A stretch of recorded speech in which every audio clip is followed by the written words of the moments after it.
T, T, T, T, T,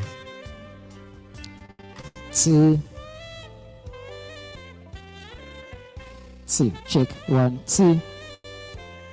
Hey, 1, T. Sound check 1, 2. Test 1, 2. Hey, 1, 2. Hey, 2.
Again, very good morning, distinguished ladies and gentlemen. Please, can I just have your attention for a second?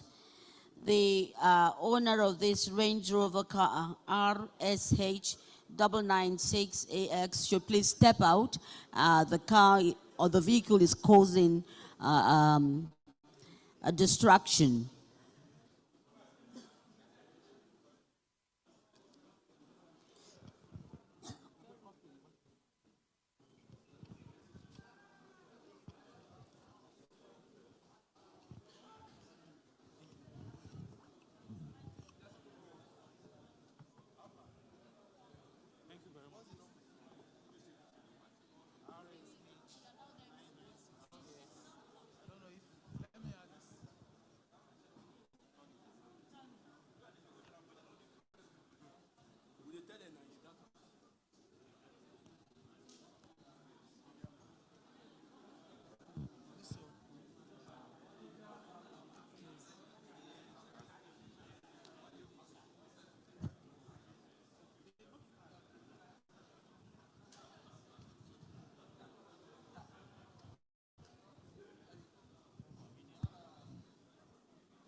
That sound, it was not very clear. Okay.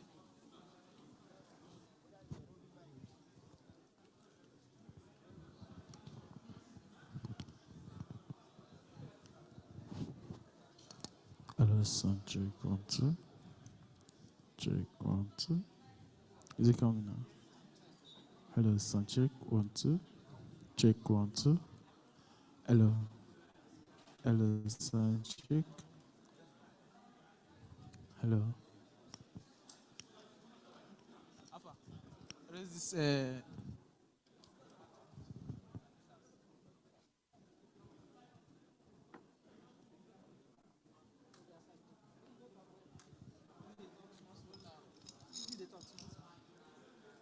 Hello, sound check 1, 2. 1, 2, 1, 2. Hello. Yeah. You don't. Okay. Hello, sound check. Hello, sound check 1, 2, 1, 2.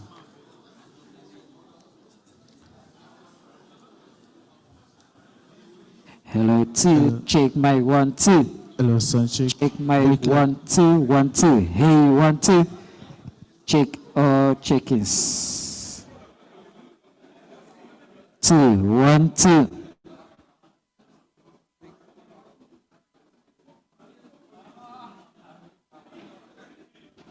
Two, 1, 2, check 1, 2. Hey, 1, 2.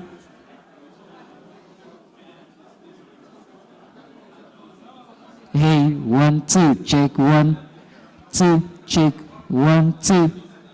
Hey, Mike 1, 2. Checking 1, 2, 2, 1, 2.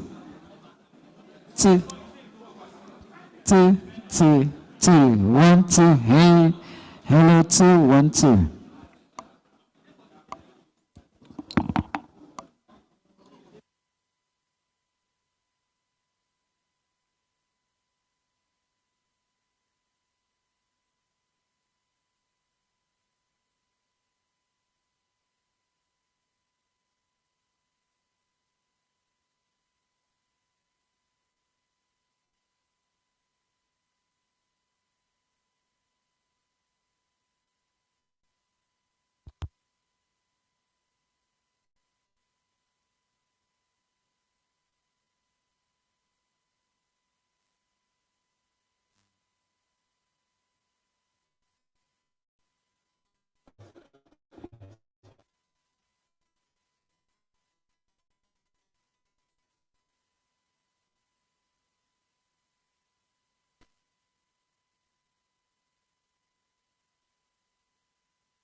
Hello. Sound check. Test your microphone 1, 2.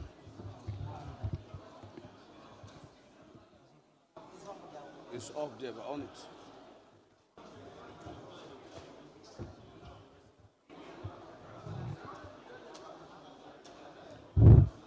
Hello. Sound check. Check 1, check 2. Test your microphone 1, 2. Good morning, ladies and gentlemen. 1, 2. 268 679. Sound check. Hello. Testing microphone 1, 2. Check 1, check 2.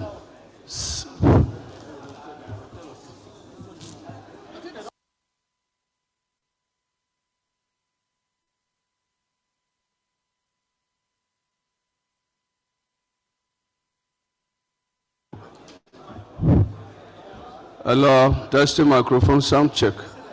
678 234. Good morning, ladies and gentlemen. Sound check. No. for ADC to get.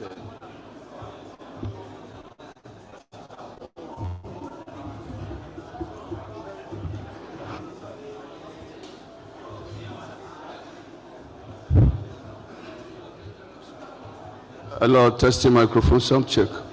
678234. Good morning, ladies and gentlemen, sound check. 123672. Sound check, check 1, check 2. Testing microphone 1, 2. 1, 2. Check 1, check 2. 2, check. Hello. Good morning, ladies and gentlemen.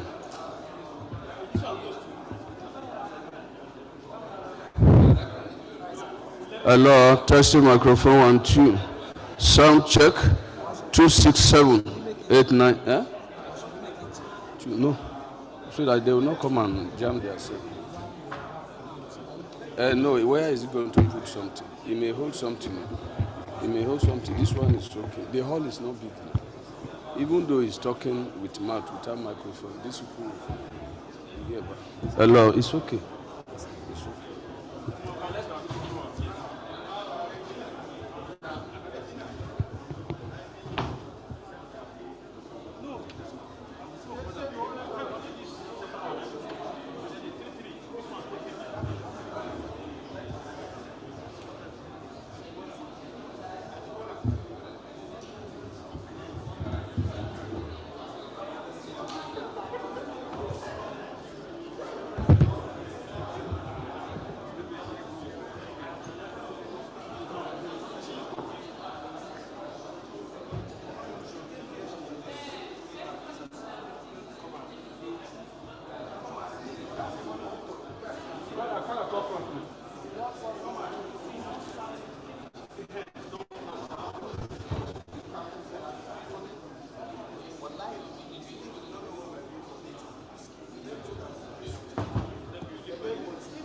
Don't slant it. So now they are complaining about that side. So can we adjust it? They adjust the shift. They will shift. Let's shift it. Okay.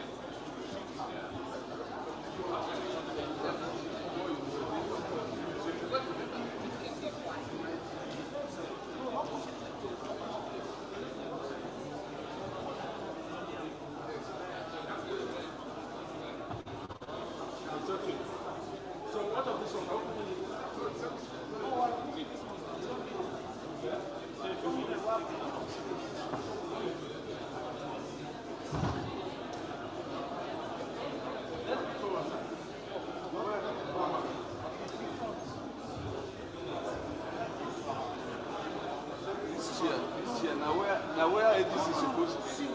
Now where is this? Because of it. It cannot be at the front. It cannot be directed inside. Because of the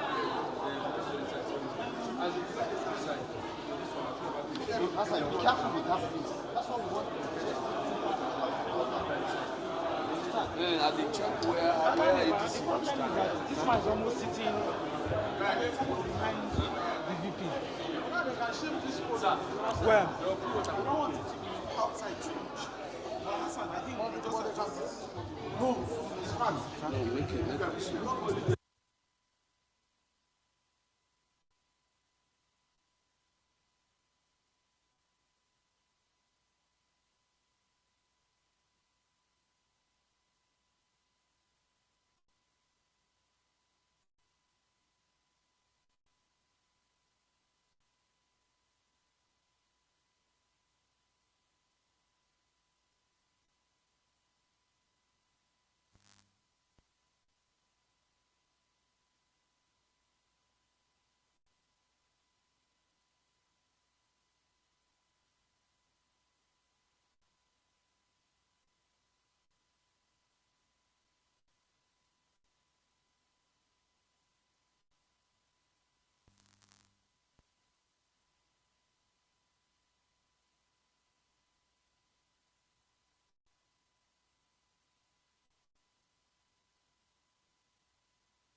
I know school get a car when they find I decide. As I see the Range Rover. Hello, sound check, sound check.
Good morning, distinguished ladies and gentlemen. Please, can we settle down? Can we please settle down?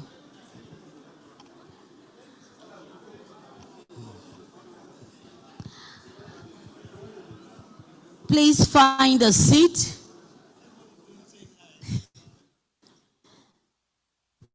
The networking can continue, but we need to settle down, find a prominent seat, so to speak. I hope the national anthem is ready. Any moment from now, we would have our VIP in the room, and I expect that all of us should be ready to receive him. As soon as he comes in and settles by his chair, we'll have the national anthem. And after the national anthem, we'll go straight to business. I want to thank you all for your cooperation. I hope this is what to our witness throughout this event, as we all sit and plan to make agriculture the bedrock of our economy. Thank you so much. Please be seated or find a comfortable place for you. I'd like to recognize my colleagues from the media. I hope you have secured a vantage position, as you will not be moving around during the meeting. So it's important that you find yourself a vantage position where you can get all your shots, and so we'll have a seamless time together. I thank you for your attention.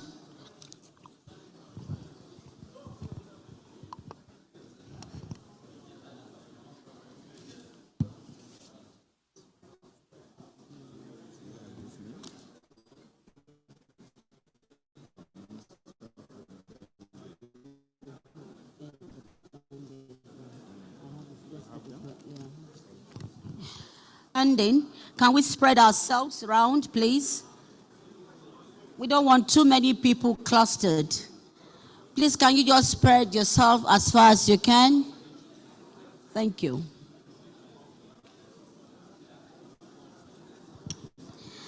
I'm appealing to my colleagues. Can we please spread ourselves?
Hello. Testing microphone 1 2.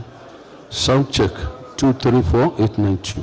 Good morning, ladies and gentlemen. Sound check 678. Okay.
Thank you, everyone. Please be seated.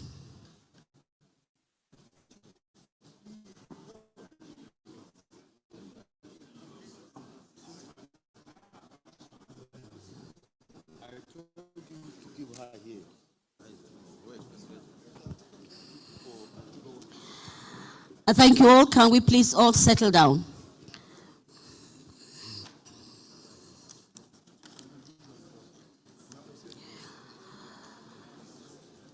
His Excellency, the Vice President of the Federal Republic of Nigeria, Senator Kashim Shettima, GCON. Your Excellency, the Honorable Minister of Budget and National Planning, Senator Atiku A. Bagudu, CON. His Excellency Senator Abubakar Kyari, Honorable Minister, Agriculture. Your Excellency, the Deputy Governor of Ebonyi State, Patricia Oyemechi Obila. Your Excellency, Princess Adejoke Orelope Adefulure, former Deputy Governor, and the one who is saddled with the responsibility. Special advisors here present. I'd like quickly also to recognize all members of the Food and Agriculture Organization of the United Nations here present. I'd like also to recognize in person Mrs. Stephen Bintia Chikaye, who is the FAO Sub-Regional Coordinator for West Africa. I'd also like to recognize that her counterpart from Central Africa is also here with us. I'd also like to recognize that we have country directors. I have one IFAD, Mrs. Dede Ekune. Like also to recognize that we have with us the Honorable Minister from the Gambia, Dr. Demba Sabali, who is here with us, Minister of Agriculture, Livestock and Security to the Gambia. We have the Executive Secretary of SILAS. We have His Excellency, the Ambassador of EU to Nigeria. You're welcome. We have also with us the Sub-Regional Coordinator for Central Africa from FAO. I have here a long list of everyone that is here. But most importantly, I have here the Nigerian, the West African, the Central African voices who will be speaking to food and security. Before that, I shouldn't miss this because I don't know how I will face him if I do miss that. Yes, the Permanent Secretary of the Federal Ministry of Water Resources, but most importantly, my brother, my son, like I call him, Dr. Yusuf Tanko Sununu, who is the Minister of State, Federal Minister of Humanitarian Affairs and Poverty Reduction. All these VIPs I have mentioned, we need to give them a very loud round of applause.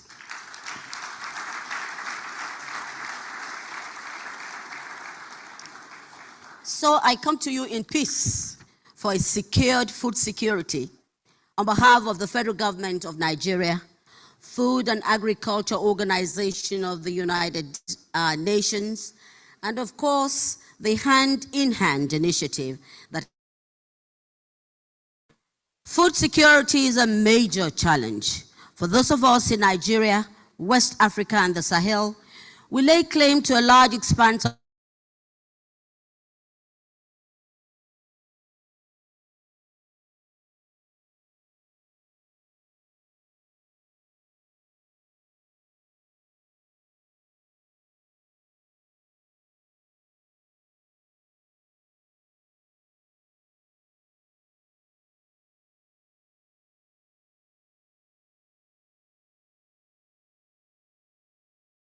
agriculture value chain. Now, but how can we get past this? The hand-to-hand approach calls us to pool resources, align strategies, and strengthening partnerships between governments, development partners, private sector actors, and local communities working hand in hand to unlock the full potentials of agriculture. This forum provides us with a unique opportunity to chart a collective roadmap, one that will give priority to innovation, enhance regional value chains, improve access to finance and technology, and ensure that smallholder farmers, the true heroes of food security, are not left behind. Indeed, nobody is left behind. Because this is my passion, food security, as a woman, as a mother, as a grandmother, and as a wife. I think it is when you see food on the table that it excites you, that everybody can eat and eat appropriately. So that we're here together to make history, can you please give yourselves a round of applause? I'm putting this together, headed by the dynamic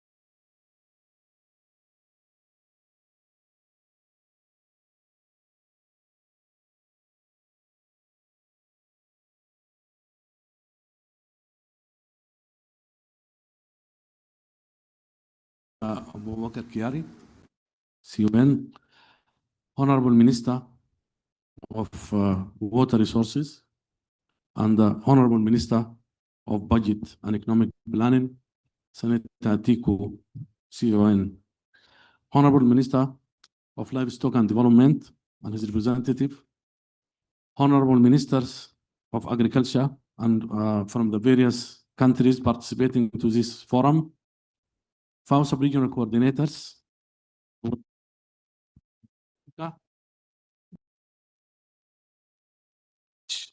FAO representatives from the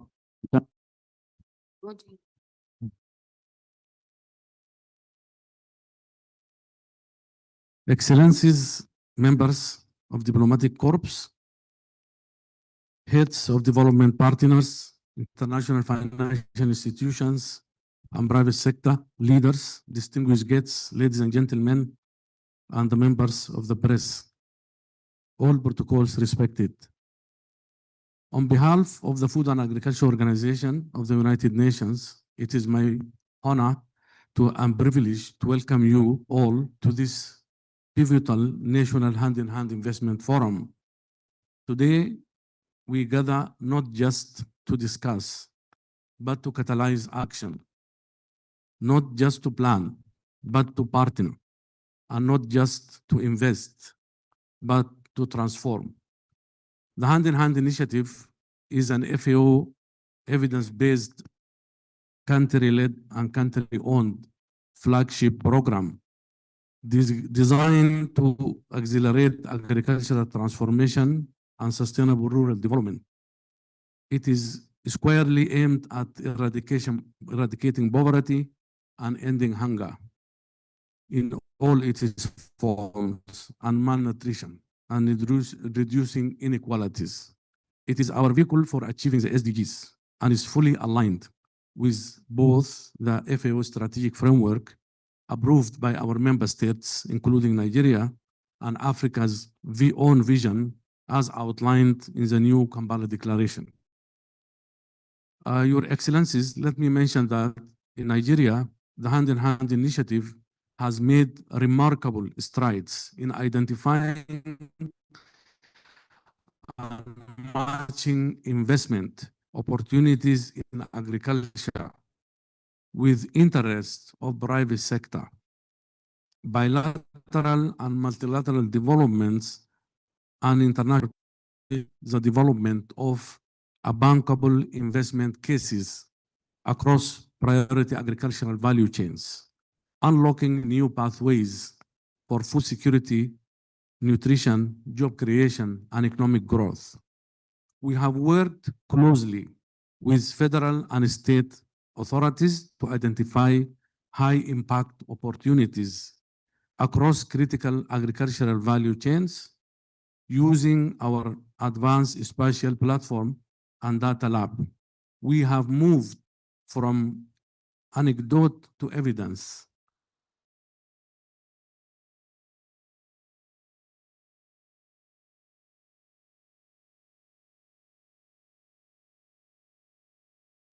Let me appreciate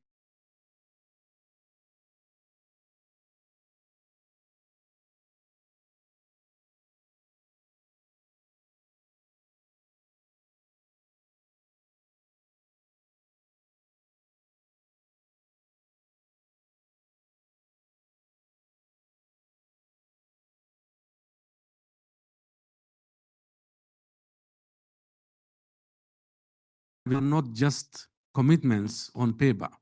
They are tangible investments beginning to drive transformative and sustainable growth within our agri-food systems. Furthermore, a key member of the Hand in Hand initiative for the Sahel initiative at sub-regional level, Nigeria is championing critical front runner of growth, micro and macro investments in water and irrigation. This is a game changer, unlocking the immense potential of our agriculture and fisheries sectors, building resilience against climate shocks, and ensuring water is not just a barrier, but a catalyst for abundance. None of the progress achieved so far would be possible without the unwavering commitment and leadership at the highest level of the Nigerian government. I would like to take this opportunity to commend the Honorable Minister of Agriculture and Food Security, my brother, Senator Kiari, and his dedicated team for their visionary leadership and tireless efforts in driving the Hand in Hand initiative at the country level. Their commitment to making a sustainable impact is evident in the progress we see today. I equally extend our sincere appreciation to the Honorable Minister of Water Resources and Sanitation, who will join us on Thursday, and his technical team for their commitment, their dedication to the regional Hand in Hand initiative for the Sahel. Their work in championing sustainable investment in water resources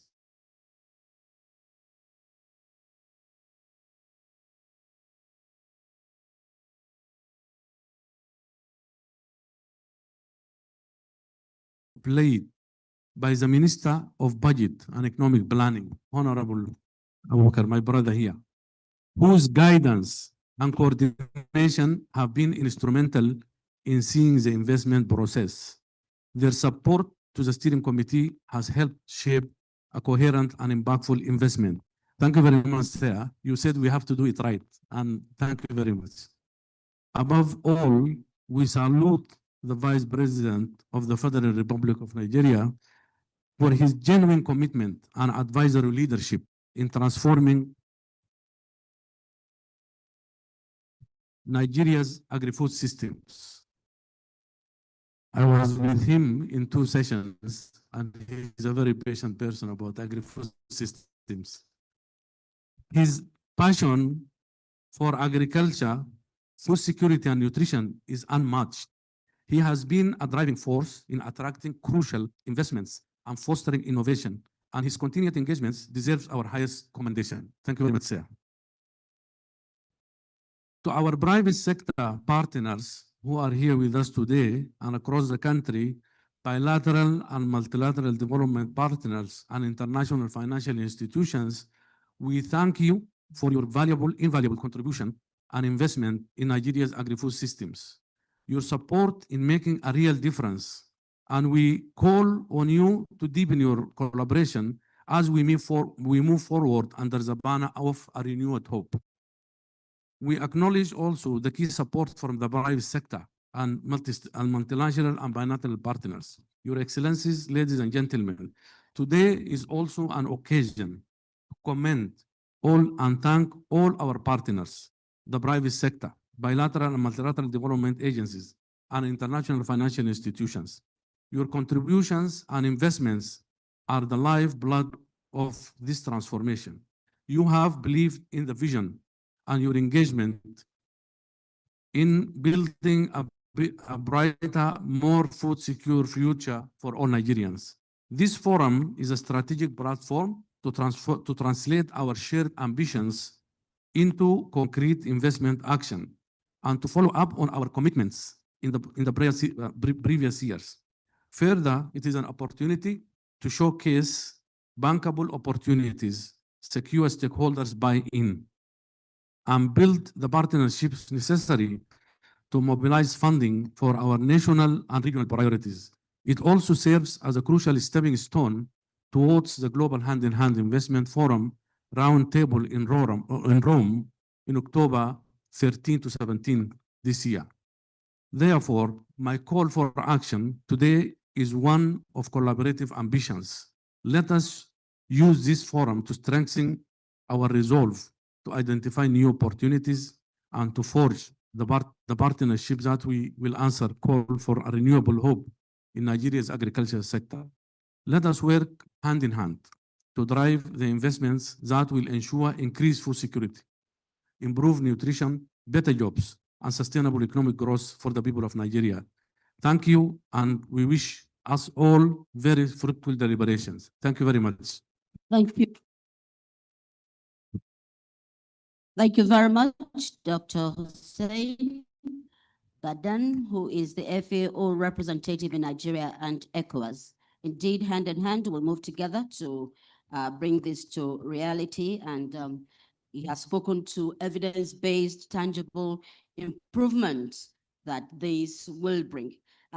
Since he's talking about partnership, please let me recognize that we have representing the NASIMA president, Dr. Jani Ibrahim, architect Kabiru, who himself is chair agriculture and investment trade group of NASIMA. A big round of applause.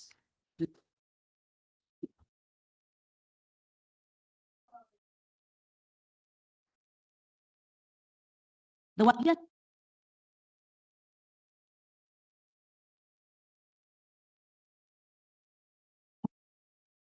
Said, no farmer, no future.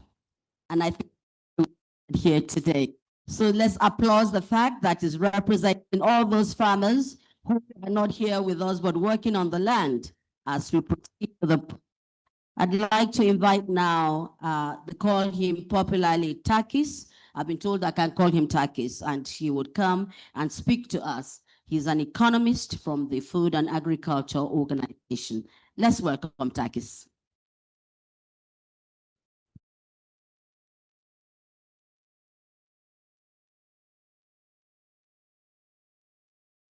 Good morning, Your Excellencies, Mr. Vice President, Your Excellency. Your Excellency, Vice President, Your Excellencies, ministers, delegates from the Diplomatic Corps, I would like to recognize all protocol before starting. Excellencies, delegates as well. I am Panagiotis Karfakis. I go by Takis. I am an economist working in headquarters in Rome with the Food and Agriculture Organization.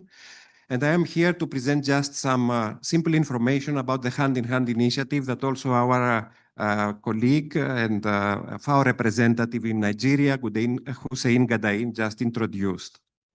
The hand-in-hand initiative was launched by the Director General of FAO back in late 2019, early 2020, with the objective to contribute to Sustainable Development Goals 1, 2, and 10. That is to poverty reduction, hunger eradication, and reduction of inequalities. Now, a lot of the things that we do here in FAO, but of course, all our brother and sister agencies, they contribute to the Sustainable Development Goals. The ones that I mentioned, but also many more. The idea of the hand-in-hand initiative, conceived by the Director General and operationalized by the Chief Economist of FAO, is to try to do that through investments. That is through utilizing technical tools that FAO has been putting together, evidence in order to identify investment opportunities in the country members of the initiative, that they leverage the agricultural potential that remains unexploited, but at the same time, they target the areas, the regions, the territories in each country that they have high poverty, high food insecurity, and high inequality. So the idea behind hand-in-hand is investments. Now, how we do that? The Food and Agriculture Organization has been putting together, as our FAO representative in Nigeria mentioned, a huge geospatial information platform with millions of layers of data, all of them georeferenced around agriculture, around food systems, around the environment. This is the hand-in-hand geospatial information assist platform that has been awarded with several prizes the previous years. We utilize this information in order to identify specific locations at the smallest detail of agriculture, of geographic disaggregation, that they indicate where are the major supply areas, what are the climate characteristics, other agroecological, biophysical characteristics. We combine this information with socioeconomic information that indicates how people derive their livelihoods in each country that it is member of the hand-in-hand initiative. By putting these different layers of information together, we are able to identify the areas that the potential in agriculture is still unexploited. And at the same time, there is high poverty, as I mentioned already. Now, this is the first part of the work. As soon as we are able to produce this type of georeferenced information, maps basically, that they indicate areas with high potential, high poverty, we communicate, of course, with the government that is the owner and the leader of the initiative in order to identify what are the priority regions that the country, the government would like to see investments. And then, as soon as this is happening, with the support of our investment center, we enter into a dialogue with the development partners, with the key stakeholders in value chains, always under the leadership of the government, in order to conduct economic and financial analysis about the specific investments in the specific value chains that the government would like to see investments. So this is the second part of the technical work that we are conducting. And then, beyond that, we organize forums, investment forums, platform of dialogue between the development partners, the private sector, where the governments, that they are members of the initiative, they discuss directly on the opportunities that they have been analyzed being indicated as priorities from the governments. These opportunities that they have been analyzed, they offer what we call win-win solutions for all. For the government, because they leverage the potential of their agricultural sector. for the people that they are targeted at under the investments, because they will see their farming business expanding, increasing. They will increase their incomes. And of course, they will be lifted out of poverty because, as I mentioned earlier, target areas are those that the poverty is higher. And at the same time, they are profits for the private sector. The idea is, throughout this analysis, the economic and financial analysis, to identify this type of profitable opportunities for everyone participating, as I mentioned earlier. On behalf of FAO, what we benefit is that we do our job. We support the development of the agricultural sector. We contribute to the Sustainable Development Goals, to eradication of food insecurity, as I mentioned earlier. The objective of the initiative is not to mobilize funding for FAO, is to facilitate the engagement of countries that they are members of the initiative with development partners in order to channel the resources into these opportunities that I described a bit earlier. We organize, as I mentioned, investment forums like this one. Just last week, another regional investment forum was taking place in Southern Africa, where member countries of the Hand in Hand initiative and at the regional level, the complementary investments were presented to development partners in the private sector. Similarly, this week, today, tomorrow, and the day after tomorrow, the national program for Nigeria that has been supported from Hand in Hand will be presented later on to you, indicating the investment opportunities that they are remunerative. They have positive returns for all participants that they wish to dedicate resources in the agri-food systems in the country. Similarly, tomorrow, at the regional initiative for the Sahel, complementary investments at the regional level that they relate with irrigation, smallholder irrigation, 3 irrigation technologies actually, will be presented to you with the same objective. One key element of the initiative that I forgot to mention is that the investment opportunities that we analyze, they are environmentally sustainable at the same time. It's part of the win-win solutions. We calculate the carbon emissions or the losses of biodiversity in the cases that an intervention takes place. Our objective through this type of work is to identify investments that not only are profitable, but also environmentally sustainable. The idea is, if possible, to have investments that they contribute positively to the environment, or at least to minimize the trade-offs. Basically, this is the Hand in Hand initiative. The objective is to facilitate, as I mentioned, the country members of the initiative to discuss, to come in dialogue with development partners and the private sector in order to invest the resources. The idea is also to see in which ways we can share finance and we can share a risk, because many development partners, they indicate that this is necessary in order to be able to engage. And I will mention to you just some numbers ever since we started. The initial ambition of the initiative, when it was launched by the Director General of FAO, is to have as member countries 60 countries globally. After 5 years of operations, and given the success of the initiative, we have at the moment currently 83 programs that we support globally. Just last week or 2 weeks ago, Ghana joined the program. There was an official request from the government of Ghana to receive support from the Hand in Hand initiative. A few weeks ago, it was the country of Jordan. In March, it was DRC, the Democratic Republic of the Congo, and our country representative is also here, and it is in an effort, in a fast-track effort, in order to develop an investment program, given the interest of various partners as well, especially from the European Union, but also many others in the private sector.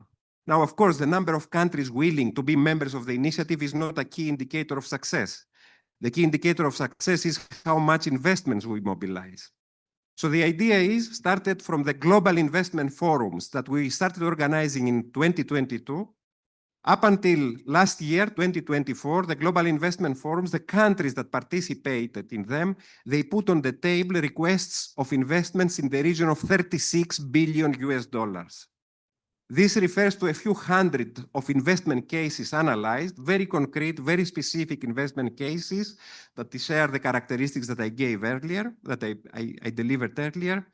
And out of these investment forums, we are able to link or to claim that about 9 to 10 billion US dollars throughout these years have been mobilized by the member countries of the initiative in investment opportunities supported by the hand-in-hand, analyzed by the hand-in-hand initiative, which are priorities, as I mentioned, from the governments that they participate in the region, in the initiative. So this is what hand-in-hand is doing. It's trying to support the countries to mobilize investments. We hope with the investment forum today and tomorrow and the day after tomorrow, but also the investment forum that is taking place globally every October in Rome, to be able to scale up these efforts and to see more partners coming into dialogue with the governments, the national authorities, in order to be able to leverage this potential that the agri-food systems are having in their countries, in their regions, in their my contribution by inviting everyone. Everyone is welcome to join the Global Investment Forum in Rome this October in order to explore the opportunities for dialogue, for investments that the country members will be presenting, that they are priorities of the country members of the initiative, and they have been analyzed with the support of FAO. Thank you very much. Thank you. Thank you very much. Thank you. That has given us an insight into what the project is all about. It is doable, it is actionable, and it will accelerate agriculture in the sub-region, of course, the continent, and global as well. Counting now, he said 82 countries are on board, including Nigeria, and so we'll take some goodwill messages now. And where best to start? We'll start in Europe, where we need some of our agricultural products not allowed in, but I'm sure that as we go on and grow for investment, EU is a veritable partner. So welcome with me, His Excellency, the head of EU delegation and EU ambassador to Nigeria, Gote Minot.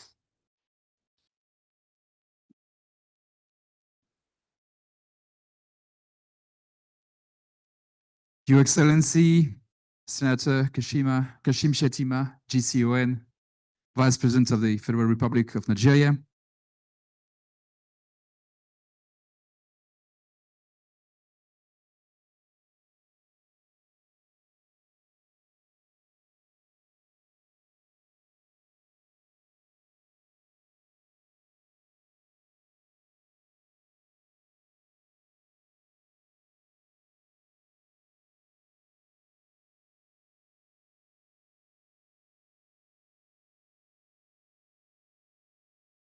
a strong commitment to transforming agriculture, strengthening food security, and building a more resilient future. Agriculture remains the backbone of Nigeria's economy and a vital source of food, jobs, and livelihoods. Yet, the sector continues to face significant pressures: climate change, irregular rainfall, and increasing demand for land and water. Irrigation, in particular, is not only a technical solution, but also a strategic investment in resilience, productivity, and rural prosperity. At the European Union, we see ourselves as long-term partners in Nigeria's agricultural journey, and our goal is clear. Aligning with the federal government strategy, it is to foster inclusive, climate-smart, and commercially viable agriculture that creates decent jobs, especially for youth and women, while building the next generation of agripreneurs. To this end, the EU is investing over 87 million euros through the Value Chain Development and Climate Smart Agriculture Program. And this is part of our broader Team Europe initiative, which supports Nigeria's green economy and is backed by a growing pipeline of projects worth nearly 1.5 billion euros. Just last week, we launched, together with our partners, with Germany and with the Federal Government of Nigeria, the 18.3 million euros EU waste TIRED project implemented by the GIZ. And this initiative is helping to address the challenges faced by farmers and agribusiness while unlocking opportunities in key value chains such as cocoa, tomatoes, ginger, dairy, and feed for dairy like maize, soya beans, and sorghum across 7 Nigerian states. In this context, I'm also pleased to highlight a new partnership between the EU and Nigeria's National Space Research and Development Agency on innovative agriculture. This project will generate critical data and information to aid and attract investment in climate-smart agricultural practices, including irrigation, water resource management, livestock development, and selected value chains across 7 ecological zones in Nigeria. It directly complements the objectives of this forum and reinforces our shared ambition to build a more resilient agricultural sector. In the interest of time, I will not dwell on funded initiatives, which can also positively impact the irrigation sector and the agricultural value chains in Nigeria. And to conclude, let me commend the FAO for its leadership under the Hand-in-Hand initiative and the Honorable Minister for Agriculture for convening this timely forum. The EU stands ready to deepen collaboration with Nigeria and the private sector to ensure priority value chains and irrigation becomes a true catalyst for food security, investments, and inclusive growth. And together with our member states and our development banks, the European Investment Bank, and now also the European Bank for Reconstruction and Development, starting operations in Nigeria, we will continue to stand with Nigeria not only as a development partner, but also as a co-investor in a more resilient, food secure, and prosperous future. Thank you very much. Thank you very much. Thank you for the assurance of continued partnership. I'd like now to invite our brother from the Gambia, the Honorable Minister for Agriculture, Livestock and Food Security, Dr. Demba Sabali. And before he starts, may I please request that if you want translation, is on channel 3. Translations on channel 3. Thank you, Excellency, the Vice President of the Federal Republic of Nigeria, Excellency, my brother, the Honorable Minister of Agriculture and Livestock of the Federal Republic of Nigeria, Honorable Ministers here present, distinguished guests, ladies and gentlemen, I wish to take this opportunity and express my honor and that I'm so extremely glad to be invited here this morning to witness the hand-in-hand initiative presentation by the Federal Republic of Nigeria in conjunction with the FAO. I must thank the FAO representative in the Gambia and in the region for the collaboration with the Gambia in this presentation. The Gambia is, of course, 1% of Nigeria's population, but 90% similar in terms of our this year, the Gambia will be presenting its hand-in-hand initiative in Rome. And we thought the hand-in-hand presentation here today will serve as an opportunity, as a platform for Gambia to learn and be able to improve on our hand-in-hand in Rome in October. I must thank our brother, Excellency Minister of Agriculture. We were here 2 months ago, I and my team, on a study tour, and we must acknowledge the success story of Nigeria in your rice value chain. And I think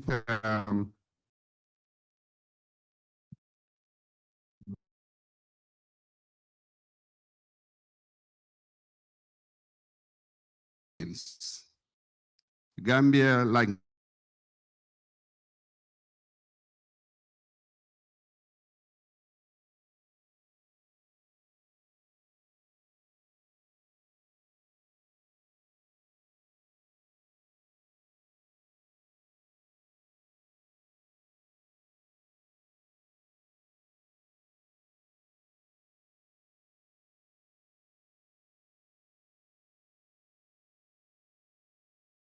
as an opportunity for the private sector to hear the story for Nigeria, but of course also the story from the other countries in the sub-region.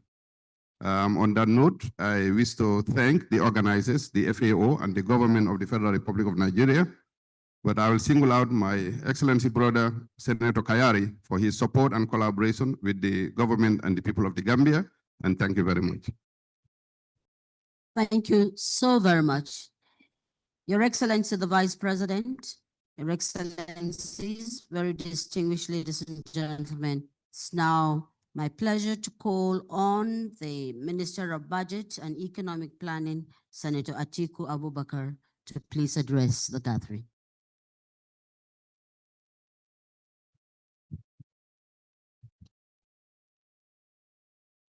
Your Excellency, the Vice President of the Federal Republic of Nigeria, the EU Ambassador to Nigeria, Minister of Agriculture, my brother, Minister of Agriculture, my brother, Senator Abubakar Kyari, other honorable ministers that are here, Minister of Agriculture from the Gambia, and all distinguished participants, including senators, House of Reps members, former.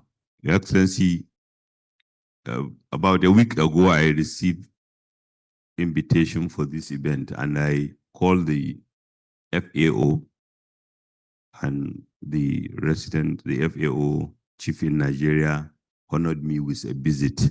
And I called my brother, the Minister of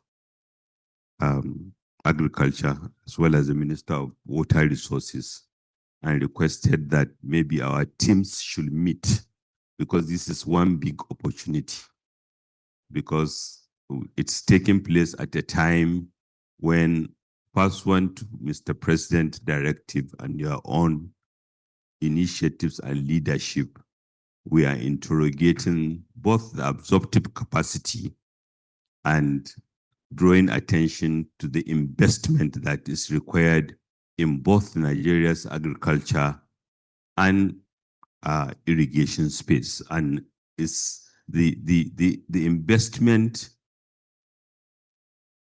requirement of both our agriculture and irrigation is substantial.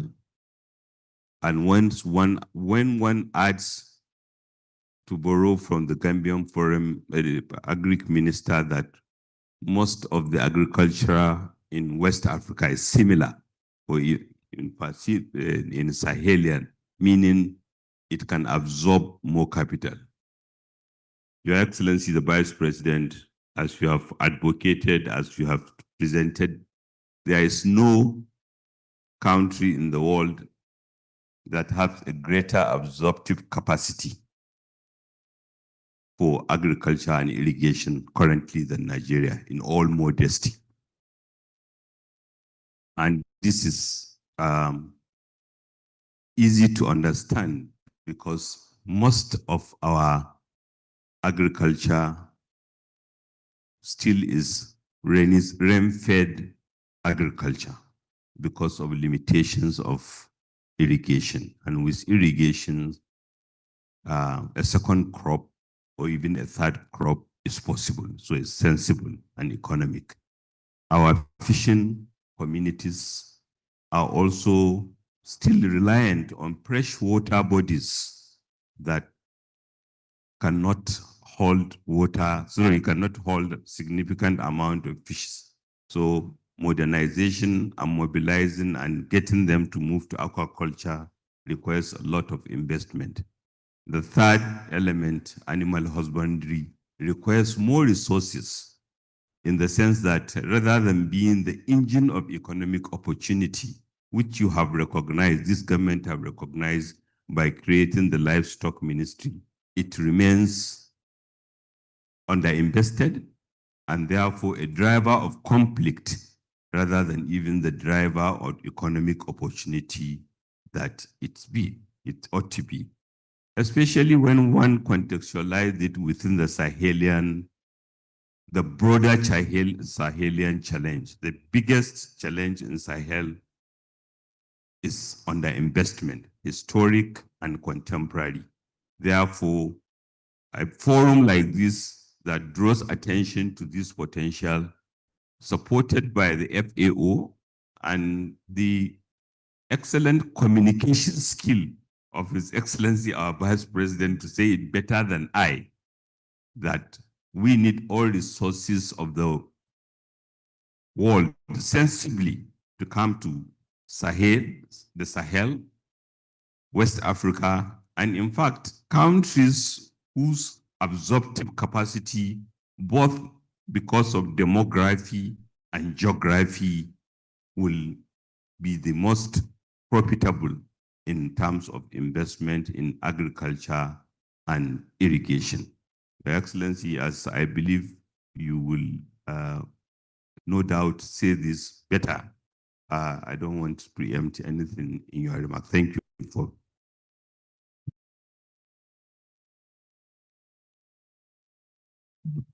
I think he deserves a very loud round of applause.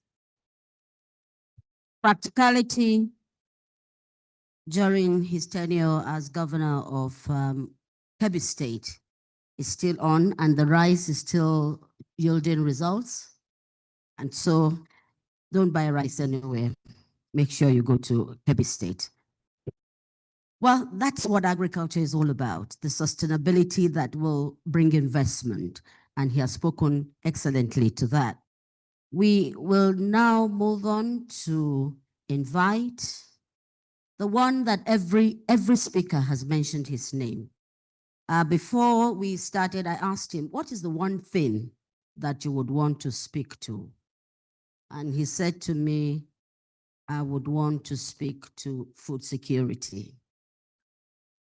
But before he does that, can I have 1 minute from the Minister of State for Humanitarian? 1 minute, sir. Yes, yeah, thank you. Because he's going to speak to poverty alleviation. 1 minute, sir, 1 minute. Yes, I'll give you 30 seconds to walk up. 30 seconds to relax on your microphone. You can use mine. Thank you. Thank you very much, Your Excellency. Because it's just 1 minute, permit me to stand on the executing protocol. Let me just say on behalf of the Foreign Ministry of Humanitarian Affairs, which is also a part in hand initiative, we affirm our support to this program. And I would say that for us, it's a part of our durable solution to address poverty and humanitarian challenges. And we all know Nigeria is facing both human and man-made disaster that has made many people displaced, especially in this region. And therefore, we have to invest in agriculture, transform our practice, revolutionize it, and then ensure that we have opened up industry rather than Africa and serving as a exporter of raw material to stand up and process raw material and be the export of to other nations. And lastly, Your Excellency, address the issue of fertilizer our farming system very as of today, the cost of fertilizer has made agriculture so much capital intensive. This is not addresser, it has the capability of taking our farmers out of farm. And lastly, we must also address the issue of empowerment in terms of our irrigation. We have seen the devastating impact, and I'm happy today it was mentioned that the liberalization of rice farming through irrigation by former government of Kogi State has made impact that has been recognized not only in Nigeria but Africa. And I think building on that, we can move forward. We must protect agriculture. It is a livelihood. It provides job opportunities for more than 70% of us.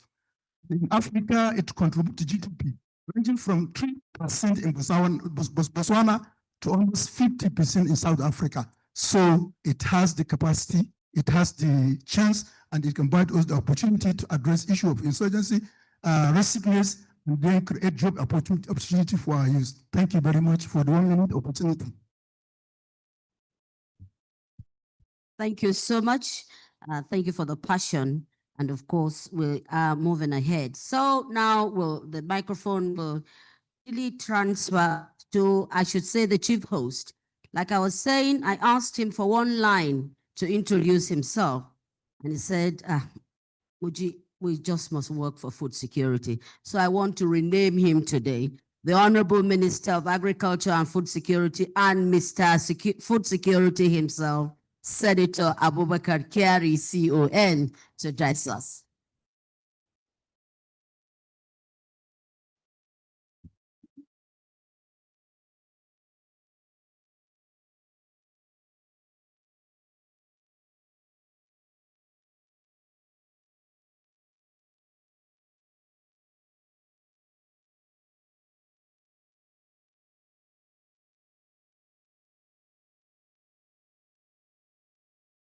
Your Excellency, the Vice President of the Federal Republic of Nigeria, Senator Kashim Shettima, GCON, Your Excellency, the Governor of Ebonyi State, ably represented by the Deputy Governor, Your Excellency, the EU Ambassador,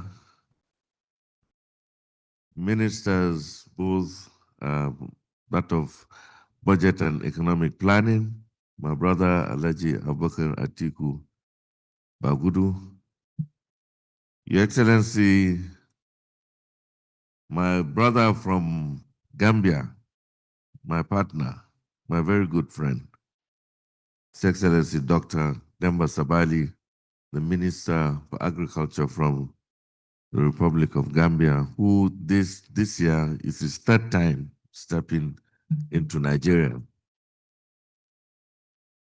Honorable Minister of State for Humanitarian Affairs, Dr. Tanko Sununu, other senior assistants to Mr. President, the senior special assistants here present, members of the diplomatic corps, permanent secretaries here present.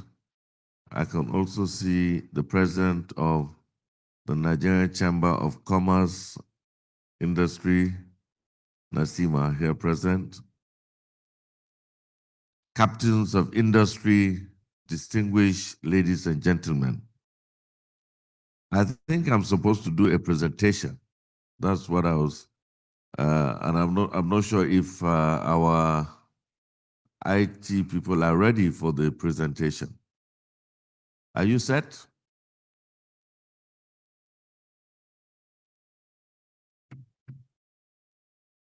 Anyway, let me just start by just explaining what the Hand-in-Hand Initiative is. The Hand-in-Hand Initiative is a country-owned, evidence-based pathway designed to eradicate poverty, end hunger, and build resilience in rural communities. It aligns with the Sustainable Development Goals, the African Union's CAADP, which is the Comprehensive African Agricultural Development Program, a 10-year action plan that we are going into the third CAADP from the Maputo, Malabo, and now we are facing from January 2026, the Kampala plan. And also the FAO's strategic framework of the 4 betters: better production, better nutrition, better environment, and a better life. Nigeria is honored to host this forum at a critical moment. Climate shocks, food insecurity, and malnutrition remain pressing challenges. But through irrigation, innovation, and targeted investment, we can turn these challenges into opportunities for sustainable growth, food sovereignty, and regional integration. Our task here is clear: to present concrete, bankable opportunities in agriculture and irrigation that are ready for investment. These opportunities reflect Nigeria's leadership in agriculture, as attested also by my brother from Gambia, the strength of our private sector, and our determination to transform declarations into action.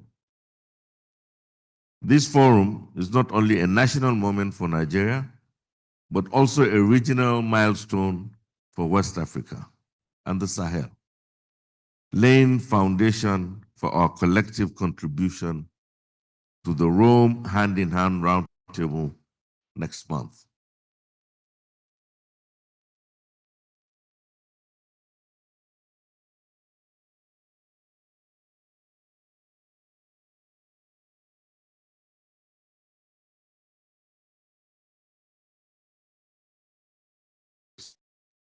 One, the size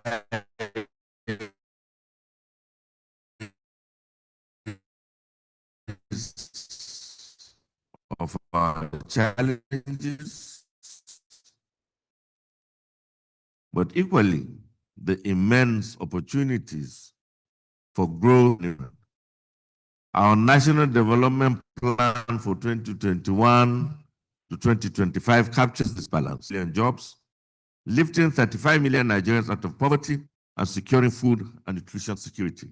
At its core, the plan recognizes that agriculture is the single most powerful lever to achieve and stability. This is why we place agriculture at the heart of our development priorities, and why we are presenting to you today the investment-ready opportunities that can make these ambitions a reality. Nigeria presents a compelling and multifaceted value proposition for agricultural investment, built on the demographics, our diversity, and our enabling environment. First, demographic strength. Like I've mentioned, with over 230 million people, and more than 75% under the age of 35. Nigeria offers a vibrant, tech-savvy workforce ready to drive innovation and productivity in agriculture. Second is our expanding digital economy and private sector. Nigeria's digital economy is one of the fastest growing in Africa, powering mobile and fintech, from the Dangote, Olam Agri, flour mills, and Bua, to agri-tech startups and farmer service providers. Not to even mention innovators like the Samsung Ole Soilless Labs and the Femi Adekoya flying farmers who show that agriculture in Nigeria is not only traditional but also high-tech and future. From the humid south to the Sahel north, our land supports year-round crops, livestock, and aquaculture. Fourth, our markets. Nigeria itself offers a domestic market of more than 230 million people, while ECOWAS and the African Continental Free Trade Area provide gateway to over 1 billion across Africa. Well, the slide is here. So can we take us to slide number 4, which deals with the key regional, like I said, the players of the potentials that Nigeria faces. Fifth, our macroeconomic and infrastructure foundations. Nigeria maintains a resilient banking sector with increasing agricultural lending, major infrastructure investments from the Lagos-Calabar Coastal Highway to the Sokoto-Badagry corridor are improving connectivity. Ports, railways, and dry ports are being modernized, while new special agro-industrial processing zones, the SAPZ, are reducing transaction costs and building efficiency. Policy and institutional support. The Nigeria Agricultural Technology and Innovation Policy, NATIP, the National Development Plan, the Dairy Policy, the Fisheries Act, and the Digital Agricultural Strategy all converge to drive a productive private sector-led agriculture. Processes, PPPs, and new tax incentives under the Economic Development Incentive Framework provide concrete rewards for investors. These combined strengths our people, our private sector, our ecological diversity, our markets, our infrastructure, and our policy support make Nigeria not just a national priority, but a regional partner in building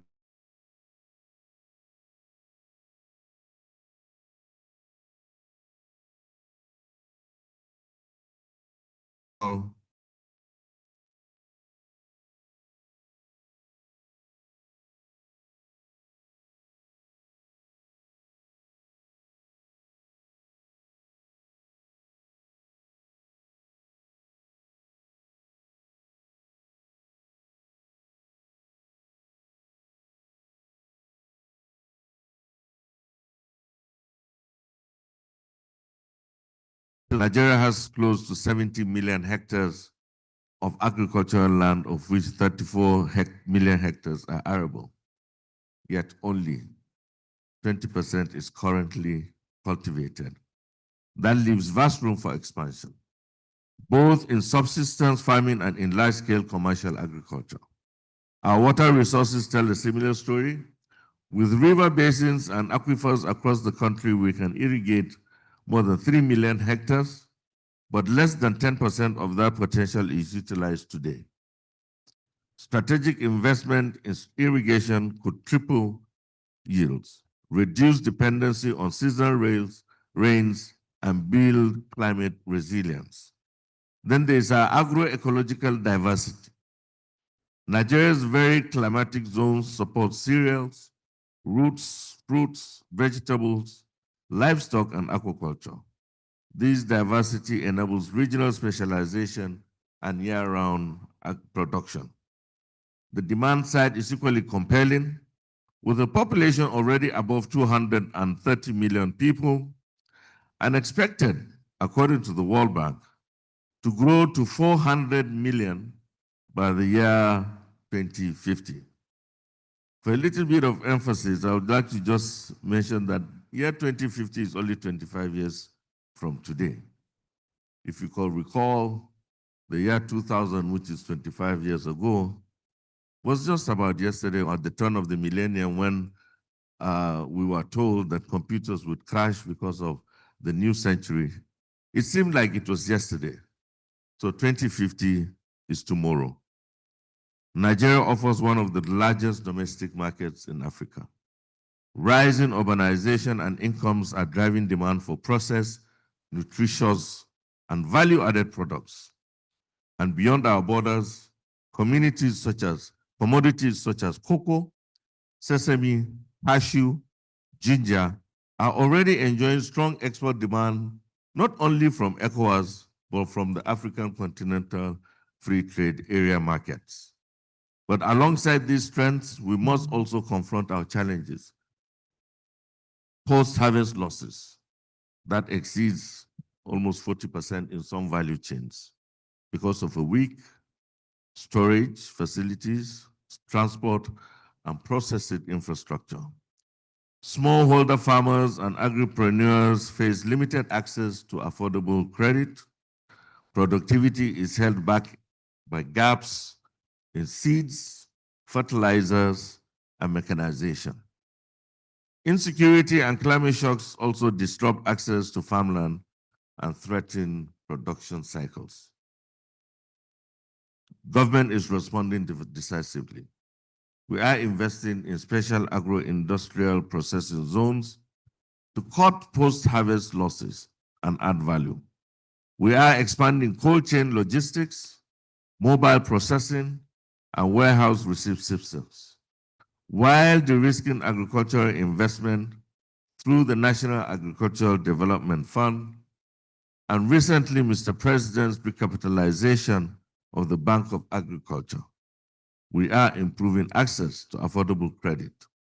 Input hubs, digital extension platforms, and private sector seed multiplication centers are being supported, alongside incentives for local manufacturing of equipment. On insecurity and climate variability, we are implementing the National Livestock Transformation Plan and working closely with the Presidential Food Systems Coordinating Unit to steer resilient investments. Despite these challenges, the outlook is positive. Policy coherence through the National Development Plan, NATIP, and sector strategies provide a clear roadmap for investors. Public and private investment is rising, with more than $1.75 billion in government commitments already completed, complemented by $1.39 billion in private capital. Our digital agriculture strategy is enabling precision farming, mobile financing, and data-driven decision-making. And new programs are deliberately targeting youths and women, unlocking fresh talent and entrepreneurship for the future of our food systems. Slide 6. You're already there, enabling environment. Nigeria has created a robust and evolving suite of incentives, policies, and reforms aimed at attracting and retaining investment in agriculture and agribusiness. These measures are designed to reduce entry barriers, enhance profitability, and ensure sustainability for both domestic and foreign investors. On fiscal incentives, we have removed custom duties on the importation of agricultural machinery and equipment, lowering capital costs for mechanization and infrastructure development. Investors in qualifying businesses enjoy pioneer status incentives, up to 5 years of corporate tax exemption, now restructured under our new economic development incentive framework to tie relief directly to verifiable investments. Companies sourcing more than 75% of their raw materials locally also benefit from a 20% tax exemption. Foreign investors are guaranteed the full repatriation of profits and dividends, ensuring liquidity and financial flexibility. Firms employing over 1,000 workers qualify for a 15% tax relief, incentivizing job creation and inclusive growth. At the state level, additional concessions are also available, from land access to infrastructure support and negotiated tax holidays. And under the new multi-year tax credit system, companies investing in agriculture can earn annual credits of up to 5% of their capital investment, lasting 10 to 20 years, depending on the scale and consistency of the investment. Together, these incentives create one of the most comprehensive enabling environments for agribusiness investment in Africa, one that lowers cost, reduces risk, and rewards long-term commitment. Slide 7. Policies and legislation. Nigeria's policy landscape is fully aligned with our agricultural investment ambitions. The National Agricultural Technology and Innovation Policy, NATIP, 2022-2027 focuses on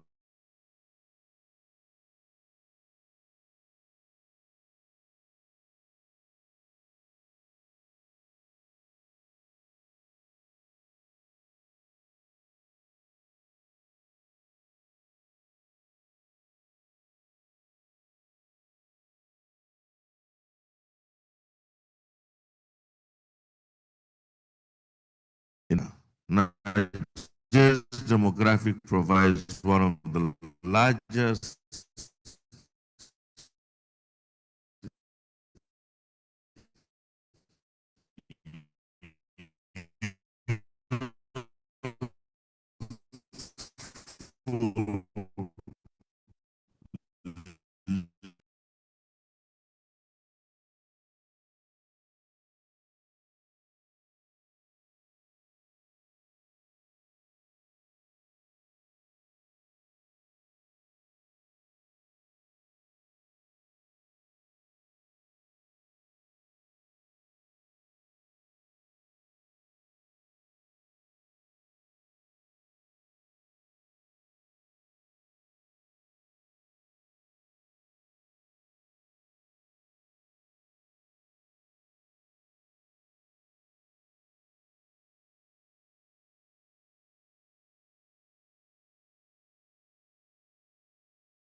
Nigeria, is not only a statesman, but also a strategic thinker with a proven record of leadership, service, and dedication. I welcome His Excellency to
Africa, Mrs.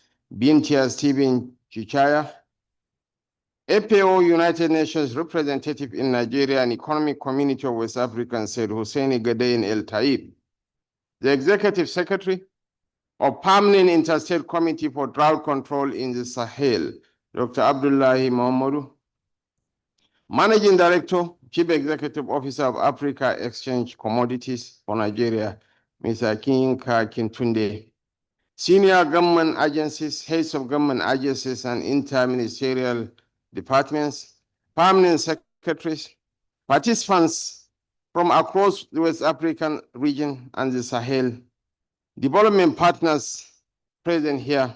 And I want to single out for special recognition the chairman of NASIMA, Mr. Jani Ibrahim,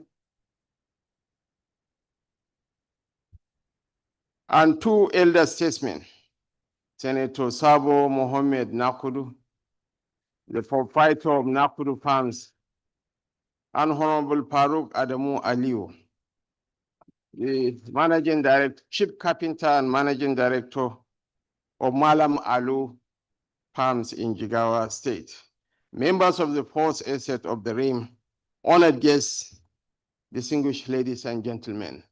And Mr. Palmer, I learned that you have changed your name to African Palmer. Well done, sir.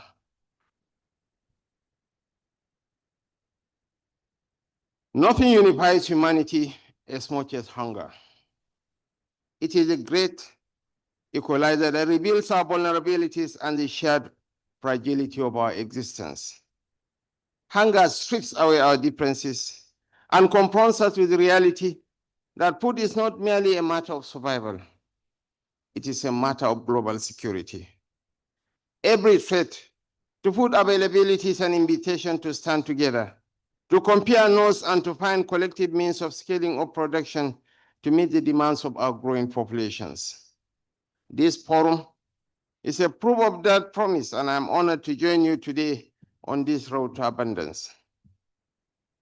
Our pride as a nation is not defined solely by the size of our economy, nor is it merely about the vastness of our population. Our true privilege lies in the enormity of our arable land and the industriousness of our useful population, eager and capable of cultivating this land and sustaining viable enterprises around agriculture. They are the heartbeat of our green revolution, the custodians of our future prosperity and the builders of a Nigeria that must feed itself and feed the world. The vehicle to this future is the quality of policies we have chosen to prioritize.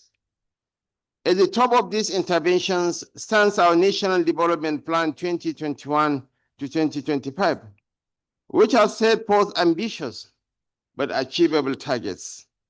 This blueprint seeks to lift 35 million Nigerians out of poverty, to create 21 million full-time jobs in rural and agrarian communities, and to secure national food and nutrition sufficiency through deliberate and strategic investments in agriculture.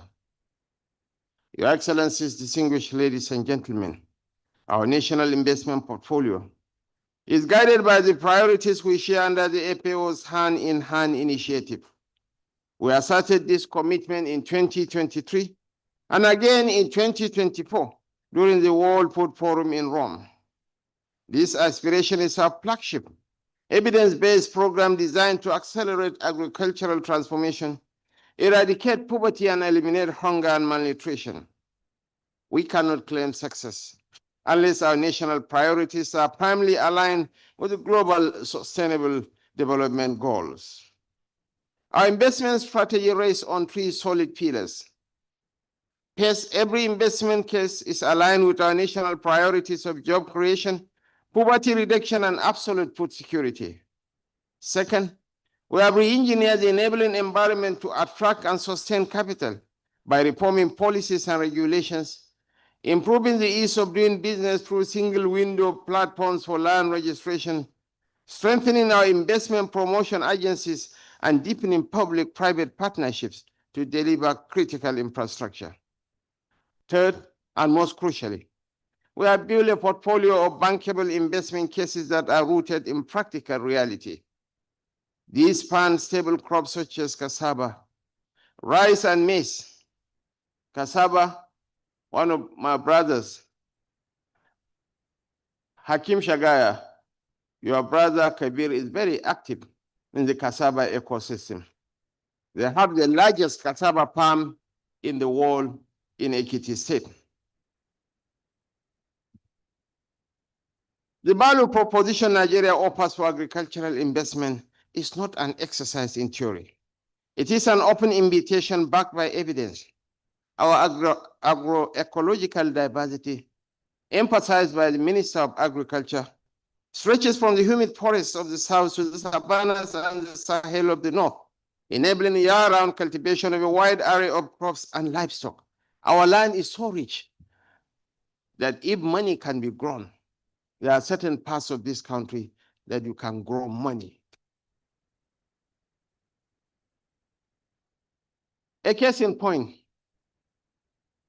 is Kebbi State, where the Minister of Budget and Planning hails from. It's crisscrossed by rivers, by very fertile soil. I was in Yauri, the hometown of the Minister of State Humanitarian, Dr. Sununu. The whole town is encircled by a body of water. You don't need a hook to catch a fish in Yauri. If you have the strength to dip your hands into the river, you can catch it. Our natural resources are a gift for our march towards a green revolution. We have river basins and aquifers capable of irrigating over 3 million hectares, yet we currently utilize less than 10%. Strategic investments in irrigation alone will triple yields, free us from seasonal dependency, and fortify our resilience against climate shocks. Equally compelling is the market that Nigeria represents. With a population of over 230 million and growing, we are one of the largest domestic markets in the world. Urbanization fuels a rising demand for processed and nutritious foods. And under the African Continental Free Trade Area, we are positioned to be both a regional hub and a global supplier of high-demand commodities. Beyond our land and our markets lies the promise of our digital revolution. Of the 10 unicorns in Africa, 8 are in Nigeria, from Jumia to Andela to Moneypoint to Plutaweb, to name but a few. Nigeria is a hub of digital revolution in the African continent. the renewed hope agenda, Your Excellency, distinguished ladies and gentlemen, of His Excellency President Bola Ahmed Tinubu is committed to converting these trends into tangible outcomes. It is a whole of government approach that demands urgent action. We must facilitate access to land and resources for serious investors. We must drive mechanization to reduce drudgery and enhance productivity. We must strengthen the agricultural credit system to ensure capital flows where it is needed most. We must prioritize value addition to create jobs and wealth within our borders. We must build the infrastructure that link farm gates to markets, from rural roads to modern storage and distribution systems. Your Excellencies, distinguished ladies and gentlemen, this forum is therefore more than a gathering. It is a marketplace of ideas and opportunities, a bridge between our national ambitions and your strategic investment goals. Nigeria is indeed open for business, and we are ready to partner with you. I hope that when you leave this forum, you do so with signed commitments, with concrete partnerships, and with a renewed spirit of collaboration. Let us work hand in hand to build a Nigeria and a sub-region where no one goes to bed hungry, where rural communities are hubs of wealth creation, and where agriculture is the true foundation of our prosperity. Thank you, and God bless the Federal Republic of Nigeria. God bless Africa.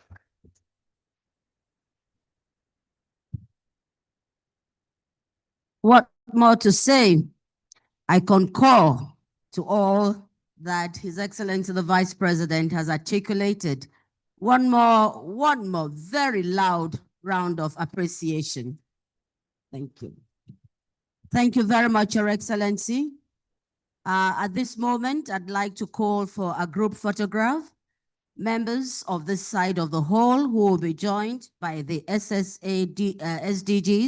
Princess, please join the Honorable Minister of State for Humanitarian. Please join. And I'd like to invite the NACIMA President, my brother, please, can you join on this table and also this part of the hall? And also I'd like to call on also the Shagaya, please, can you join here? Thank you so very much. Thank you. Please, can we move the podium? Can we move the podium so that there'll be more space? Thank you. This one, okay. That one, no? Okay. Yes.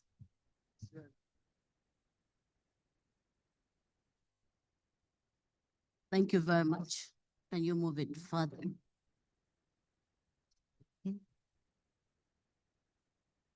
Quickly, can I please invite the representative of Nigeria Governors Forum?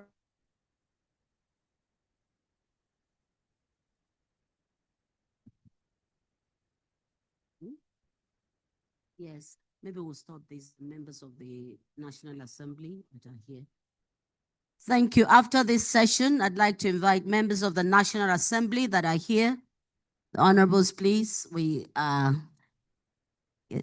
Please, some members here will have to take their seat. Nasima, please take your seat.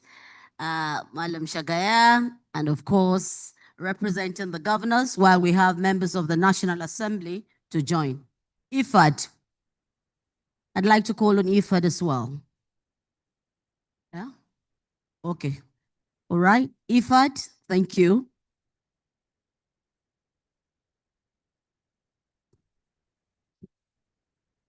Takis, can I have Takis join this group as well?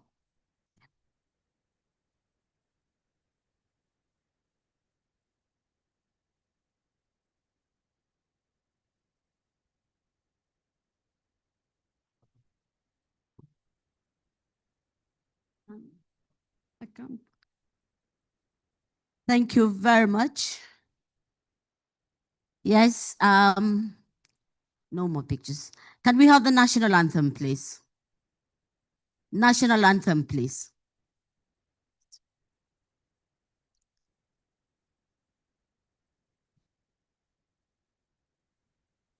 One second. Oh.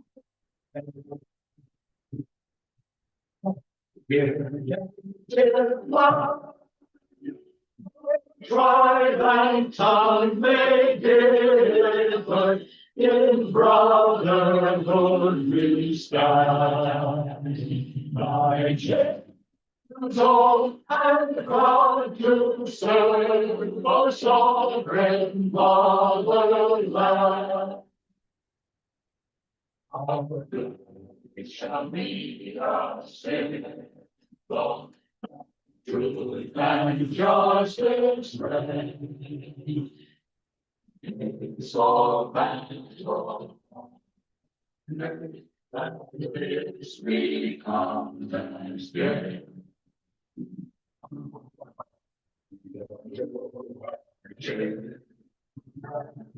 A barrier without stay. Oh God of all creation,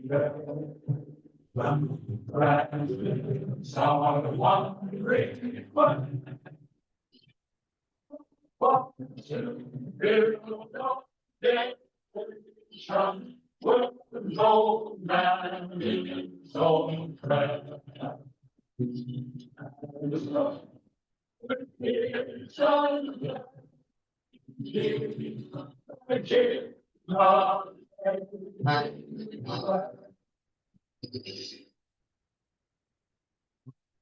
Thank you so very much.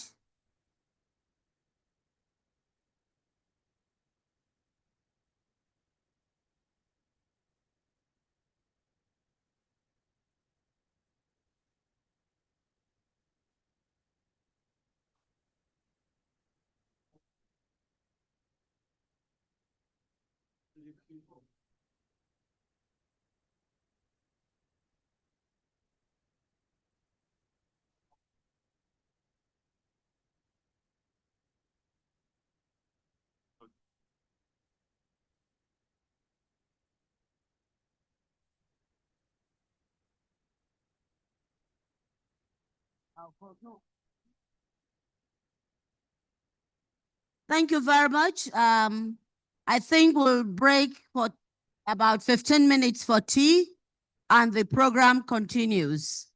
The Honorable Minister of Agriculture has asked me to request that we all have breakfast and, have a tea break and come back to the hall. Thank you very much.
Hand in Hand is a flagship FAO initiative designed to accelerate the transformation of agri-food systems by delivering on the Sustainable Development Goals through the eradication of poverty, ending hunger and reducing inequalities.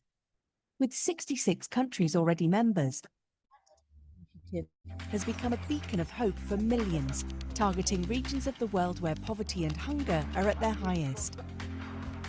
How does the initiative work?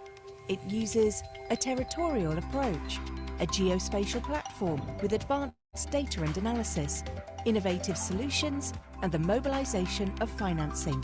Hand in Hand is not just about economic growth, it's about holistic sustainable development, addressing economic, social, and environmental aspects simultaneously. By identifying key interactions, we ensure that our actions promote both financial prosperity and environmental stewardship. At the heart of the Hand in Hand initiative is investment planning that brings together governments, experts, and all other key stakeholders in agri-food systems. What are the steps involved? First, we collect different layers of geospatial information from the Hand in Hand geospatial platform to measure market access using raster analysis. Second, we measure agriculture potential by estimating stochastic profit frontiers that bring together prices of products, input prices and profits reported by farmers. The level of efficiency in agricultural profits is measured by controlling for land size, socio-economic characteristics, biophysical conditions and market access as estimated in the first step. Third, we quantify the level of efficiency relative to the agricultural potential estimated in the second step. Fourth, we combine steps 2 and 3 with poverty maps to prioritize interventions and develop the typology of microregions to be used for the prioritization of investments. Based on this analysis, we build a typology of microregions. Typology Honduras, for example. Hand in Hand focuses on the green areas where we know there is agricultural potential, with all our investment plans designed to resolve bottlenecks that farmers are facing in order to unleash their potential. By doing this, we can help farmers move out of poverty in a sustainable way. So, the result is investment plans that actually transform communities, strengthen local economies, and make them more sustainable. Tracking the effects of these new investments on greenhouse gas emissions and improving their design to further reduce carbon footprints is critical to achieving Agenda 2030 and the Paris Agreement, but also to attract climate finance. Using state-of-the-art models like the Exact Carbon Balance tool allows countries and investors to make informed decisions. With partnerships being crucial to success, the Hand in Hand initiative brings together a diverse group of stakeholders, including governments, donors, private enterprises, producer organizations, civil society, and research institutions. These partnerships are critical to implement our goals, from data analysis, technology and funding, to capacity development. Because governance is about ensuring national ownership and leadership, the Hand in Hand initiative puts countries in the driver's seat. Country task force teams include government officials to ensure transparency and accountability. Through shared information platforms, Hand in Hand fosters coordination, mutual accountability, and enables timely problem solving. From empowering farmers in Angola to modernizing agriculture in Bangladesh, the Hand in Hand initiative is already changing lives for the better all around the world. FAO's open access Hand in Hand geospatial platform is a key tool for digital agriculture transformation and rural development. To help support evidence-based policymaking, the initiative's Data Lab for Statistical Innovation fills the gaps in official statistics by extracting data from non-conventional sources and combining cutting-edge technologies including web scraping, text mining, geospatial data analysis, and artificial intelligence. But none of this is possible without the participation of private sector partners, bringing investments and know-how to areas where it is needed most. Join hands with FAO's Hand in Hand initiative and be part of the solution.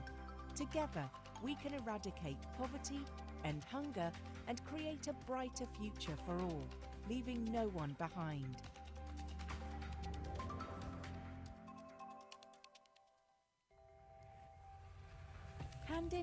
is a flagship FAO initiative designed to accelerate the transformation of agri-food systems by delivering on the Sustainable Development Goals through the eradication of poverty, ending hunger and reducing inequalities. With 66 countries already members, the Hand in Hand initiative has become a beacon of hope for millions, targeting regions of the world where poverty and hunger are at their highest. How does the initiative work? It uses a territorial approach, a geospatial platform with advanced data and analysis, innovative solutions, and the mobilization of financing. Hand in Hand is not just about economic growth, it's about holistic sustainable development, addressing economic, social, and environmental aspects simultaneously. By identifying key interactions, we ensure that our actions promote both financial prosperity and environmental stewardship. At the heart of the Hand in Hand initiative is investment planning that brings together governments, experts, and all other key stakeholders in agri-food systems. What are the steps involved? First, we collect different layers of geospatial information from the Hand in Hand geospatial platform to measure market access using raster analysis. Second, we measure agriculture potential by estimating stochastic profit frontiers that bring together prices of products, input prices and profits reported by farmers. The level of efficiency in agricultural profits is measured by controlling for land size, socio-economic characteristics, biophysical conditions and market access as estimated in the first step. Third, we quantify the level of efficiency relative to the agricultural potential estimated in the second step. Fourth, we combine steps 2 and 3 with poverty maps to prioritize interventions and develop the typology of microregions to be used for the prioritization of investments.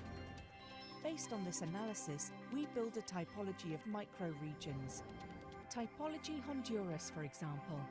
Hand in Hand focuses on the green areas where we know there is agricultural potential, with all our investment plans designed to resolve bottlenecks that farmers are facing in order to unleash their potential.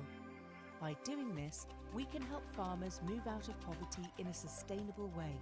So, the result is investment plans that actually transform communities, strengthen local economies, and make them more sustainable. Tracking the effects of these new investments on greenhouse gas emissions and improving their design to further reduce carbon footprints is critical to achieving Agenda 2030 and the Paris Agreement, but also to attract climate finance. Using state-of-the-art models like the Exact Carbon Balance tool allows countries and investors to make informed decisions. With partnerships being crucial to success, the Hand in Hand initiative brings together a diverse group of stakeholders, including governments, donors, private enterprises, producer organizations, civil society, and research institutions. These partnerships are critical to implement our goals, from data analysis, technology and funding, to capacity development. Because governance is about ensuring national ownership and leadership, the Hand in Hand initiative puts countries in the driver's seat. Country task force teams include government officials to ensure transparency and accountability. Through shared information platforms, Hand in Hand fosters coordination, mutual accountability, and enables timely problem solving. From empowering farmers in Angola to modernizing agriculture in Bangladesh, the Hand in Hand initiative is already changing lives for the better all around the world. FAO's open access Hand in Hand geospatial platform is a key tool for digital agriculture transformation and rural development. To help support evidence-based policymaking, the initiative's Data Lab for Statistical Innovation fills the gaps in official statistics by extracting data from non-conventional sources and combining cutting-edge technologies including web scraping, text mining, geospatial data analysis, and artificial intelligence. But none of this is possible without the participation of private sector partners, bringing investments and know-how to areas where it is needed most. Join hands with FAO's Hand in Hand initiative and be part of the solution. Together, we can eradicate poverty, end hunger, and create a brighter future for all, leaving no one behind.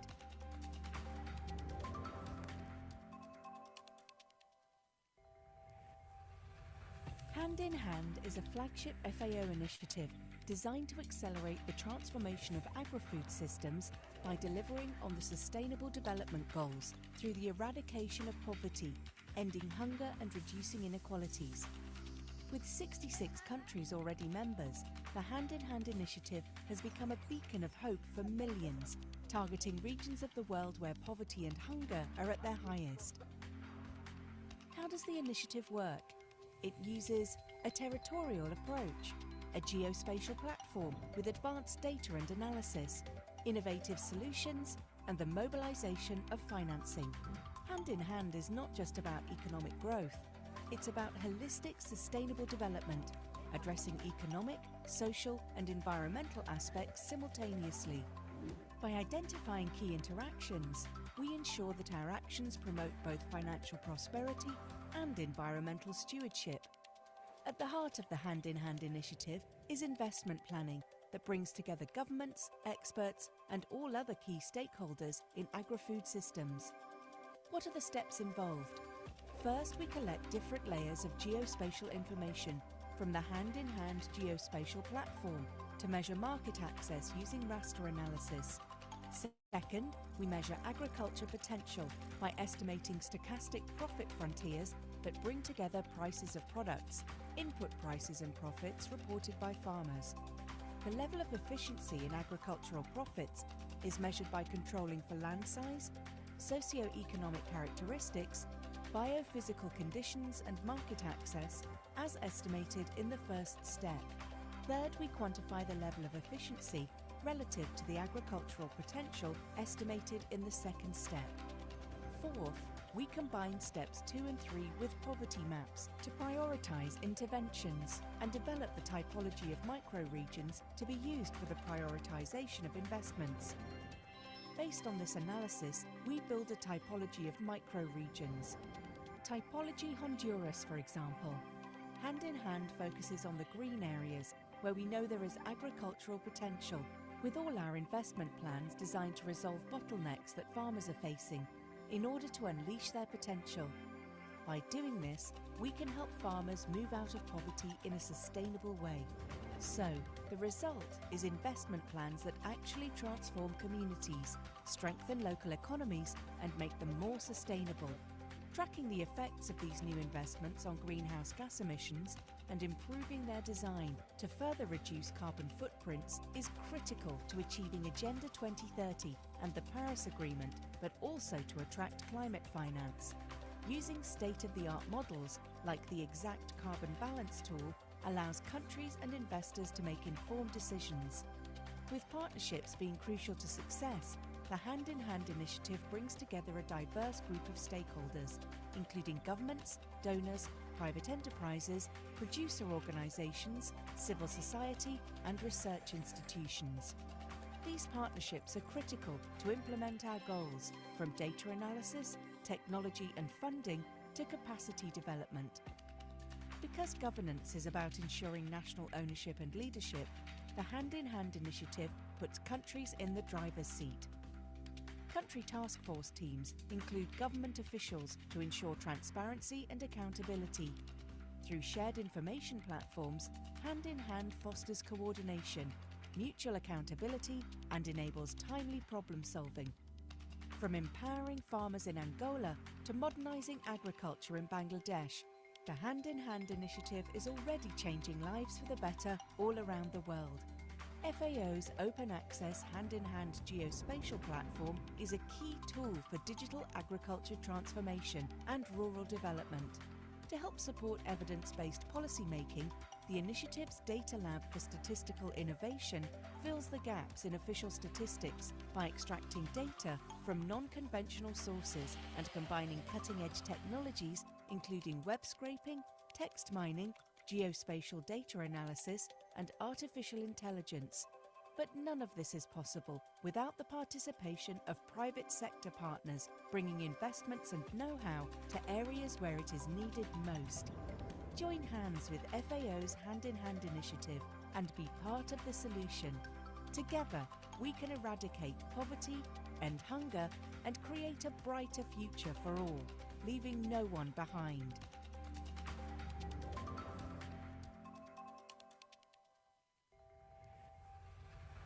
Hand in Hand is a flagship FAO initiative designed to accelerate the transformation of agri-food systems by delivering on the Sustainable Development Goals through the eradication of poverty, ending hunger and reducing inequalities. With 66 countries already members, the Hand in Hand initiative has become a beacon of hope for millions, targeting regions of the world where poverty and hunger. How does the initiative work? It uses a territorial approach, a geospatial platform with advanced data and analysis, innovative solutions, and the mobilization of financing. Hand in Hand is not just about economic growth, it's about holistic sustainable development, addressing economic, social, and environmental aspects simultaneously. By identifying key interactions, we ensure that our actions promote both financial prosperity and environmental stewardship. At the heart of the Hand in Hand initiative is investment planning that brings together governments, experts, and all other key stakeholders in agri-food systems. What are the steps involved? First, we collect different layers of geospatial information from the Hand in Hand geospatial platform to measure market access using raster analysis. Second, we measure agriculture potential by estimating stochastic profit frontiers that bring together prices of products, input prices and profits reported by farmers. The level of efficiency in agricultural profits is measured by controlling for land size, socio-economic characteristics, biophysical conditions and market access as estimated in the first step. Third, we quantify the level of efficiency relative to the agricultural potential estimated in the second step. Fourth, we combine steps 2 and 3 with poverty maps to prioritize interventions and develop the typology of microregions to be used for the prioritization of investments. Based on this analysis, we build a typology of microregions. Typology Honduras, for example. Hand in Hand focuses on the green areas where we know there is agricultural potential, with all our investment plans designed to resolve bottlenecks that farmers are facing in order to unleash their potential. By doing this, we can help farmers move out of poverty in a sustainable way. So, the result is investment plans that actually transform communities, strengthen local economies, and make them more sustainable. Tracking the effects of these new investments on greenhouse gas emissions and improving their design to further reduce carbon footprints is critical to achieving Agenda 2030 and the Paris Agreement, but also to attract climate finance. Using state-of-the-art models like the exact carbon balance tool allows countries and investors to make informed decisions. With partnerships being crucial to success, the Hand in Hand initiative brings together a diverse group of stakeholders, including governments, donors, private enterprises, producer organizations, civil society, and research institutions. These partnerships are critical to implement our goals, from data analysis, technology and funding, to capacity development. Because governance is about ensuring national ownership and leadership, the Hand in Hand initiative puts countries in the driver's seat. Country task force teams include government officials to ensure transparency and accountability. Through shared information platforms, Hand in Hand fosters coordination, mutual accountability, and enables timely problem solving. From empowering farmers in Angola to modernizing agriculture in Bangladesh, the Hand in Hand initiative is already changing lives for the better all around the world. FAO's open access Hand in Hand geospatial platform is a key tool for digital agriculture transformation and rural development. To help support evidence-based policymaking, the initiative's Data Lab for Statistical Innovation fills the gaps in official statistics by extracting data from non-conventional sources and combining cutting-edge technologies including web scraping, text mining, geospatial data analysis, and artificial intelligence. But none of this is possible without the participation of private sector partners, bringing investments and know-how to areas where it is needed most. Join hands with FAO's Hand in Hand initiative and be part of the solution. Together, we can eradicate poverty, end hunger, and create a brighter future for all, leaving no one behind.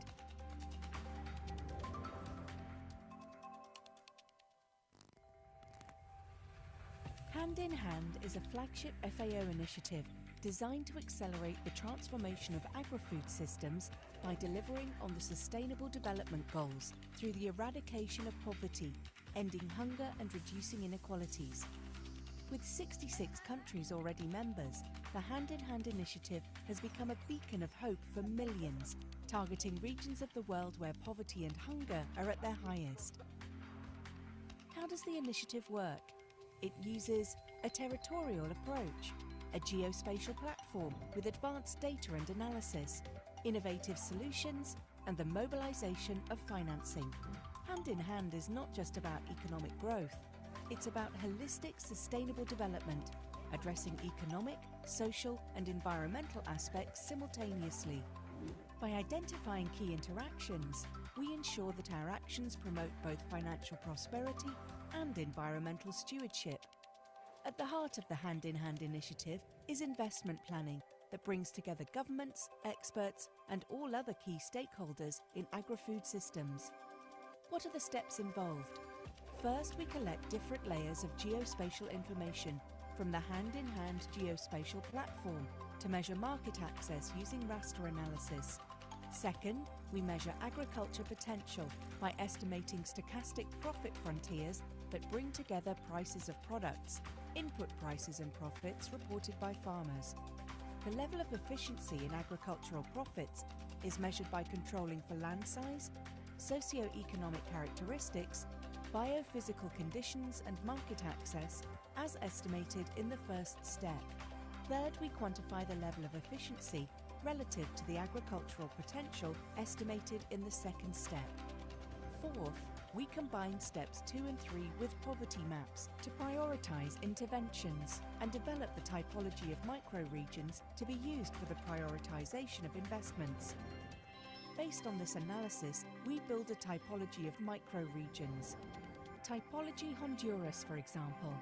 Hand in Hand focuses on the green areas where we know there is agricultural potential, with all our investment plans designed to resolve bottlenecks that farmers are facing in order to unleash their potential. By doing this, we can help farmers move out of poverty in a sustainable way. So, the result is investment plans that actually transform communities, strengthen local economies, and make them more sustainable. Tracking the effects of these new investments on greenhouse gas emissions and improving their design to further reduce carbon footprints is critical to achieving Agenda 2030 and the Paris Agreement, but also to attract climate finance. Using state-of-the-art models like the Exact Carbon Balance tool allows countries and investors to make informed decisions.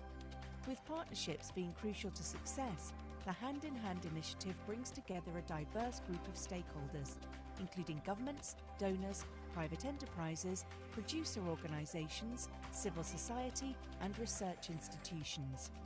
These partnerships are critical to implement our goals, from data analysis, technology and funding, to capacity development.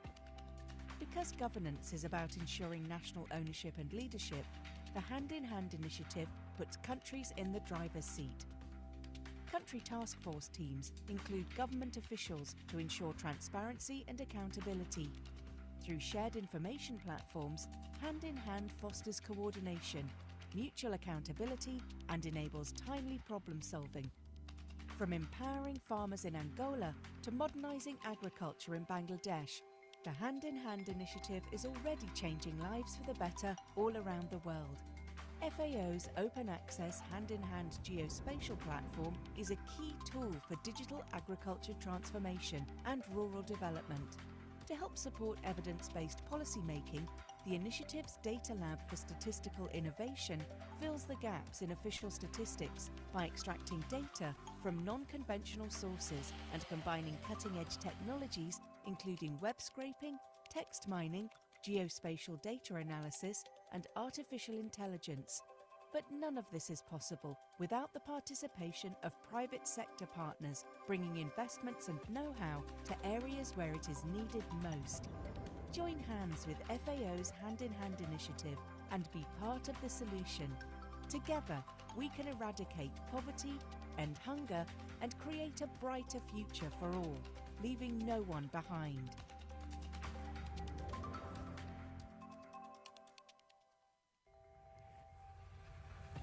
Hand in Hand is a flagship FAO initiative designed to accelerate the transformation of agri-food systems by delivering on the Sustainable Development Goals through the eradication of poverty, ending hunger and reducing inequalities. With 66 countries already members, the Hand in Hand initiative has become a beacon of hope for millions, targeting regions of the world where poverty and hunger are at their highest. How does the initiative work? It uses a territorial approach, a geospatial platform with advanced data and analysis, innovative solutions, and the mobilization of financing.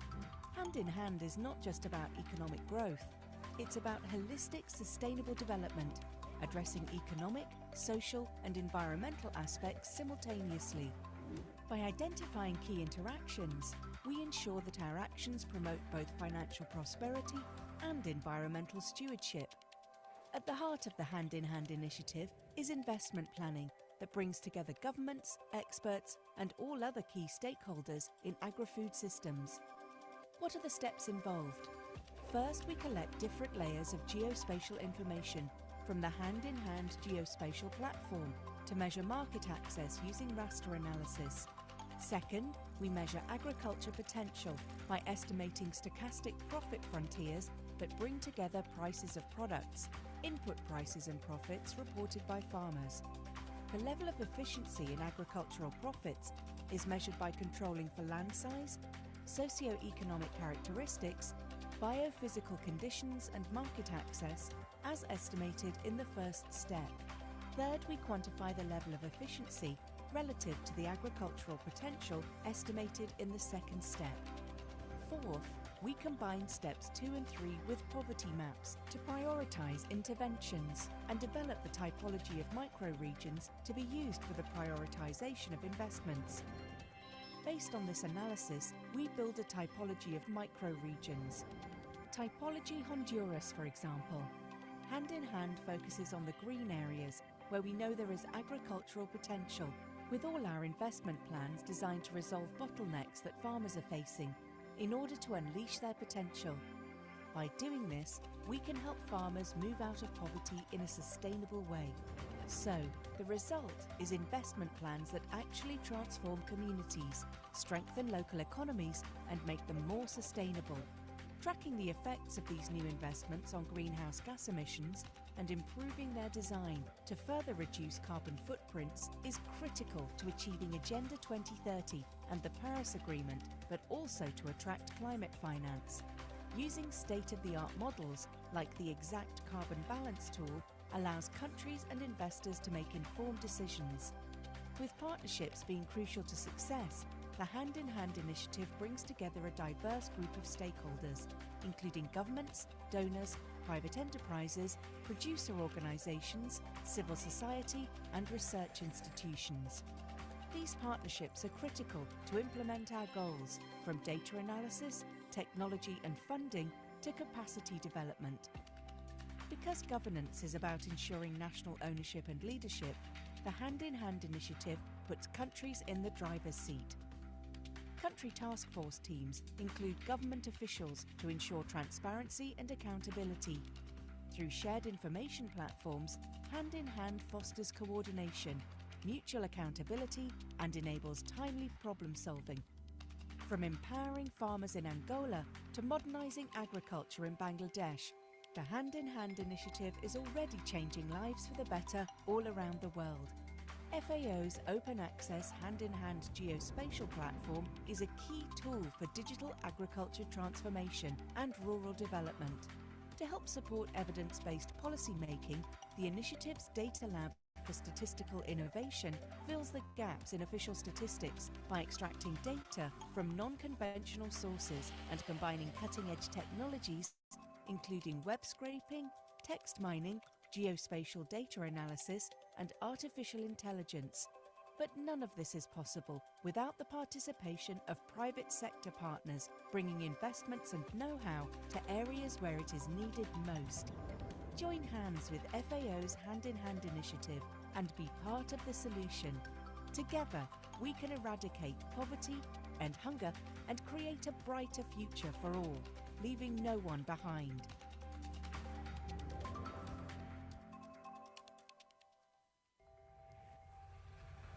Hand in Hand is a flagship FAO initiative designed to accelerate the transformation of agri-food systems by delivering on the Sustainable Development Goals through the eradication of poverty, ending hunger and reducing inequalities.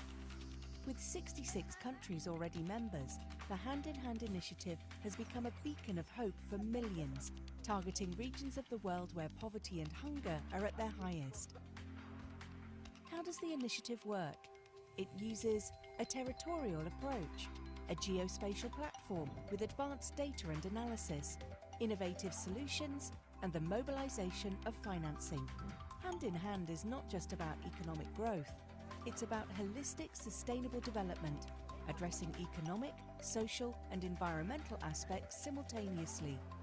By identifying key interactions, we ensure that our actions promote both financial prosperity and environmental stewardship. At the heart of the Hand in Hand initiative is investment planning that brings together governments, experts, and all other key stakeholders in agri-food systems. What are the steps involved? First, we collect different layers of geospatial information from the Hand in Hand geospatial platform to measure market access using raster analysis. Second, we measure agriculture potential by estimating stochastic profit frontiers that bring together prices of products, input prices and profits reported by farmers. The level of efficiency in agricultural profits is measured by controlling for land size, socio-economic characteristics, biophysical conditions and market access as estimated in the first step. Third, we quantify the level of efficiency relative to the agricultural potential estimated in the second step. Fourth, we combine steps 2 and 3 with poverty maps to prioritize interventions and develop the typology of microregions to be used for the prioritization of investments. Based on this analysis, we build a typology of microregions. Typology Honduras, for example. Hand in Hand focuses on the green areas where we know there is agricultural potential, with all our investment plans designed to resolve bottlenecks that farmers are facing in order to unleash their potential. By doing this, we can help farmers move out of poverty in a sustainable way. So, the result is investment plans that actually transform communities, strengthen local economies, and make them more sustainable. Tracking the effects of these new investments on greenhouse gas emissions and improving their design to further reduce carbon footprints is critical to achieving Agenda 2030 and the Paris Agreement, but also to attract climate finance. Using state-of-the-art models like the exact carbon balance tool allows countries and investors to make informed decisions. With partnerships being crucial to success, the Hand in Hand initiative brings together a diverse group of stakeholders, including governments, donors, private enterprises, producer organizations, civil society, and research institutions. These partnerships are critical to implement our goals, from data analysis, technology and funding, to capacity development. Because governance is about ensuring national ownership and leadership, the Hand in Hand initiative puts countries in the driver's seat. Country task force teams include government officials to ensure transparency and accountability. Through shared information platforms, Hand in Hand fosters coordination, mutual accountability, and enables timely problem solving. From empowering farmers in Angola to modernizing agriculture in Bangladesh, the Hand in Hand initiative is already changing lives for the better all around the world. FAO's open access Hand in Hand geospatial platform is a key tool for digital agriculture transformation and rural development. To help support evidence-based policymaking, the initiative's Data Lab for Statistical Innovation fills the gaps in official statistics by extracting data from non-conventional sources and combining cutting-edge technologies including web scraping, text mining, geospatial data analysis, and artificial intelligence. But none of this is possible without the participation of private sector partners, bringing investments and know-how to areas where it is needed most. Join hands with FAO's Hand in Hand initiative and be part of the solution. Together, we can eradicate poverty, end hunger, and create a brighter future for all, leaving no one behind.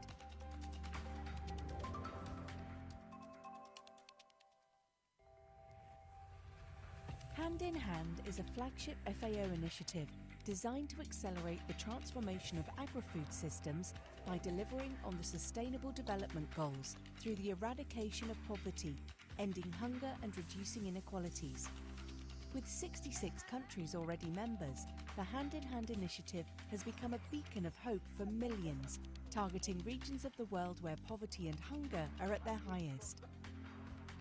How does the initiative work? It uses a territorial approach, a geospatial platform with advanced data and analysis, innovative solutions, and the mobilization of financing. Hand in Hand is not just about economic growth, it's about holistic sustainable development, addressing economic, social, and environmental aspects simultaneously. By identifying key interactions, we ensure that our actions promote both financial prosperity and environmental stewardship. At the heart of the Hand in Hand initiative is investment planning that brings together governments, experts, and all other key stakeholders in agri-food systems. What are the steps involved? First, we collect different layers of geospatial information from the Hand in Hand geospatial platform to measure market access using raster analysis. Second, we measure agriculture potential by estimating stochastic profit frontiers that bring together prices of products, input prices and profits reported by farmers. The level of efficiency in agricultural profits is measured by controlling for land size, socio-economic characteristics, biophysical conditions and market access as estimated in the first step. Third, we quantify the level of efficiency relative to the agricultural potential estimated in the second step. Fourth, we combine steps 2 and 3 with poverty maps to prioritize interventions and develop the typology of microregions to be used for the prioritization of investments. Based on this analysis, we build a typology of microregions. Typology Honduras, for example. Hand in Hand focuses on the green areas where we know there is agricultural potential, with all our investment plans designed to resolve bottlenecks that farmers are facing in order to unleash their potential. By doing this, we can help farmers move out of poverty in a sustainable way. So, the result is investment plans that actually transform communities, strengthen local economies, and make them more sustainable. Tracking the effects of these new investments on greenhouse gas emissions and improving their design to further reduce carbon footprints is critical to achieving Agenda 2030 and the Paris Agreement, but also to attract climate finance. Using state-of-the-art models like the Exact Carbon Balance tool allows countries and investors to make informed decisions. With partnerships being crucial to success, the Hand in Hand initiative brings together a diverse group of stakeholders, including governments, donors, private enterprises, producer organizations, civil society, and research institutions. These partnerships are critical to implement our goals, from data analysis, technology and funding, to capacity development. Because governance is about ensuring national ownership and leadership, the Hand in Hand initiative puts countries in the driver's seat. Country task force teams include government officials to ensure transparency and accountability. Through shared information platforms, Hand in Hand fosters coordination, mutual accountability, and enables timely problem solving. From empowering farmers in Angola to modernizing agriculture in Bangladesh, the Hand in Hand initiative is already changing lives for the better all around the world. FAO's open access Hand in Hand geospatial platform is a key tool for digital agriculture transformation and rural development. To help support evidence-based policymaking, the initiative's Data Lab for Statistical Innovation fills the gaps in official statistics by extracting data from non-conventional sources and combining cutting-edge technologies including web scraping, text mining, geospatial data analysis, and artificial intelligence. But none of this is possible without the participation of private sector partners, bringing investments and know-how to areas where it is needed most. Join hands with FAO's Hand in Hand initiative and be part of the solution. Together, we can eradicate poverty, end hunger, and create a brighter future for all, leaving no one behind.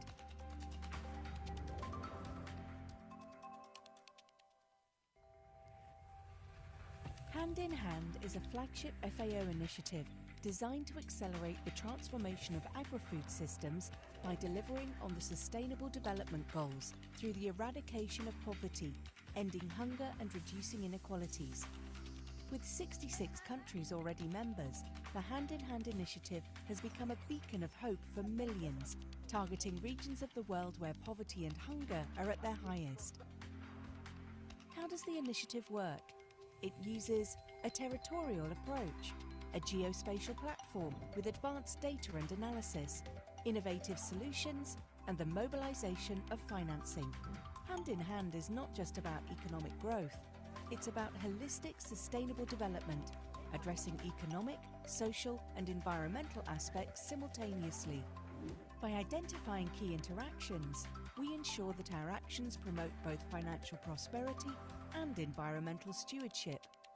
At the heart of the Hand in Hand initiative is investment planning that brings together governments, experts, and all other key stakeholders in agri-food systems. What are the steps involved? First, we collect different layers of geospatial information from the Hand in Hand geospatial platform to measure market access using raster analysis. Second, we measure agriculture potential by estimating stochastic profit frontiers that bring together prices of products, input prices and profits reported by farmers. The level of efficiency in agricultural profits is measured by controlling for land size, socio-economic characteristics, biophysical conditions and market access as estimated in the first step. Third, we quantify the level of efficiency relative to the agricultural potential estimated in the second step. Fourth, we combine steps 2 and 3 with poverty maps to prioritize interventions and develop the typology of microregions to be used for the prioritization of investments. Based on this analysis, we build a typology of microregions. Typology Honduras, for example. Hand in Hand focuses on the green areas where we know there is agricultural potential, with all our investment plans designed to resolve bottlenecks that farmers are facing in order to unleash their potential. By doing this, we can help farmers move out of poverty in a sustainable way. So, the result is investment plans that actually transform communities, strengthen local economies, and make them more sustainable. Tracking the effects of these new investments on greenhouse gas emissions and improving their design to further reduce carbon footprints is critical to achieving Agenda 2030 and the Paris Agreement, but also to attract climate finance. Using state-of-the-art models like the Exact Carbon Balance tool allows countries and investors to make informed decisions. With partnerships being crucial to success, the Hand in Hand initiative brings together a diverse group of stakeholders, including governments, donors, private enterprises, producer organizations, civil society, and research institutions. These partnerships are critical to implement our goals, from data analysis, technology and funding to capacity development. Because governance is about ensuring national ownership and leadership, the Hand in Hand initiative puts countries in the driver's seat. Country task force teams include government officials to ensure transparency and accountability. Through shared information platforms, Hand in Hand fosters coordination, mutual accountability, and enables timely problem solving. From empowering farmers in Angola to modernizing agriculture in Bangladesh, the Hand in Hand initiative is already changing lives for the better all around the world. FAO's open access Hand in Hand geospatial platform is a key tool for digital agriculture transformation and rural development. To help support evidence-based policymaking, the initiative's Data Lab for Statistical Innovation fills the gaps in official statistics by extracting data from non-conventional sources and combining cutting-edge technologies including web scraping, text mining, geospatial data analysis, and artificial intelligence. But none of this is possible without the participation of private sector partners, bringing investments and know-how to areas where it is needed most. Join hands with FAO's Hand in Hand initiative and be part of the solution. Together, we can eradicate poverty, end hunger, and create a brighter future for all, leaving no one behind.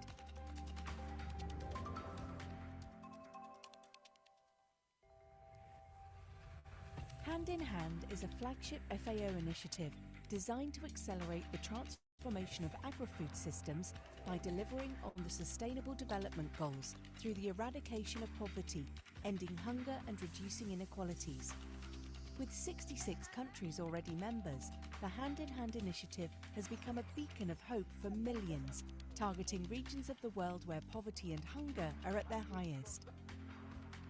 How does the initiative work?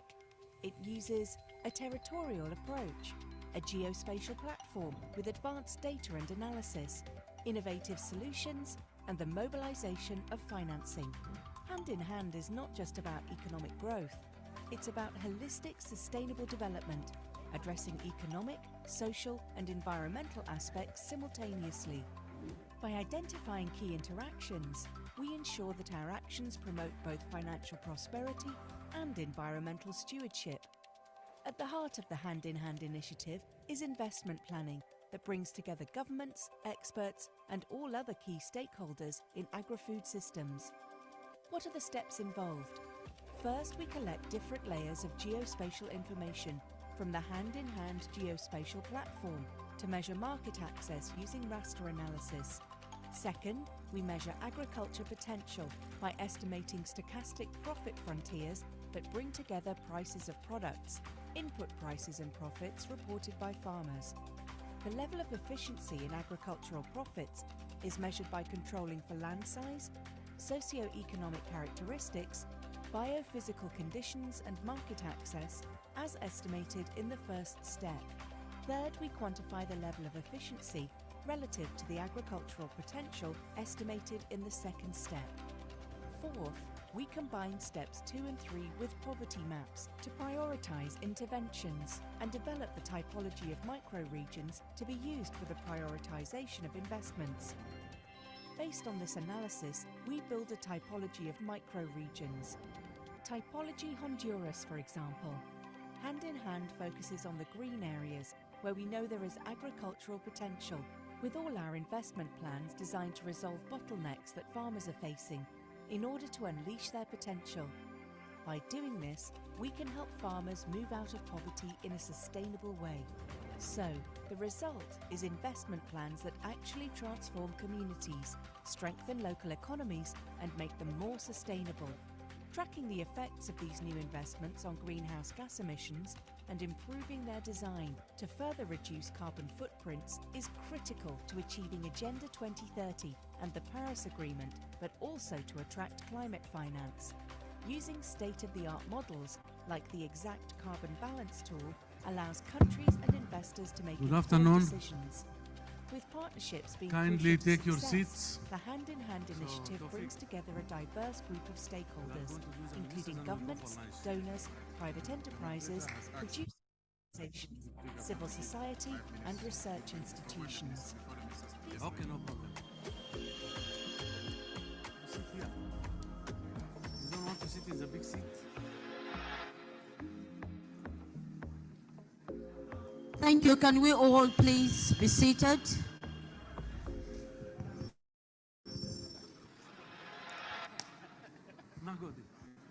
We thank you immensely.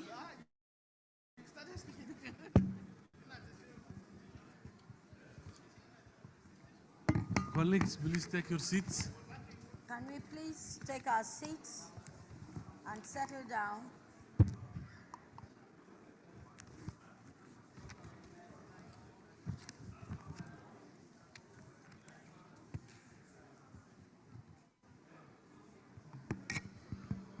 Honorable Minister, Your Excellency, the Deputy Governor of Ebonyi State, Her Excellency Patricia Onyemache Obila, very distinguished participants, please can we settle down? At this time, we would listen to Her Excellency address us. Ebonyi State is one of those states that have continued to grow agriculturally. If you've heard of Abakaliki rice, that is so important, but if you have not eaten it, then you've missed. So I would recommend abakaliki rice with all its vitamins and nutrients. So coming from that angle, on your behalf, I'd like to bring to the microphone Her Excellency, the Deputy Governor, who would give us a goodwill message before we go into the next plenary session. Please welcome her warmly, Her Excellency, Patricia Obila.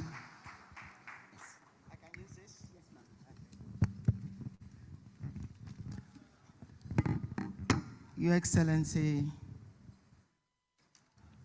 our great minister here, seated right here. Thank you so much. Let me also welcome all the participants from both in and outside the state. And also I appreciate everyone here. The protocol has already been laid. You are all welcome back from lunch break. My name is Princess Patricia Obila, the Deputy Governor of Ebonyi State, but here acting on behalf of my boss because he's on official assignment outside the country.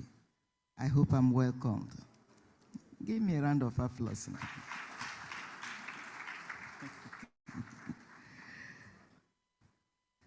Your Excellency, today we are all gathered on this course of agriculture and irrigation. As my sister said earlier, I am from Ebonyi State, the best state in the whole federation, as we all know. Even the rice you ate this morning and even this afternoon, the best is from Ebonyi State. And that is why I'm here to tell you that agriculture remains the very pivot that revives the success of every country in agriculture.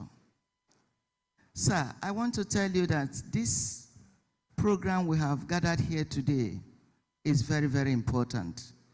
You could remember, ever since we started this food security by the president, powered by the office of the vice president.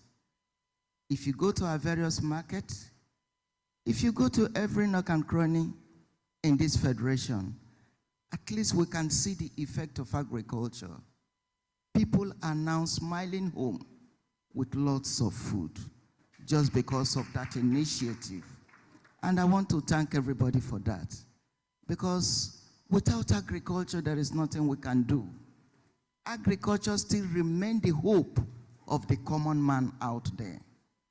It is one of the oldest professions in this world. Our forefathers started it, but now we are also going into digital of it by talking of irrigation.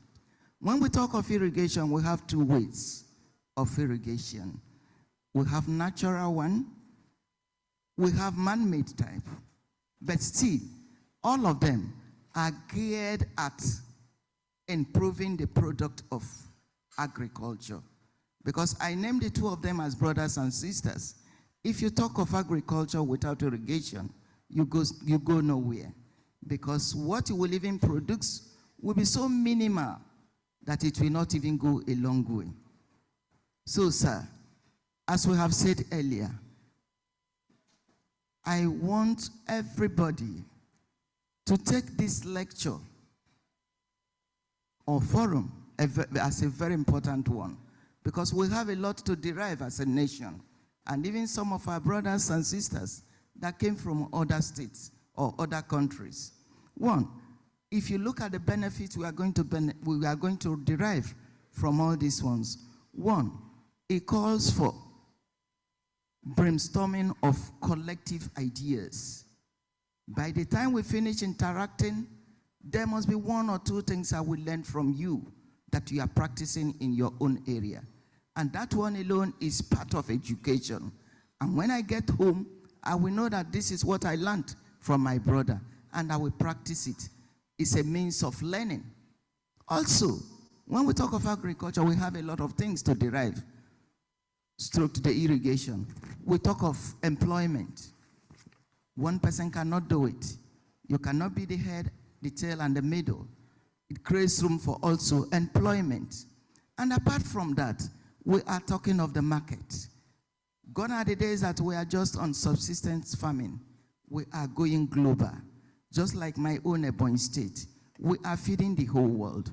But now, we want to extend beyond the global because we have all that it takes to give you the best.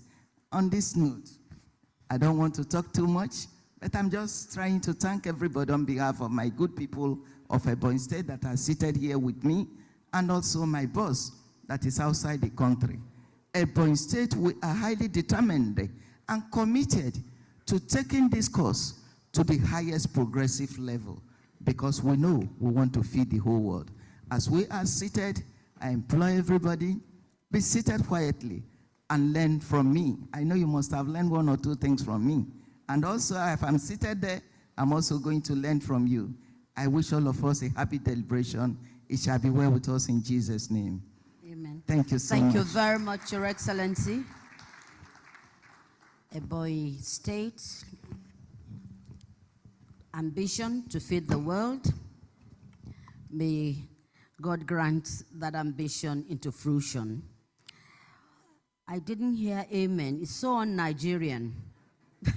Okay, we're moving on, and we're moving on to a very important aspect, which is going to be extremely interactive.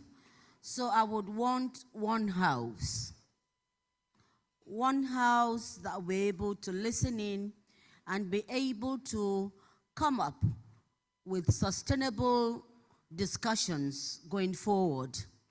As always, our passionate Honorable Minister of Agriculture and Food Security will kick off this discussion.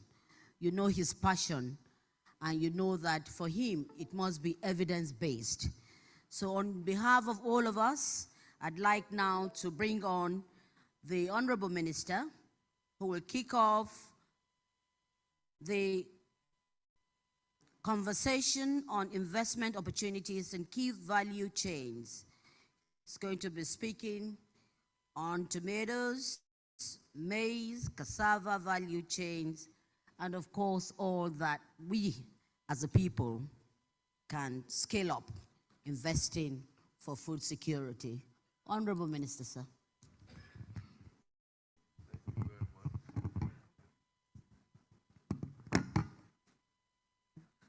Thank you very much. Your Excellency, Your Excellencies, distinguished participants, permit me to stand on the already established protocol. What we have here,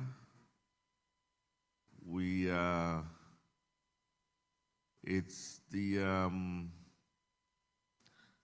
broader overview.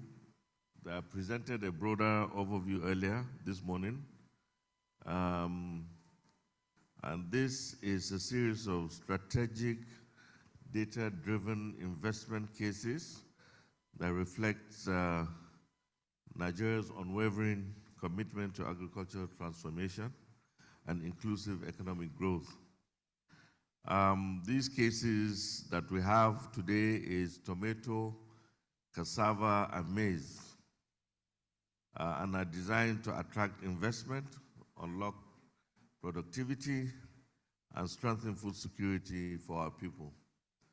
Of course, we are all aware that Mr. President, President Bola Ahmed Tinubu has an 8-point agenda, of which number 1 is food security, number 2 is poverty reduction, number 3, job creation, number 4, inclusivity, number 5, access to finance, number 6,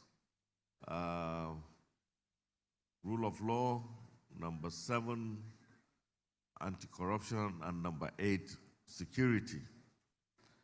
You would also agree with me that out of the 8, 5 actually are targeted, well, rather the shortest and the most low-hanging fruits that you want to achieve, those 5 out of the 8 is through agriculture.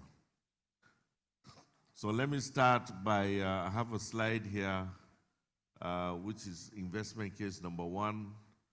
We speak on tomato. And of course, for those that do not know, Nigeria is Africa's 2nd largest producer of tomatoes.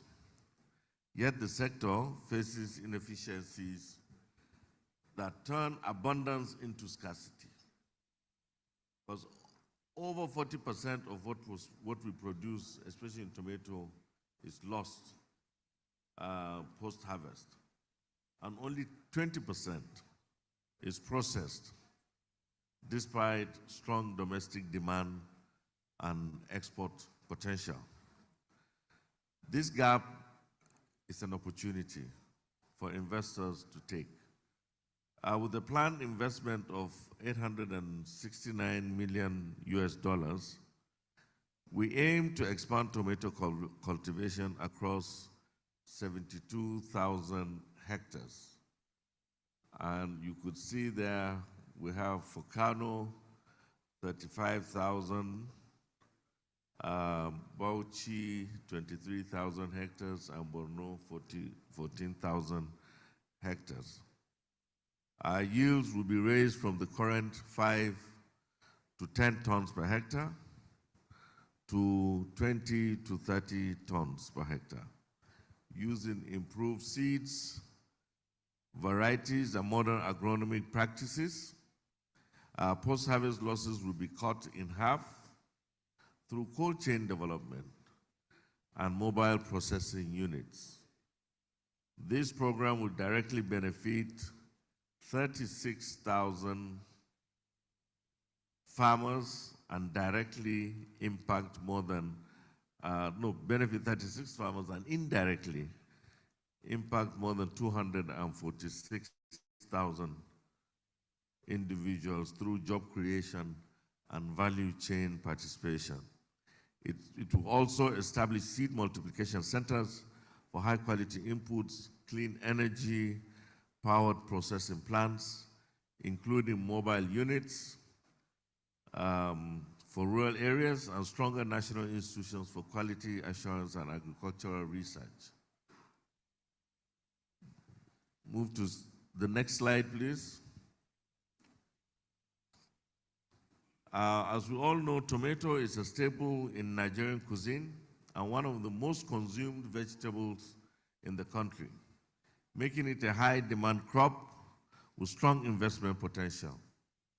Nigeria's location also provides ready access to markets in Niger, Chad, Cameroon, Benin, and under the ECOWAS, tomato paste and processed products can move tariff-free to 15 West African countries. And with the African Continental Free Trade Area, we can reach into North and East Africa, where demand for tomato derivatives is rising. The financial case is strong. The portfolio shows an internal rate of return of 12.5% and a net present value of $171 million. For investment, this is a scalable, for investors, this is a scalable opportunity in a high demand crop, backed by strong government support and clear infrastructure needs. Our message is simple: invest in tomato and you invest in food security, and invest in jobs and a profitable value chain that connects Nigeria to regional and continental markets. I know I can see some that have already are investing in the tomato field. Mala Alu Farm is one, and of course the managing director of the Dangote tomato is seated right here, Alhaji Malang Abdul Karim Lal Keita, and listening with keen interest. And I'm sure African farmer also who whose collaboration actually worked wonders, that we found a way to stabilize tomato prices that has not been done in the last 26 years. You could all remember last year when tomato was, quote unquote, termed as gold because it was expensive. Some places as high as 200,000 naira per basket. But we're happy that this year, during the lean season, the prices of tomato had continued to stabilize. So and then the next one, let me go on to cassava. Go on to the next, yeah. And this is the big one. Nigeria is the world's largest producer of cassava, with over 61 million metric tons per annum. Yet productivity remains low, and only a fraction of this is processed into industrial derivatives such as starch, ethanol, and high-quality flour. Earlier, His Excellency the Vice President made mention of Abewa Farms. I don't know where is Hakim, he has left, of whose younger brother Kabir is there. I visited that farm sometime, I can't remember, was it last year, early this year, where they have already cleared 10,000 hectares, and they have huge investment. I wish they would be here to tell us the potential of that investment.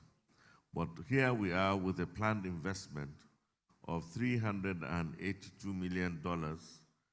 We are targeting 207,000 hectares in Ogun, Oyo, and Anambra states with strong cassava traditions and access to processing infrastructure.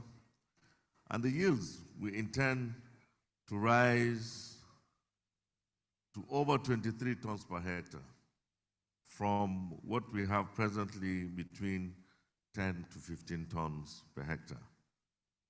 Post-harvest losses will be reduced by 5% through better storage and logistics, and this investment will directly benefit more than 45,000 farmers and indirectly impact over 300,000 individuals through jobs and value chain participation. It will also establish 375 processing units, including mobile facilities, support farmer clusters and cooperatives, and expand access to finance and quality inputs. By addressing national gaps in high-quality cassava, high-quality cassava flour and starch, this program will reduce imports, strengthen food security, and supply industries that rely heavily on cassava derivatives that I mentioned earlier. We'll move on to the derivatives that are in high demand across West Africa, particularly in Ghana, Cote d'Ivoire, Senegal, and Togo, for starch and ethanol. Through the African Continental Free Trade Area, Nigeria can also expand into Southern Africa, where cassava-based feed and flour are gaining traction. Our ports and road networks further support efficient exports to West and Central Africa. The financial case is compelling. The portfolio shows an internal rate of return of 15.2% and a net present value of $18.7 million. For investors, this is profitable, scalable, and export-oriented opportunity in a crop that is strategic for both food security and industrial use. The message is clear. Cassava is more than a subsistence crop. It is industrial growth driver and an export product with rising demand across Africa, and Asia. Investing in cassava means investing in food security, industry, and cross-border trade.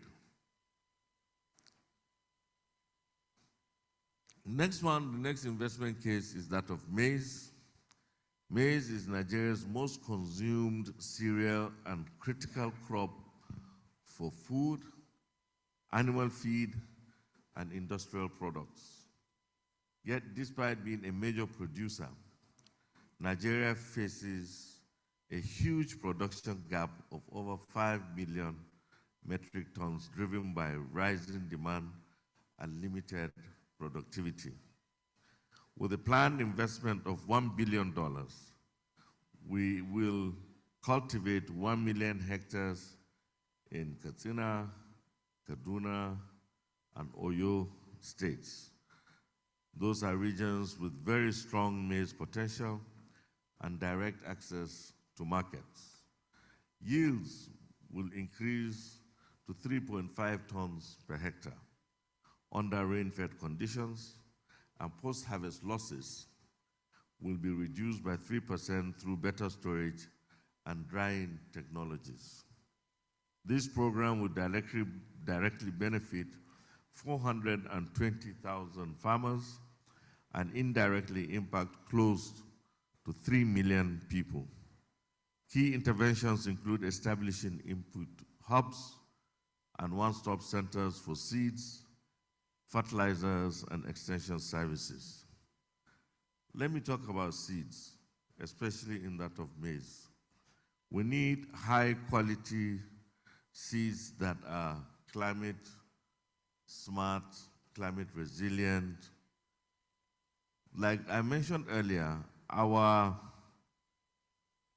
yield as it stands today is about anywhere between 2 to 2.5 tons per hectare.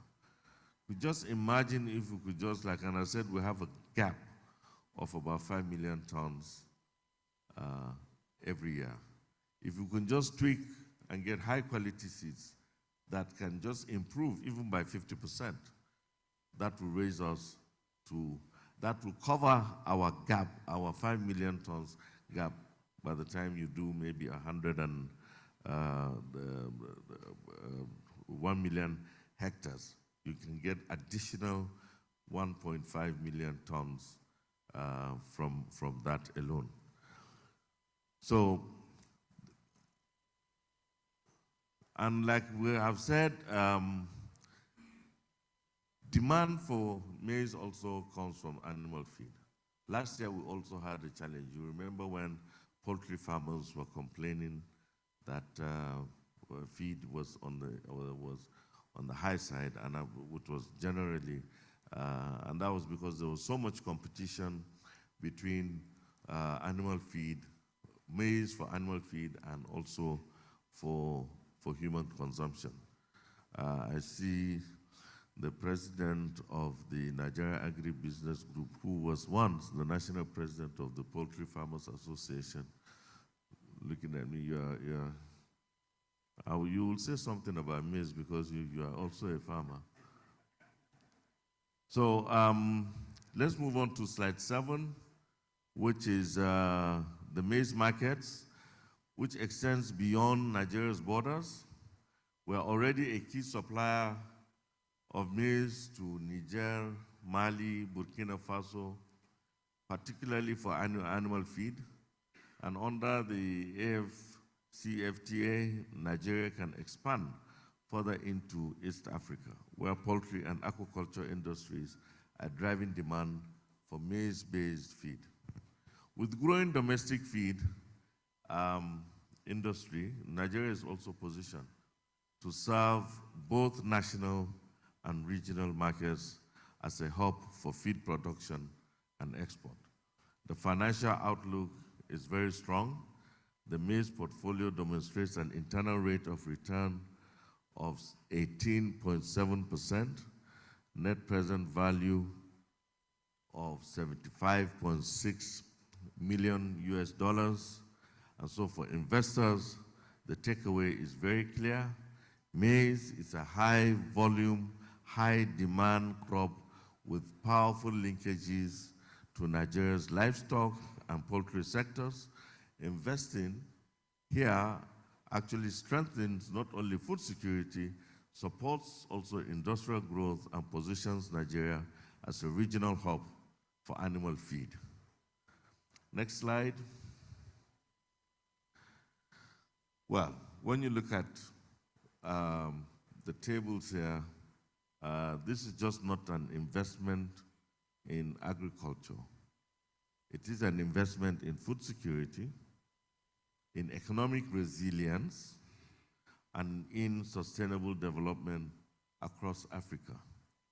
So we extend this invitation to all, to you all. Join us in this transformative journey.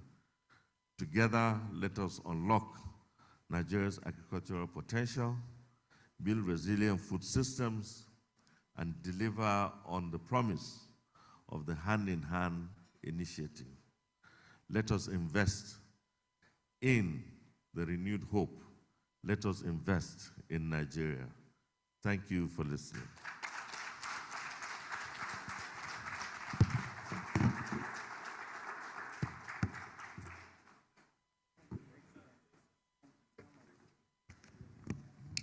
Please let's appreciate him one more time.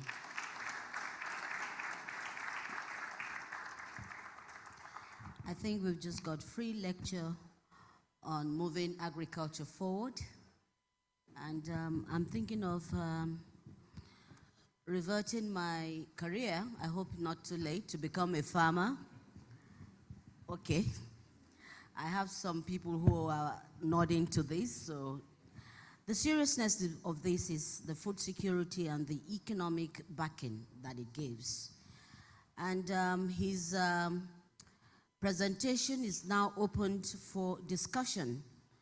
This is going to be an interactive session, just like Her Excellency said. We are going to be learning from each other.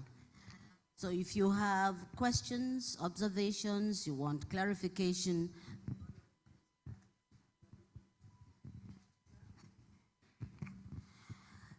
I would need a mobile. Okay. We will have few questions or reflections on the Honorable Minister's presentation. And specifically, we would like to hear from the Chamber of Commerce. No. Yes. No, let me. So the minister picked you. There's going to be a microphone that will go around. Well, good afternoon. We're excited that we are going to scale the production of maize in particular, because, you know, maize is the biggest staple in Nigeria. And the maize that we produce is shared between animals and human beings. So it's a very critical crop, and it is used everywhere in Nigeria. So I call on all our farmers to get into maize farming. Look at all the technologies available. Look at even those that are referred to as disruptive, you know, deploying GM technology, biotechnology to, you know, scale the production so that we meet the internal demands and meet most especially African demand on it, and be able to add value so that we can sell it. There are so many people now who are in the business of producing flour from corn, and that is very, very vital, and it's taking a lot of you know, space now. I know somebody who is whose capacity is very large, and we encouraged him to even buy off from people who are hedging because of poor prices. I'm sure that, you know, so many farmers are even lethargic about producing maize now because of the dive down on the prices. So those people who add value in country will mop up this, and we have advised, the Honorable Minister knows that we are in the process of advising government to mop up maize that is in the hands of large producers who are not able to get good prices to go back to the farm, so that we don't have a problem along the way. Because towards the end of this year and the beginning of next year, the first quarter, if care is not taken, we are going to have a lot of stresses in the availability of maize. And you know, we cannot continue to import anything. I mean, we had a window. The farmers did not carry placards to say you shouldn't import. But if care is not taken, the government may have to import, you know, and that will not be very good for the farmers. So I encourage every one of us to invest heavily in maize production. I have many things to say because I'll be on the panel at some point, and I would be able to now talk about other crops. No crop is unimportant, and I am trying to tell FAO that even though you have just looked at those 3 crops, there are a lot more that you should do, because you need to balance what is happening. You know, all farmers are important. There is no one single farmer that produces what he or she needs. We all buy from this market, and if the prices are not good and if inputs are not available, we will have groggy performance in many, many sectors, and the food security or the agri-food system will suffer. So I thank you immensely for asking me to make a comment, and I congratulate the Honorable Minister for really working very hard to bring out the potentials of our country. I remember that when he was laying out the legacy of our country in Dakar, we were selling Nigeria to African countries through AFTA. And some people were even asking me on TV that whether it was a dummy we were selling. I told them, come back to Nigeria and see. If you go to any of these markets here, food markets in Nigeria, you will see a lot of food items. The Nigerians are crying because they probably cannot afford it because of the purchasing power of our naira. But the more we produce, the more we strengthen our currency, and we will be better for it. So I thank you so much. Thank you.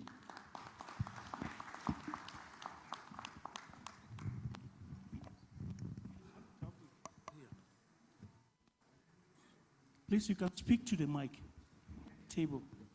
There's a mic there.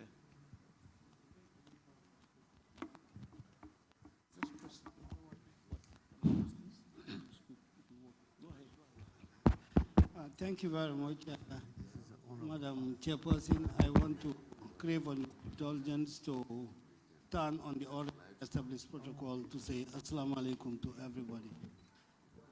I was privileged last year in October where Nigeria presented the investment plan in Rome during the World Food Forum. And the Honorable Minister of Agriculture, Livestock and Food Security of the Gambia pitching the investment of the Gambia.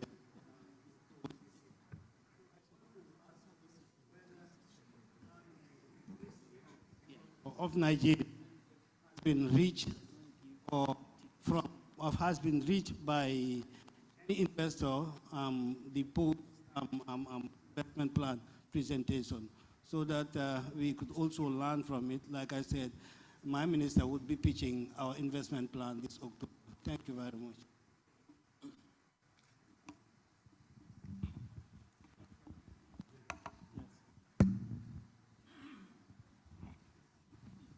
Honorable Minister, other delegates here, good afternoon. I've been forced to say something. Mine, honestly, is just to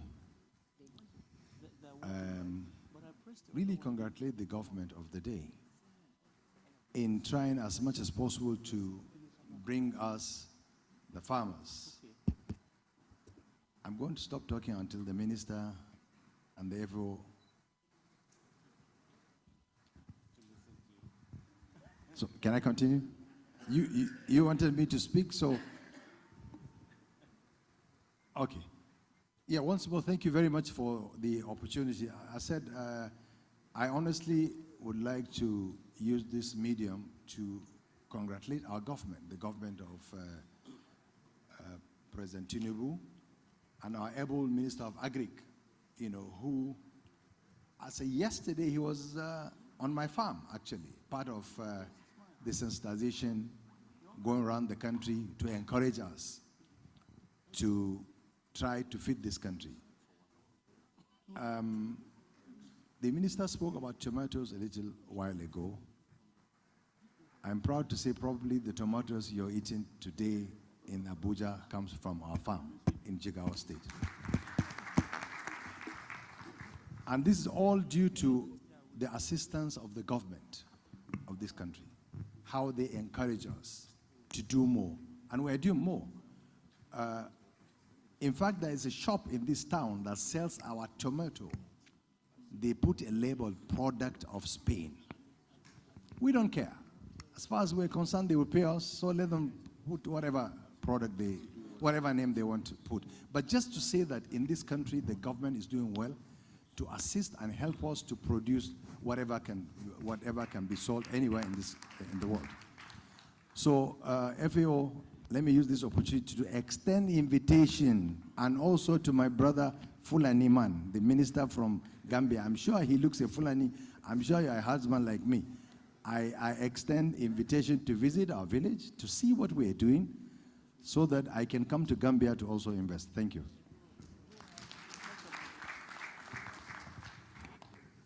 Thank you very much. Please, before we have the next speaker, may I just advise the wait. microphones on your table are working. The microphones on your table are working. One of the largest investors in tomato is Dangote Abdulkarim Keita.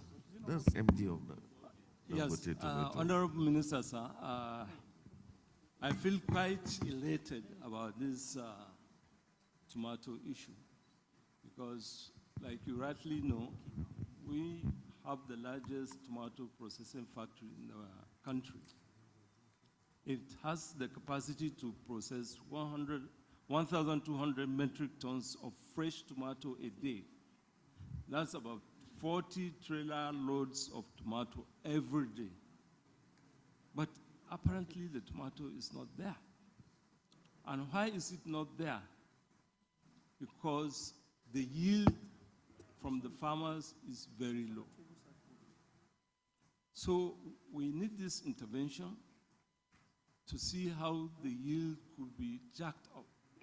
Because currently, average tomato farmer does 10 to 15 tons per hectare. Our demonstration farms, we do 40 to 60 tons per hectare. But we have land limitation. The land is owned by the farmers.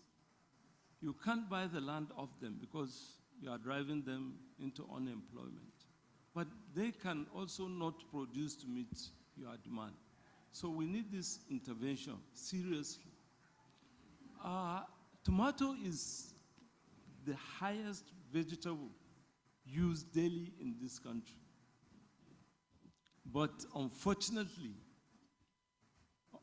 we cannot produce enough. Or rather, we are producing enough, but post-harvest losses due to lack of processing facilities or preservation facilities to preserve it.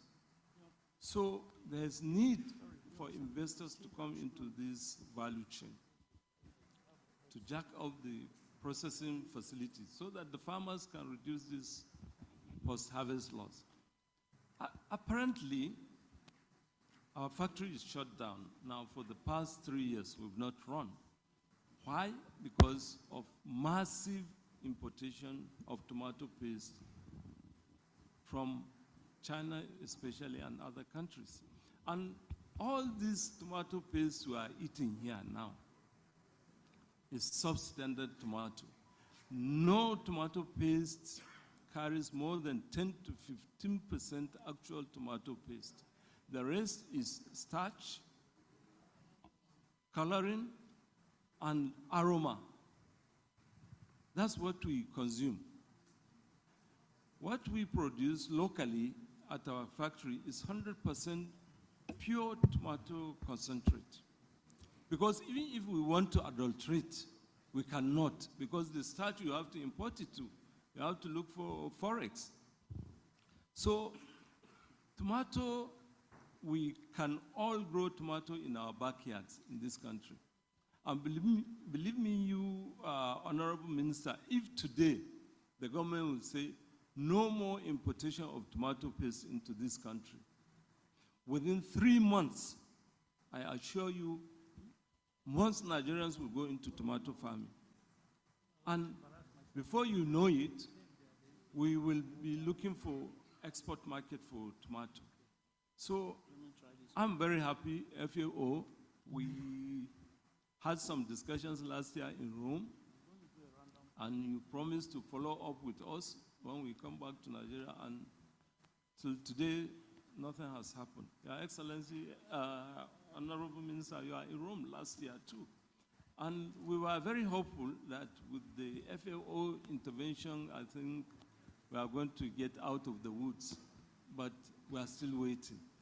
For now, we've closed down, we are watching the situation. But I think with the drive now by this government and the likes of Alu Farm, I think we are geared up to come back into operation again. Thank you, sir. Thank you very much. I believe that's why we are here, giving opportunities for investors, showcasing the available potential in the agricultural sector. Thank you. Okay, there's... Use the one on your table.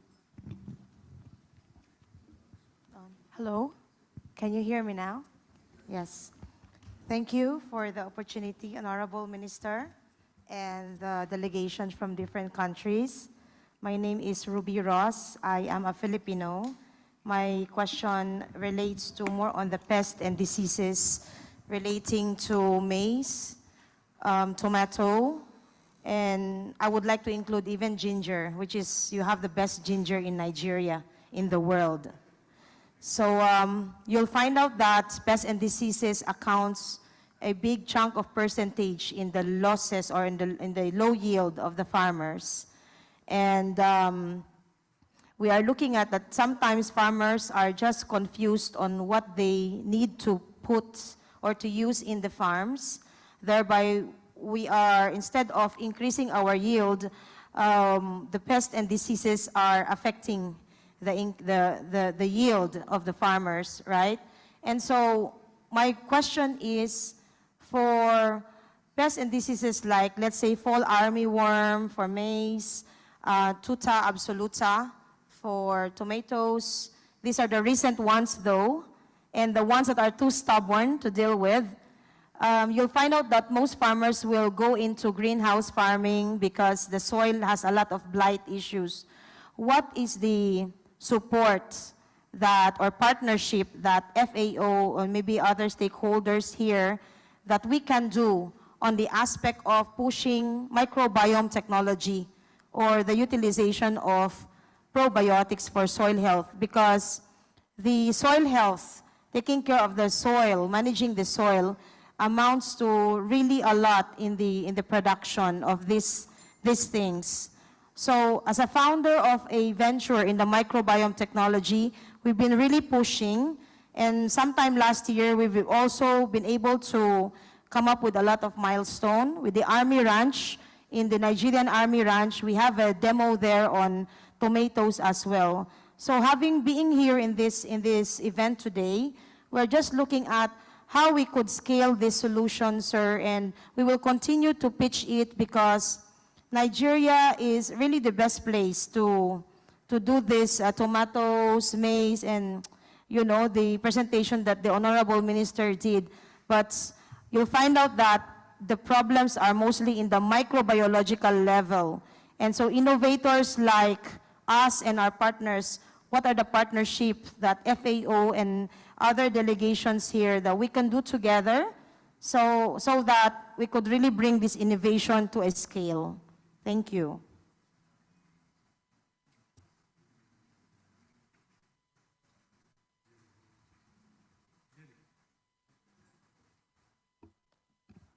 Hi, good afternoon, everyone. My name is Jerry Toby.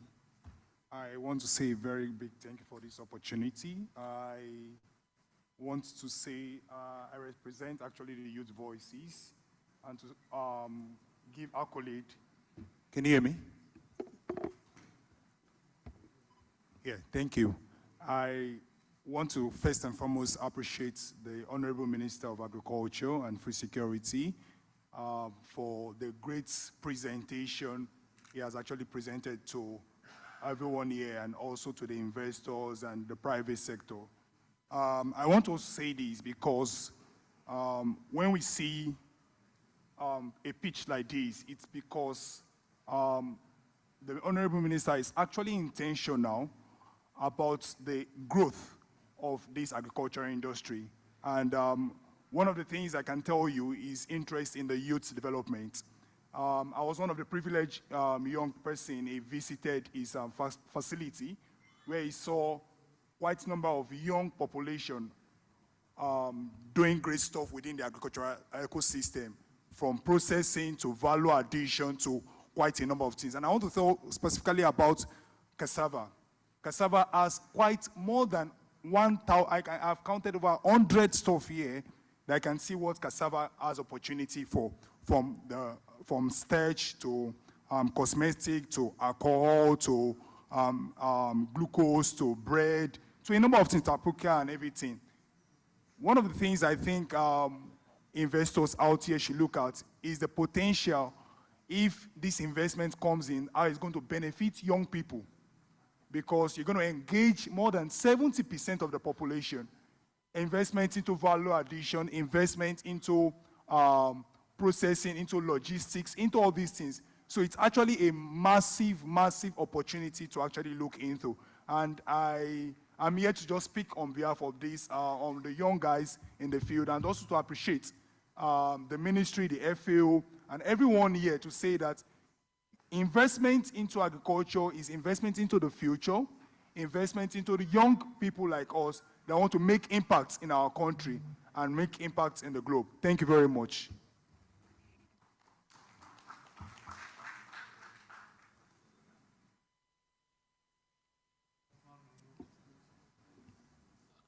Thank you. Mine is just a contribution that, yes, it's good that FAO and the ministry are looking at investments in the value chain, but also to encourage that timing is also very crucial. The maize figures we see there are way achievable. The next gold mine is around the corner, which is mostly the fresh maize in the dry season. As we approach the dry season, maize generally vanish from the markets.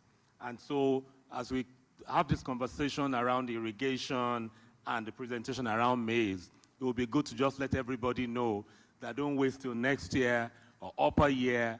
From October, the windows will begin to open across the river basins. Let's take advantage of it. Thank you.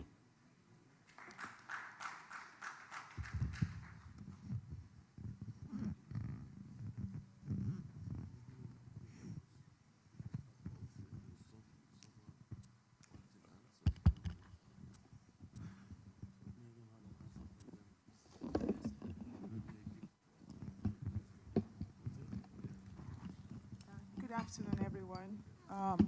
All protocols duly observed. My name is Grace Titi Fredson. I want to ask the ministers, the panelists, talking about, my focus is the tomatoes. Have we looked at freeze drying?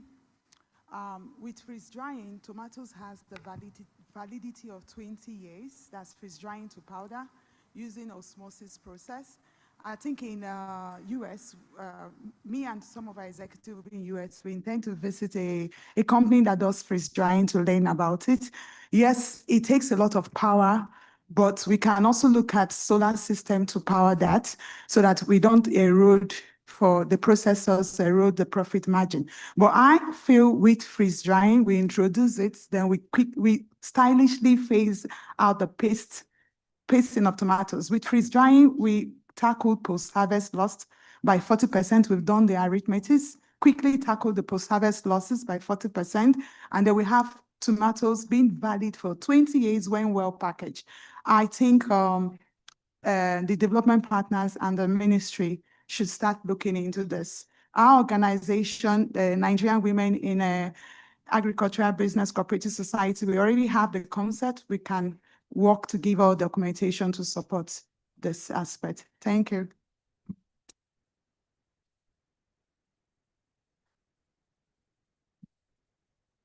So if I have the floor, first, I'd like to thank the Honorable Minister for a very beautiful presentation.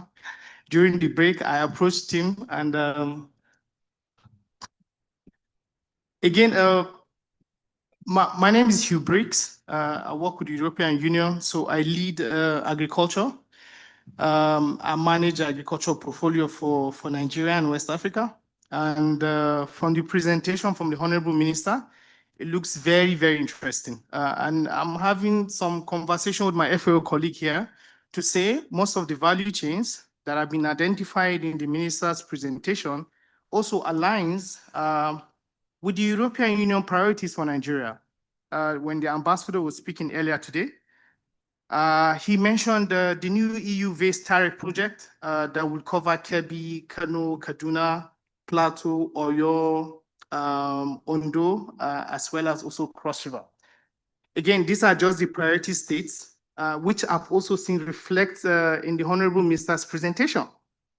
Again, we also have non-targeted but also important states, which means if there's an ongoing activity that attracts the attention of the project in Nasarawa, we will go to Nasarawa. If we have a similar attraction in Katsina or in Jigawa, as the case may be, if it's very open for engagement, we will be there. The idea of the project, which aligns 100%, I would say 150%, with what the Honorable Minister has presented, is mainly like around both grant and investment. And so what we are doing is that we are coming with our grant to facilitate a lot of conversations. And I hear the pain about when the colleague from Dangote was speaking, and also the two colleagues that spoke about tomato. And tomatoes is one of our key focus areas.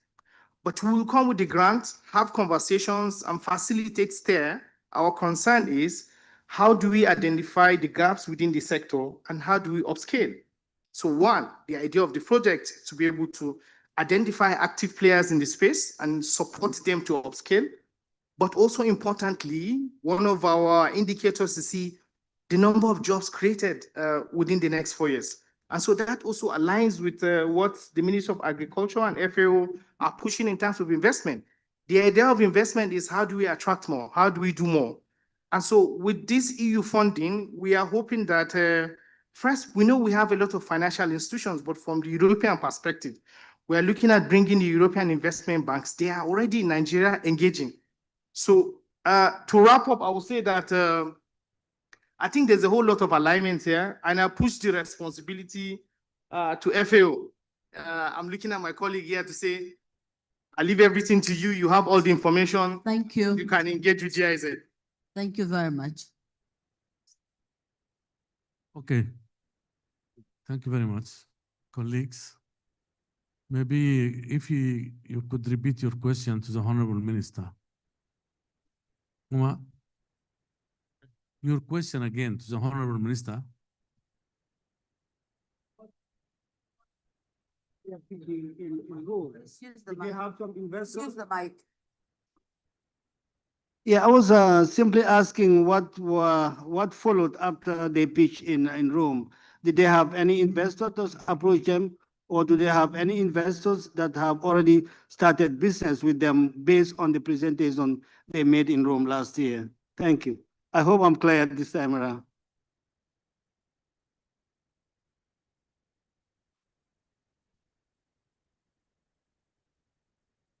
Okay, our colleague will answer.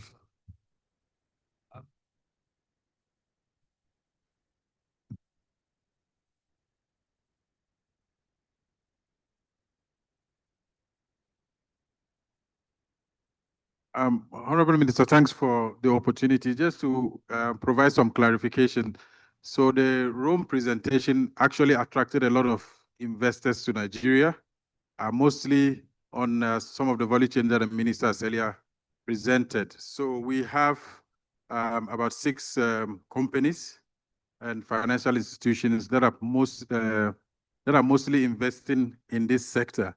So we have a lot of discussions in terms of matchmaking, what they want to bring as investment into the various sectors.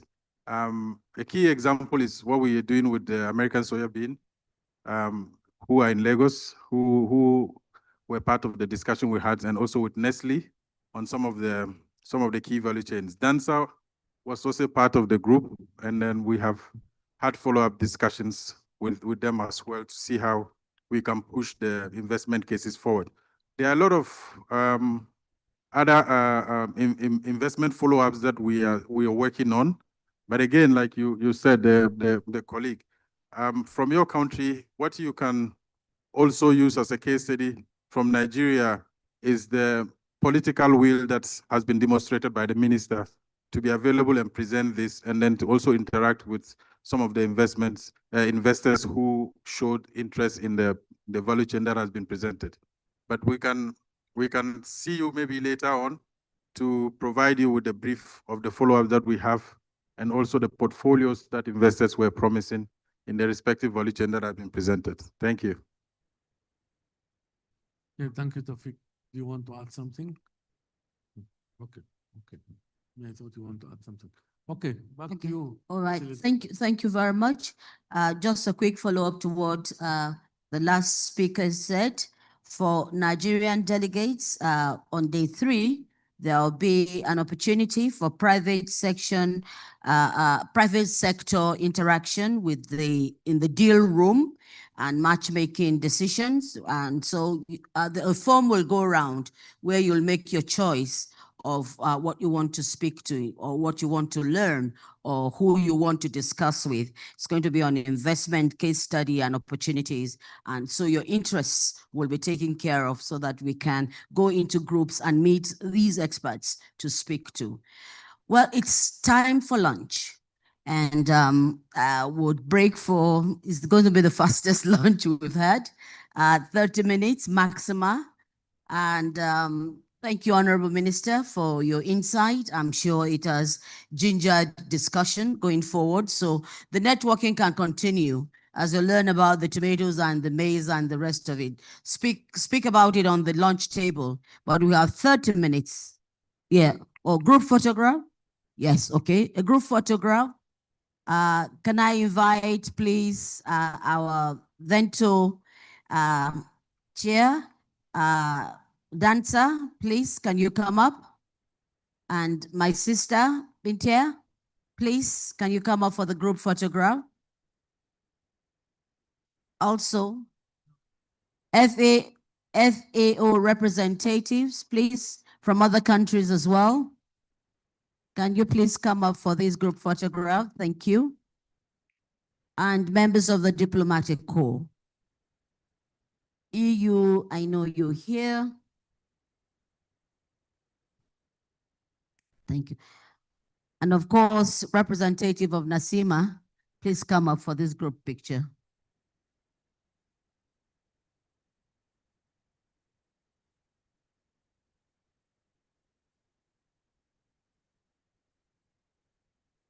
If we have representative of the farmers group, yes, okay, thank you.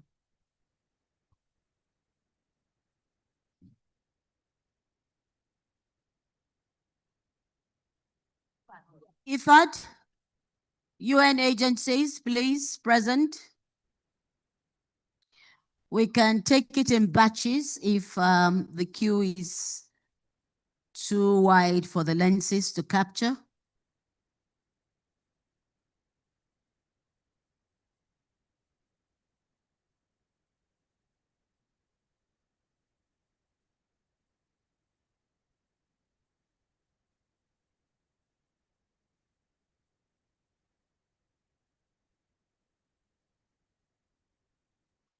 We'll take these, then we'll have from the Sahelian countries.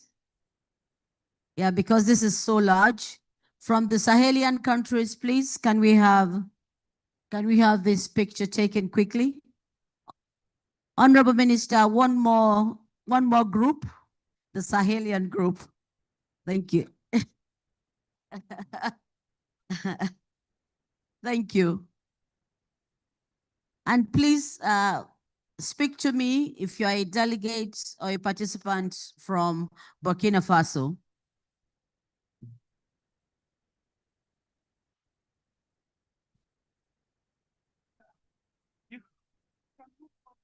Yes, you can move to the other side.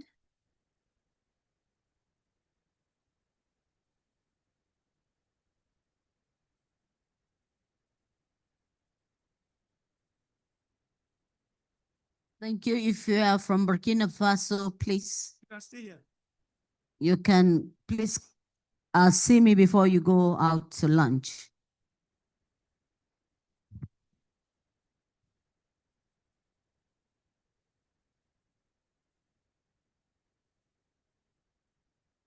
Okay, down. Done.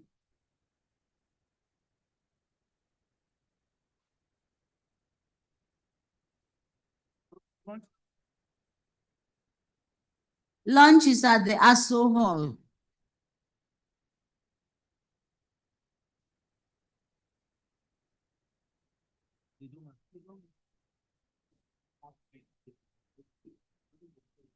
Yes, okay. The VVIPs will be right to where they would have lunch.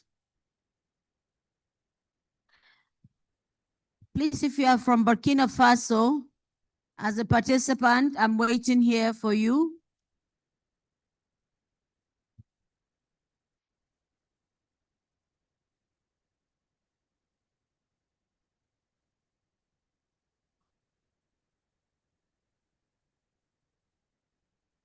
My French is very good.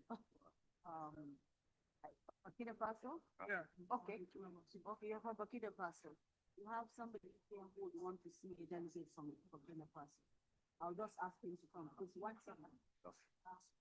Can you come over? We're wasting time.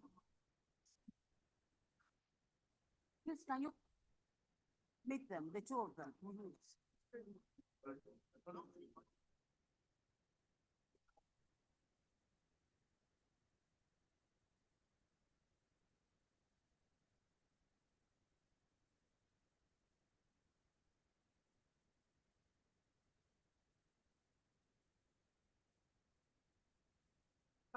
Get her and come.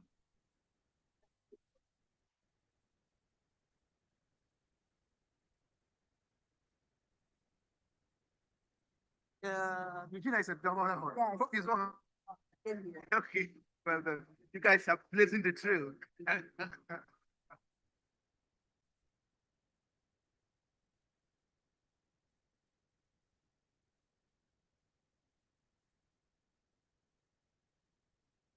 That's the moderation. Let's see.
Because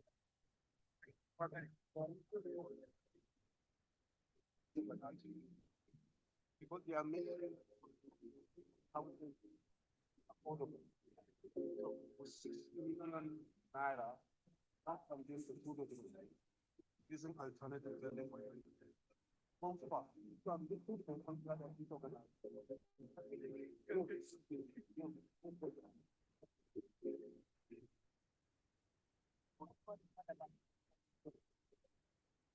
Now,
Good morning, Advanced Women's Health. Honor speaking. How can I help you?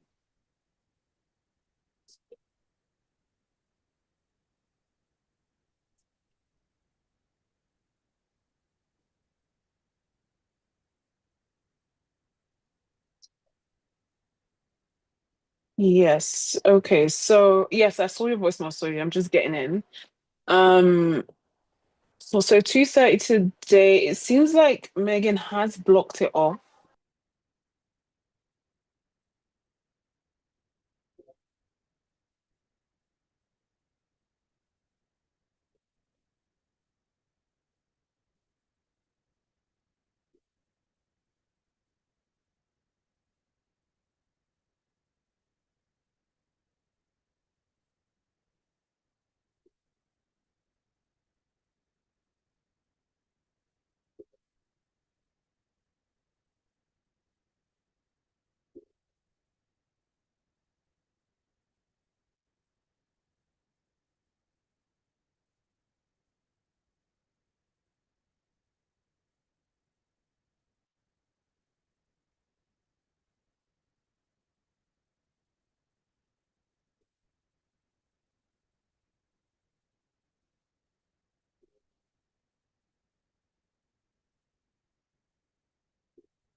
Identify what.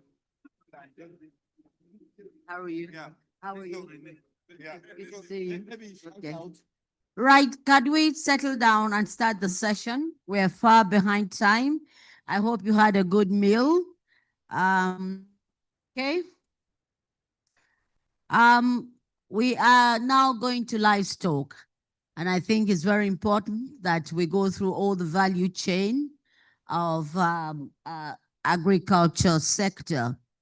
Please, can we settle down? Your phones should be on silent mode, not even. Yes, so the plenary session is called Out Now. This session will be very interesting for those of you who are very interested in livestock and all the produce that comes from that particular sector. So the value chain is what we'll be listening to in terms of investment opportunities in livestock. And so for this session, our chairperson will be Al-Hassan Sise, who is the head of emergency and resilience of the FAO Nigeria. I saw him a few seconds back. Okay, I can see the man with the red tie.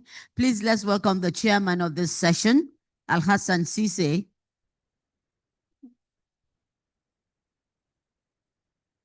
All right, we'll have a what we call an introductory conversation going forward. I'd like to invite Mrs. Christian Goodluck Oyegbule, who is a director at the Federal Ministry of Livestock Development. She is going to be speaking to us. Yes, ma'am. Yeah, this podium. Please welcome her very, very warmly. So are we going to be speaking to milk and the rest of it today? Okay, thank you. Yes, okay. So that's it. She leads the discussion and it's going to be interactive, just like we had before lunch. And Al-Hassan Sise from FAO Nigeria will be, as chairman, will take over soon after her presentation so that we can have the room full of people who have listened in to her and have enjoyed and are ready to bring in their inputs. I would like to hand over the microphone to Christian Oyegbule. Ma'am, you have the microphone.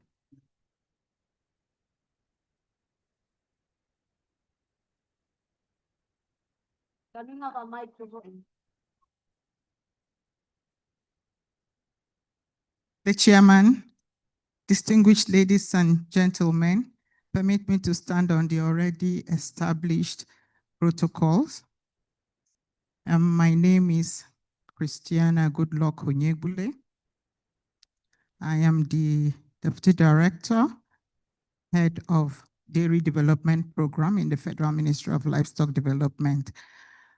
Apologies that His Excellency, Honorable Minister Alhaji Idi Mukhtar Meha is unavoidably absent, and I am here to deliver his presentation. So I'll be talking on hand in Nigeria. Please, the slide.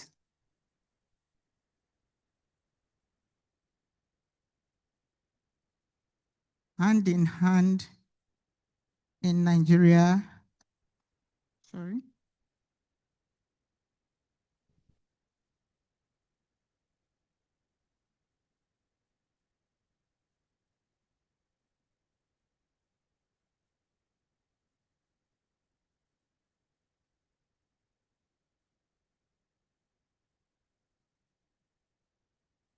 Hand in hand investment forum. I'll be looking at the dairy value chain.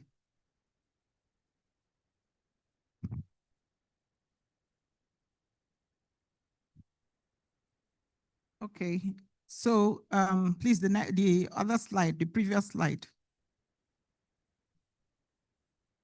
Here, we'll be looking at the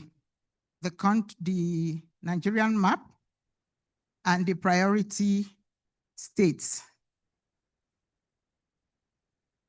for this program. So the next slide. What's happening?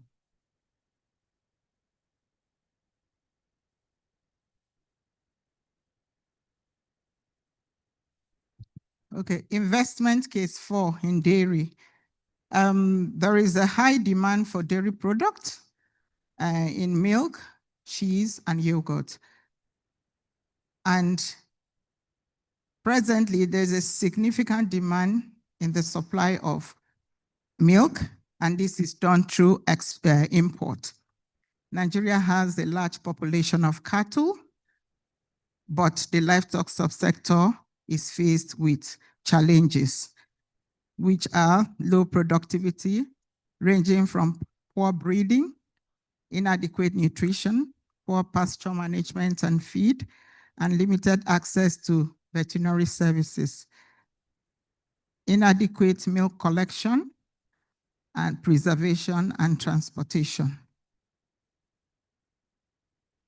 And so we'll be looking at the priority states here are Bauchi, Kwara, and Oyo states. The main interventions will be in 3 areas or components, that is public, sorry, that is, no, the other one, please. That is public, private, and public-private partnership program. So here, oh dear, what's happening? So we'll be looking at capacity building of milk value chain actors, and we'll also look at facilitating access to finance to value chain actors, including value chain financing. It will also look at access to improve breeds through artificial insemination through public-private partnership.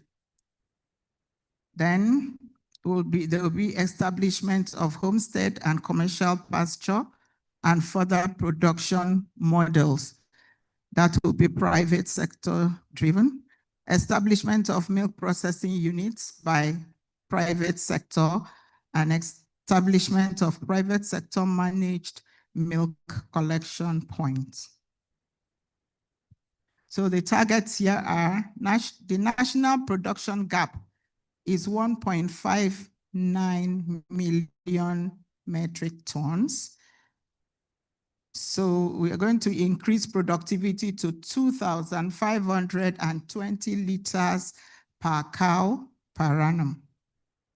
Production target is 4.6 million metric tons with a reduction post-harvest loss of 5%.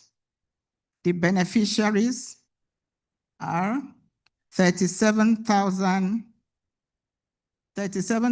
farmers per unit directly. Those are direct beneficiaries, while the indirect beneficiaries are 253,080. The total investment from 2024 to 2028 is 476.8 million US dollars. This includes total private investment, which is 282.8 million US dollars. The internal rate on return is 21.4%, while the net present value is 172.5 million US dollars.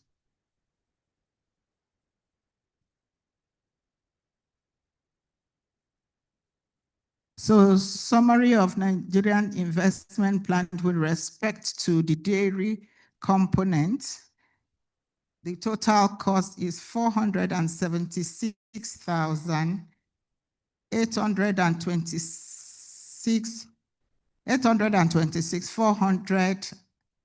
US dollars. And while the internal rate return is 21.4%, and the VPN is 172.5 million. The sustainability benefits are direct beneficiaries, which I mentioned earlier, 37,000 beneficiaries, indirect beneficiaries, 253,080, increase.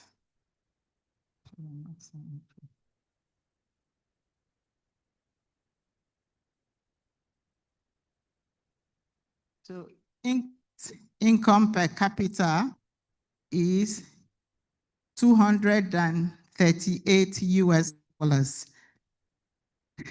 That brings me to the end of this presentation. Thank you for listening.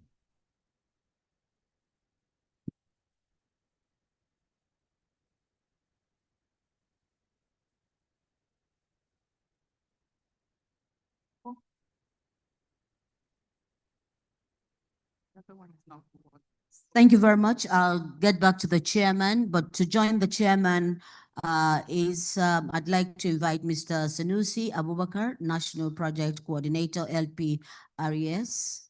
Please, can we welcome him warmly to this side of the hall? And I'd also like to invite Dr. Chidozie, TTL, World Bank, Nigeria. Thank you. And Mr. Lionel Bagodi, the FAO representative in Guinea. FAO representative in Guinea.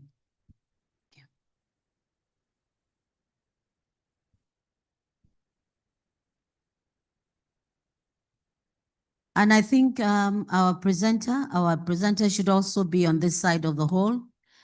Madam Christiana, I think you should be seated here so that if there are questions. Thank you. I'll hand over to Sise, our chair.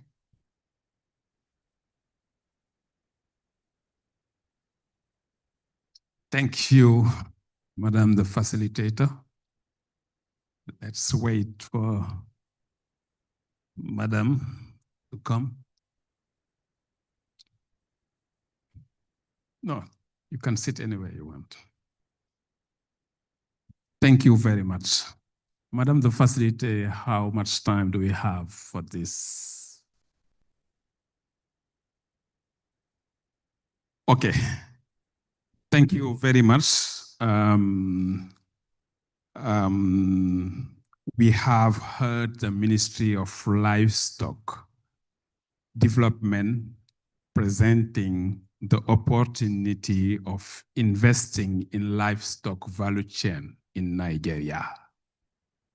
From the presentation, we have seen that there is a great opportunities here where not only the government, but partners, including the private sector, can have a role to play when it's come to the potential. We have heard that we have lots of cattle. We have also challenges. But the challenges themselves, they are opportunity, because when we address them, we can meet the needs. So now we are here today to discuss that. It's a Q&A. We have the participant here that will be having question to ask and interaction with our different panelists that are here. But before that, I want also to say that even if it's this day is for Nigeria, is a national day, we have also invited from different countries in the Sahel and West Africa that have maybe something to say. We have the interpreter. They can take the floor wherever they want. I understand also that, we have some question may be raised and comment. We have experts in the room that can also take the floor to comment, not only to ask question, but also to comment. So without taking too long, I will give the floor to the participant, and our experts are here to respond to your question and to comment them. Thank you. You want to say something? I have a mic in the room. Hello. Okay. Thank you very much for these opportunities. Basila, this is a very interesting presentation and session. My question is also linked to comment. Let me start by the fact that the Ministry of Livestock is a very establishment.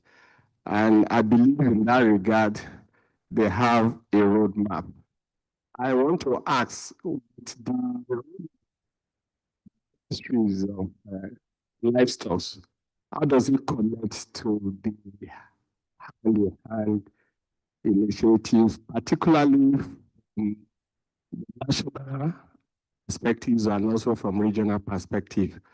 I think I would be very interested in the site as far as your roadmap is concerned. Then I can come back more specifically in terms of what further comments will arise from your further clarification. Thank you for the opportunity, and I also want to congratulate you for the very, very robust engagement and for taking the bull by the horn. And congratulations. Thank you very much. Okay, thank you. When speaking, if you can please say your name and the organization you're coming from. Let's take 2 others or 3 others before we come back to our panelists. Please, yes, go ahead.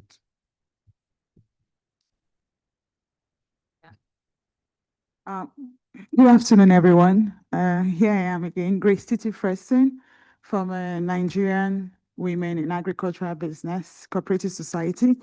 I'm asking in respect of the fishing. I saw aquaculture and fishing.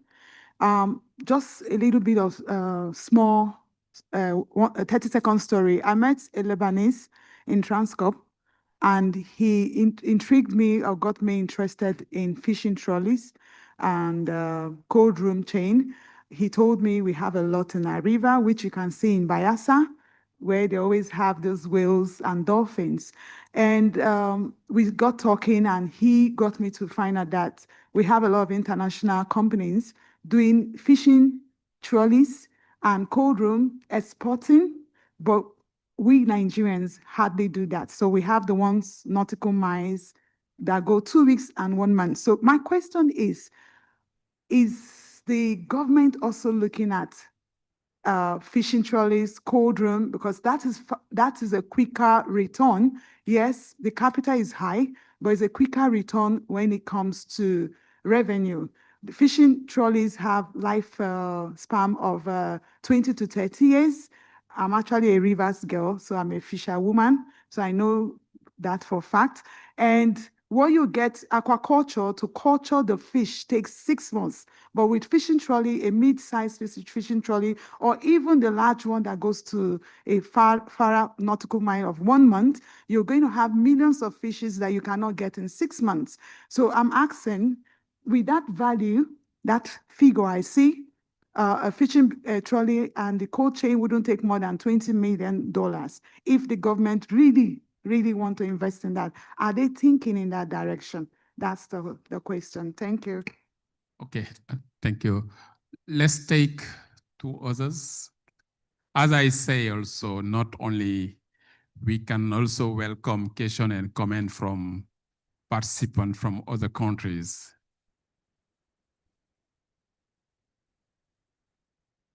Okay, let me come back to the panelists to respond to those comment and question. Maybe Madam, you. Thank you for the first question. As the ministry was created, it has a roadmap. Right now, we developed the Nigerian Livestock Growth Acceleration Strategy, which was approved by the National Economic Council, and this took into consideration other existing policies. And all these policies align with the National Livestock Growth Acceleration Strategy called NLGAS. The NLGAS is divided into 3 major components. It has 10 pillars, which has the productivity. The first category is the productivity boost, to boost productivity of livestock farmers. And under the productivity boost, we have the livestock value chain development and market access. This looks at the production, processing, and marketing of the value chains, which dairy is part of it. We have the beef, the sheep and goat, leather, micro livestock, and pig value chain under that pillar. We also have the animal health and zoonotic control that takes care of the diseases. The dairy policy also aligns with this for implementation. And we have the feed and further development to have all year round pasture. That also, it's under the productivity boost, and then the waste, the water resources management. So the next category is the market access and ecosystem building. This looks at finance and insurance. It also takes care of livestock statistics and information for adequate planning and data management, and livestock extension services, where it looks at empowerment of women and youth in the livestock subsector. We also have the next category, which cuts across. That is the cross-cutting support. Here we look at the infrastructure development and waste management. Most of the infrastructures to be set up, to be constructed, aligns with this pillar.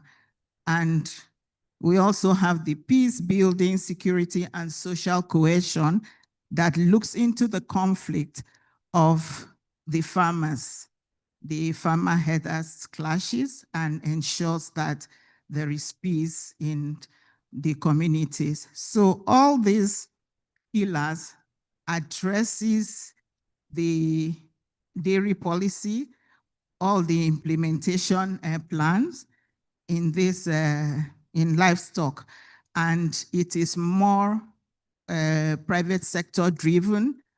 And this NLGAS is actually, is to build the livestock herd such that we have at least 2 to 3 times the population of livestock we have that can meet our protein needs, as well as it also would push economic value from the current GDP of 32 billion to 74 billion from 2025 to 2035. So there will be no gaps. The implementation of this investment will go seamless. Thank you. I mean, let me just check. So we are talking about investment here. We have presented the opportunity, we have challenges. I want to hear, and we have the private, if you look at what is needed for the investment, it's largely for private sector. In this presentation, he talked about, for instance, some example like the artificial insemination that we are going through private and public partnership. So we have partners. So please, can you, I mean, we have the participant here. What is your thinking on how we can leverage, how we can boost the investment? The Ministry of Livestock development has been just established, that we have seen potentiality, we have seen challenges. So those who are intervening, if they can jump on it to see how we can boost that investment. So, but beyond going that, maybe in the two questions that have been asked, we have Lionel and also Chidozie. So Chidozie now. Chidozie, they have just 1 or 2 minutes to say on the question and comment that have been made. All right, thank you so much. I will first of all try to complement what the Deputy Director just mentioned regarding the roadmap of the Ministry of Livestock. In addition to what she mentioned, I know the World Bank. By the way, my name is Chidozie. I'm from the World Bank, an agriculture economist, and also the co-task team leader for EPRES, the project that is supporting livestock in Nigeria. It's a 500 million operation, and that is tailored towards livestock development in Nigeria. So I know the World Bank is also supporting the ministry to develop what they call Livestock Master Plan, which is being co-financed by Bill and Melinda Gates Foundation. And currently, I hear that it's at the verge of getting validation from the Honorable Minister of Livestock, and the result will be presented shortly.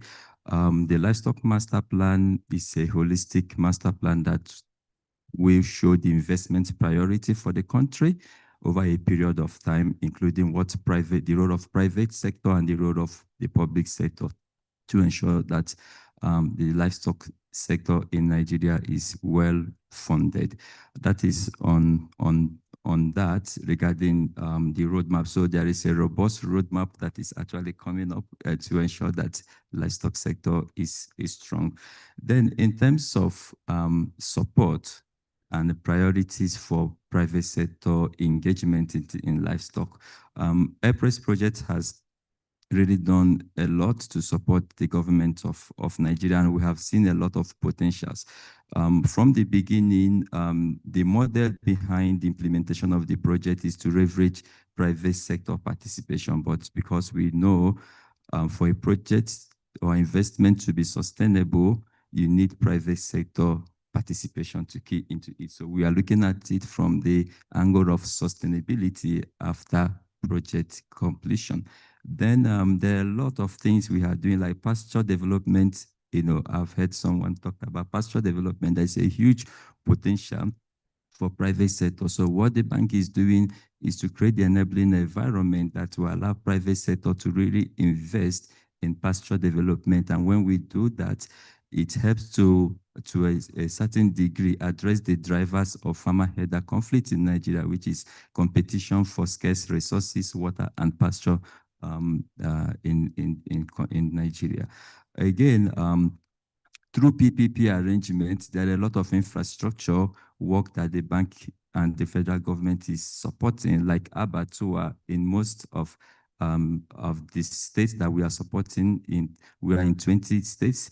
Most of them are doing state-of-the-art modern abattoir, and that investment cannot be managed without private sector. So the government in most of these states are engaging already with the private sector that will manage these abattoirs. There are a lot of investment also in veterinary hospitals that are being constructed across the country, coaching facilities, hatchery, AI and breed development. So these are done having private sector in mind to manage this investment.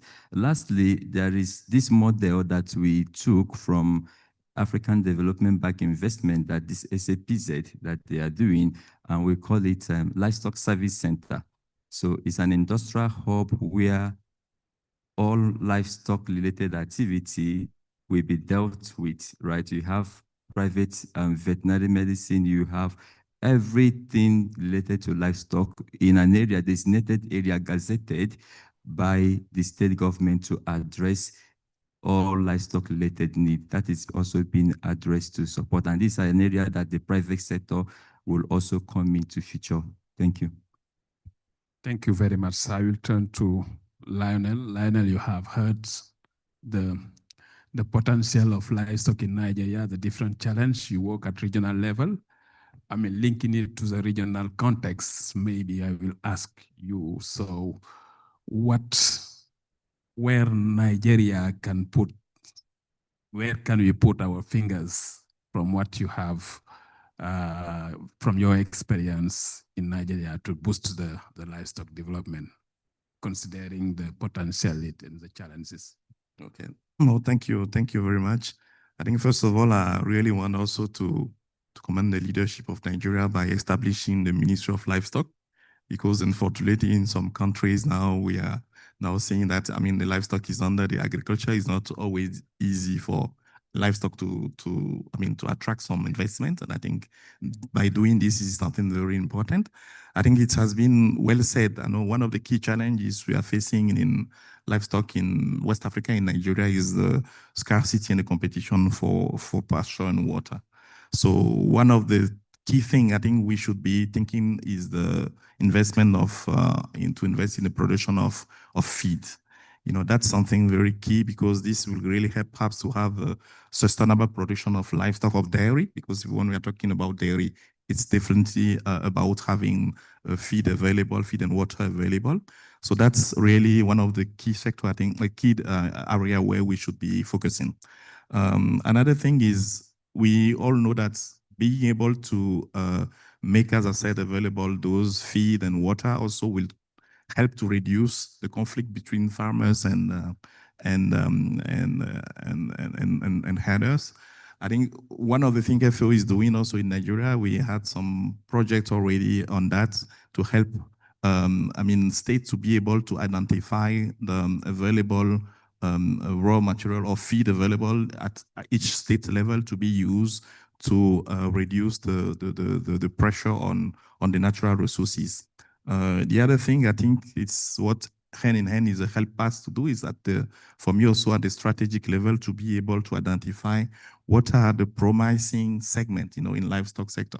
And I think all of those things will be based in, as my colleague from World Bank said, on the promotion of the private, public partnership, because without that, we cannot be able to have a sustainable livestock development. And I think it's critical if the role of the private sector is really critical. And one thing he also mentioned, and I will, finish on that one, is also the limited processing facilities. And I think that's also critical, because if we are talking this morning about the losses we are having, along the value chains, we have the same situation also with dairy production. We have a situation even sometimes with meat. So it's important also to make some investment in the processing facilities. And I think on that one also, FAO support, for instance, the Lagos State to work on development of the feedlot project here, and we are also partnering now maybe with the L-Press project also to see what we can do on that.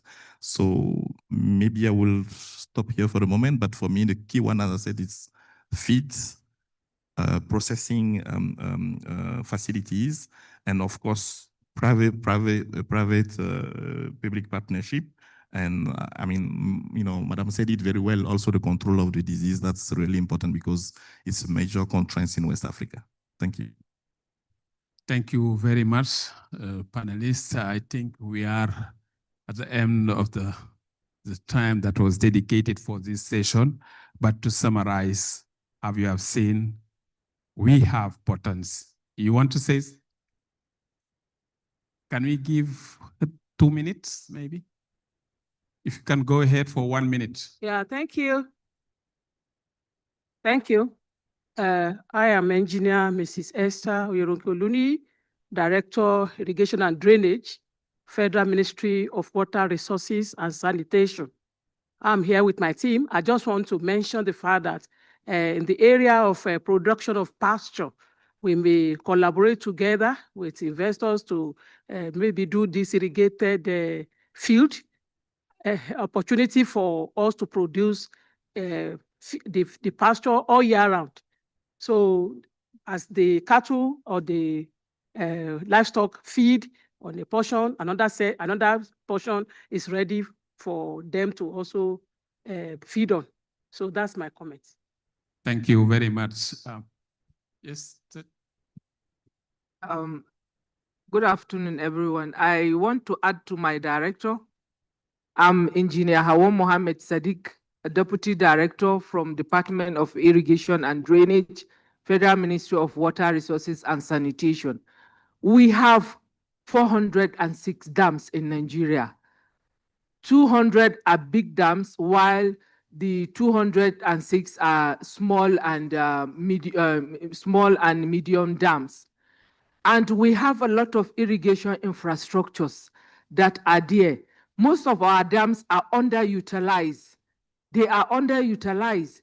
So we need to partner. We have to collaborate between the Livestock Ministry and the Federal Ministry of Water Resources and Sanitation if we really want to get it right. I think this is the right time. So we have to collaborate with investors so that we will hand in hand, we work together. Thank you. Thank you very much. You summarize everything that we have to partner. So we have a potential, we have challenges, but the challenges are something that we can overcome.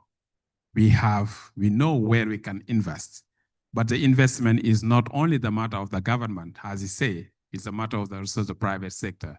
And through public-private partnership, we can achieve the objective that has been fixed for that. So, Madam the Facilitator, so we are at the end of this session. Thank you.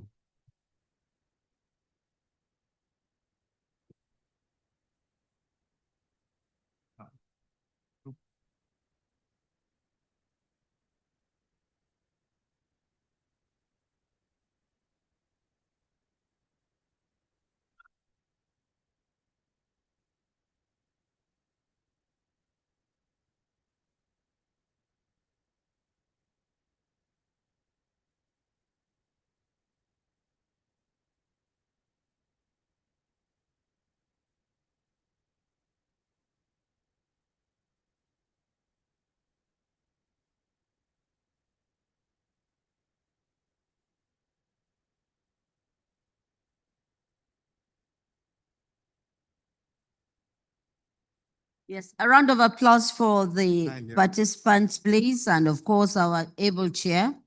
The importance and of course opportunities to invest in the dairy products have also been articulated. We go straight to the next group, which will be chaired, next panel, mobilizing strategic and innovative financing to bridge investment gaps in priority value chains. To chair this session, I'd like to call on Takis. Makes it very easy. Thank you. Thank you very much. And on the panel, we have, can I invite World Bank representing, Dr. Chidozie representing World Bank, Dr. Manasseh Isaac of IFAD, from the Nasima, architect Kabir Ibrahim, I'd also like to call Alhaji Farouk Adamu Aliu, Chief Executive Alu Farms. I'd also like to invite Dansa Holdings, Mr. Abdul Karim Keita. I hope the seats are enough. Yes. I'd also like to say that please, representatives of CBN, NISL, and yes, Courage from Tomato Juice, and President Nigeria Agro Business Group, and Affects Commodities, as well as Mr. Kamal Raji, 360 Eco Group, Mr. John Rega, and this. Okay, and Mr. Ayomide Ogundeji.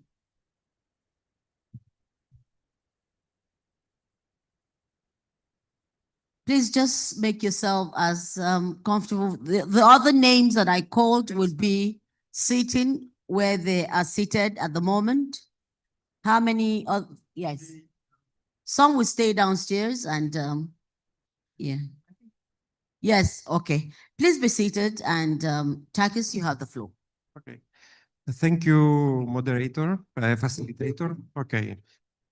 It's a pleasure for me today, this afternoon, to moderate this, to chair this session. Before starting that, however, I would like to mention something. You heard earlier today the investment cases that have been prioritized by the government of Nigeria and analyzed with the support of the hand-in-hand initiative in terms of their specifics, economic, financial analysis, and so on and so forth. The idea, as we said multiple times, is to try to support the country to mobilize investments. So for all participants here, please bear in mind that the government officials which bear responsibility for the investments are around, and they are looking for the possibility to discuss directly with investors on the specific investment cases that have been presented to you, to discuss directly bilaterally.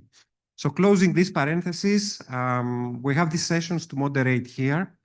All of our distinguished panelists, they heard earlier today on the specific investment cases that the government of Nigeria is prioritizing in 3 value chains, in 3 crops: tomato, maize, cassava, but also in livestock, dairy collection centers, but also the fisheries and aquaculture that I don't think has been presented, or I didn't follow exactly. Now, the reputation of this country globally is a country that it has a very strong entrepreneurial spirit, huge opportunities, as you probably are aware better than me.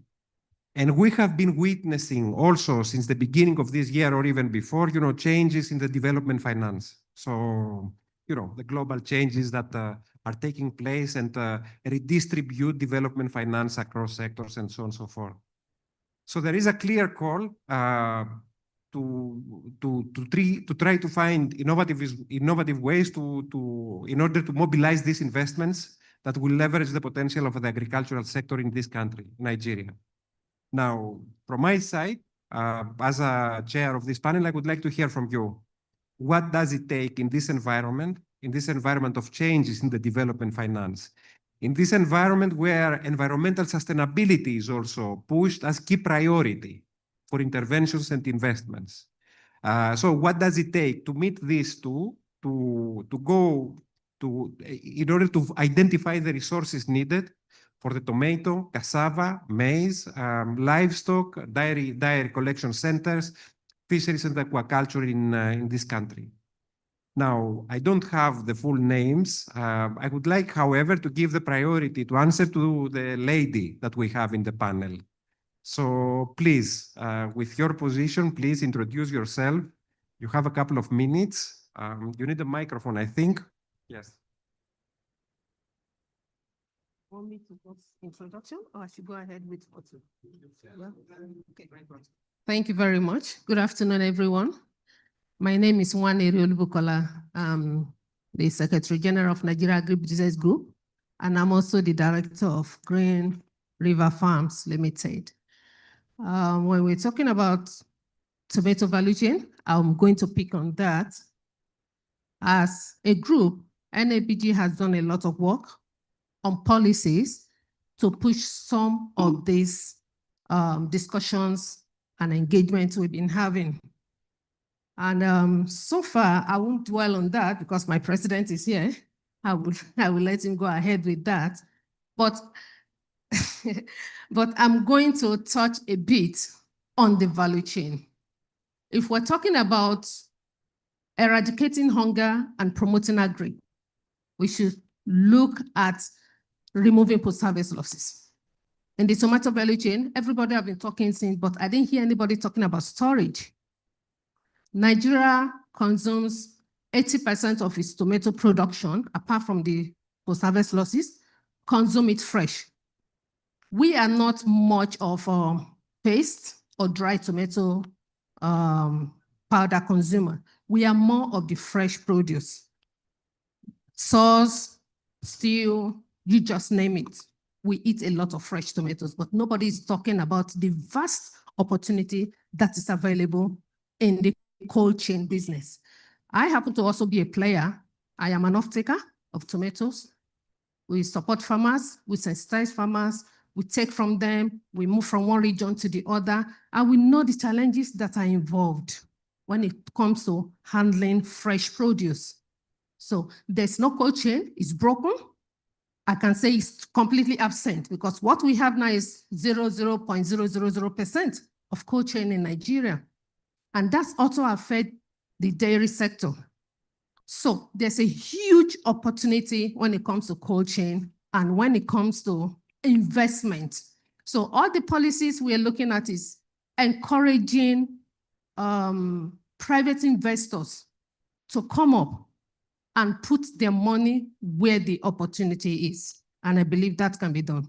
Thank you. Thank you very much. Thank you. Excellent contribution. It's true. I mean, one of the major efforts of the investment programs that we are putting together is to try to see in which way we can try also to reduce post-harvest losses, which also necessitates investments in infrastructure in order to be able to bring produce to the market. Now, if I understand well, we have with us also the representative from Dangote Foundation, right? So I know that Dangote has been, or it is, very engaging also in the past. I think in the tomato business, there was an effort. So what's your contribution to the question in the tomato, but also beyond, in the other investment cases that you have heard from the government being presented today? Thank you. Okay, thank you very much. Like Madam Alia said, there's so much investment opportunities in the tomato value chain. And we invested in the processing chain. But unfortunately, we failed to invest in the production. So now we are saddled with a huge processing factory with no farmland to support it because we relied entirely on outgrowers. And the outgrowers are not meeting up on all agreed terms. So that is why the major problem is. It's not that people are not willing to invest, but lack of land, because most of the cultivable land is owned by the smallholder farmers. So you have no option but work with them as outgrowers. Since you cannot have your own piece of land, at least to secure maybe 50, 60% of your needs. So that's a big drawback, and it discourages investors. If government can come in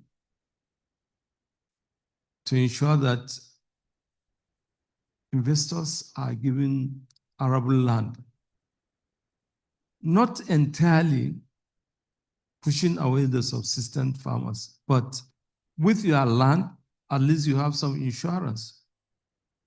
Then you bring in the farmers as your outgrowers or ingrowers as well. So with that, then the value chain can be complete. And another thing, the NGOs that come in with their funds to support the smallholder farmers, mostly they don't invest in any infrastructure. The main goal is training, capacity building, things that are intangible, which after the program you cannot even see what it has done. I have challenged them on several fora. Look, one, invest in infrastructure. Infrastructure mainly, build an office for these associations, conference room, where they can meet regularly.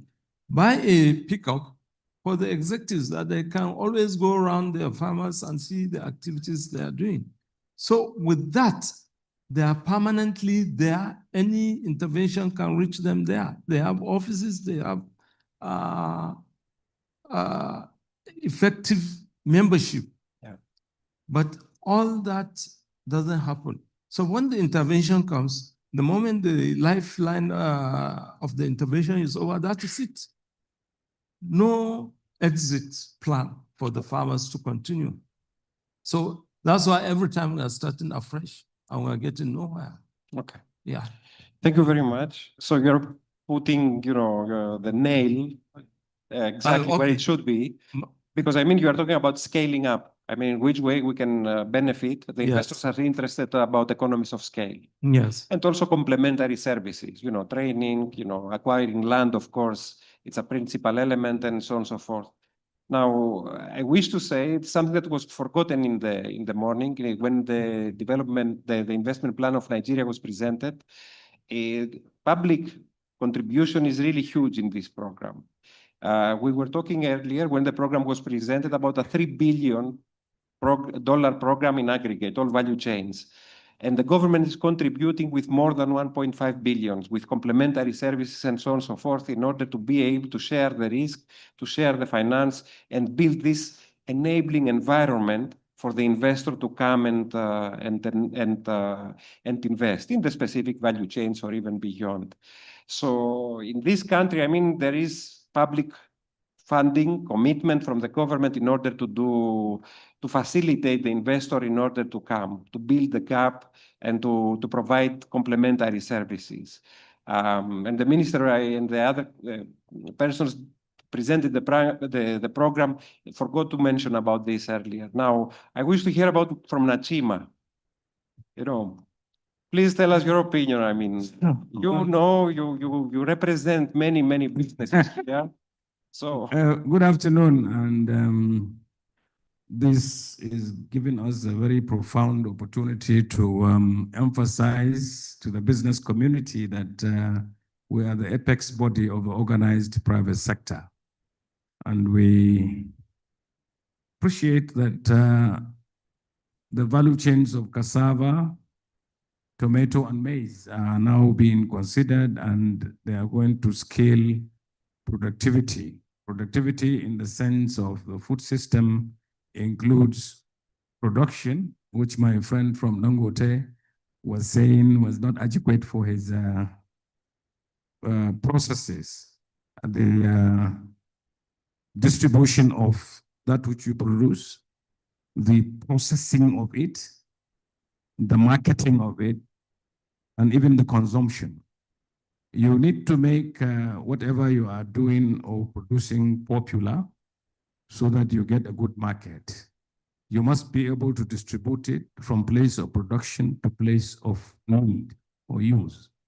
Now, when you take all these things together, you should also do an inclusive business so that it will attract blended financing in the sense that the public finance that is available, even philanthropic finance that is available, and then private finance will come in. Together, all these the business to a level where it will be sustainable. And I think this is what the FAO is trying to do.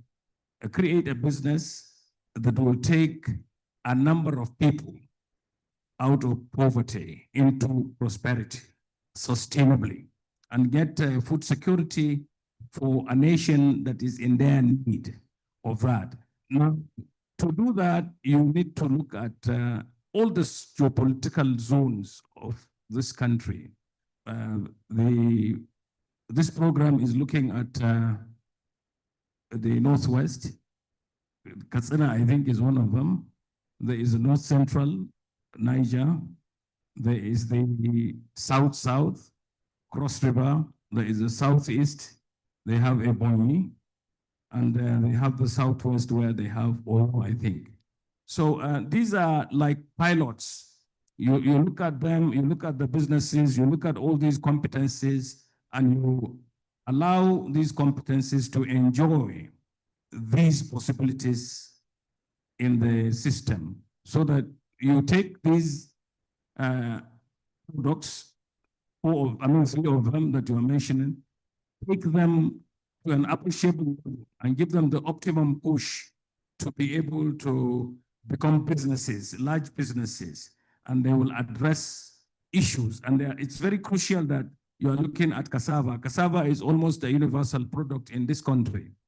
It is more consumed in southern Nigeria, but it is also consumed in northern Nigeria. Maize is a staple that is consumed everywhere. As a matter of fact, the consumption of maize is such that we don't even segregate between what human beings consume and what animals consume. So you need a very large volume of it.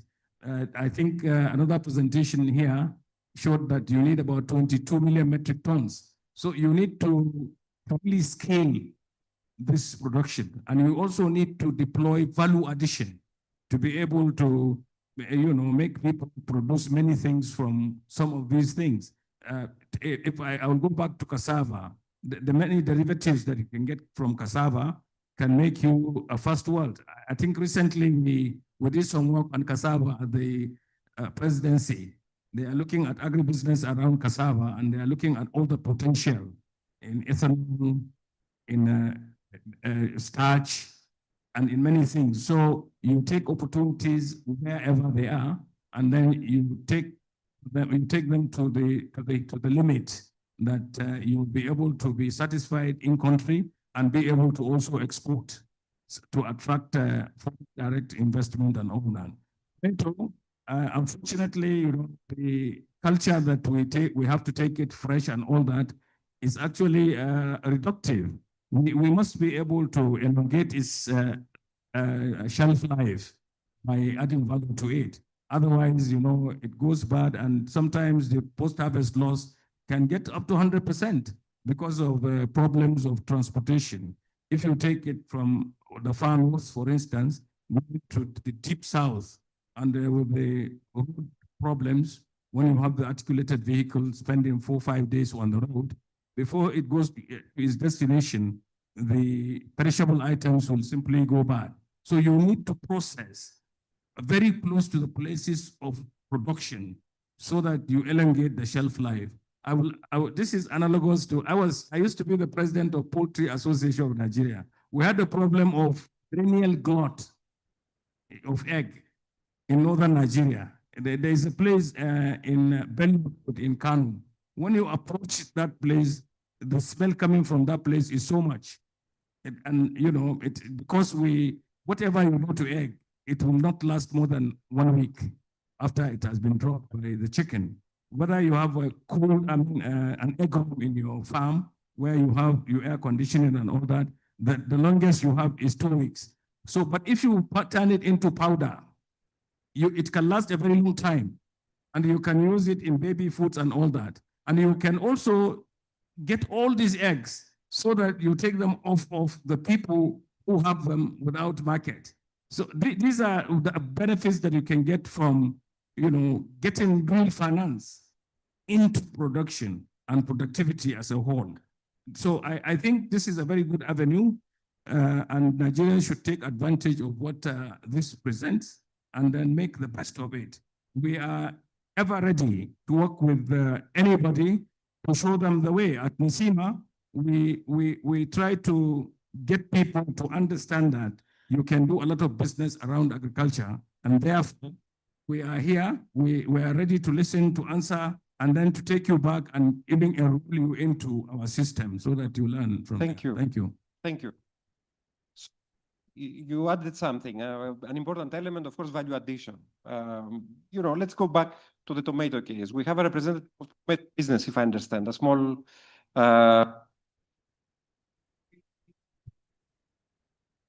is tomato GOS. No, tomato juice. No, it's not there. No, no, tomato juice is here. Sorry?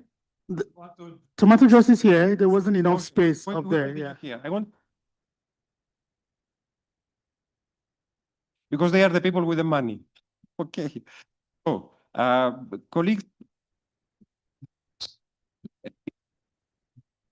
what?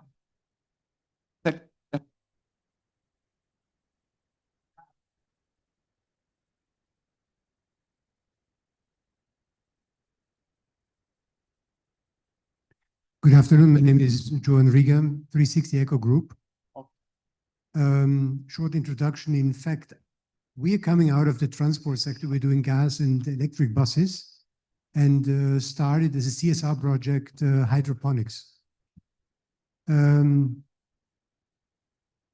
Pushed by the food insecurity that we have in the past years, we decided to go with 360 Eco Food, completely independent.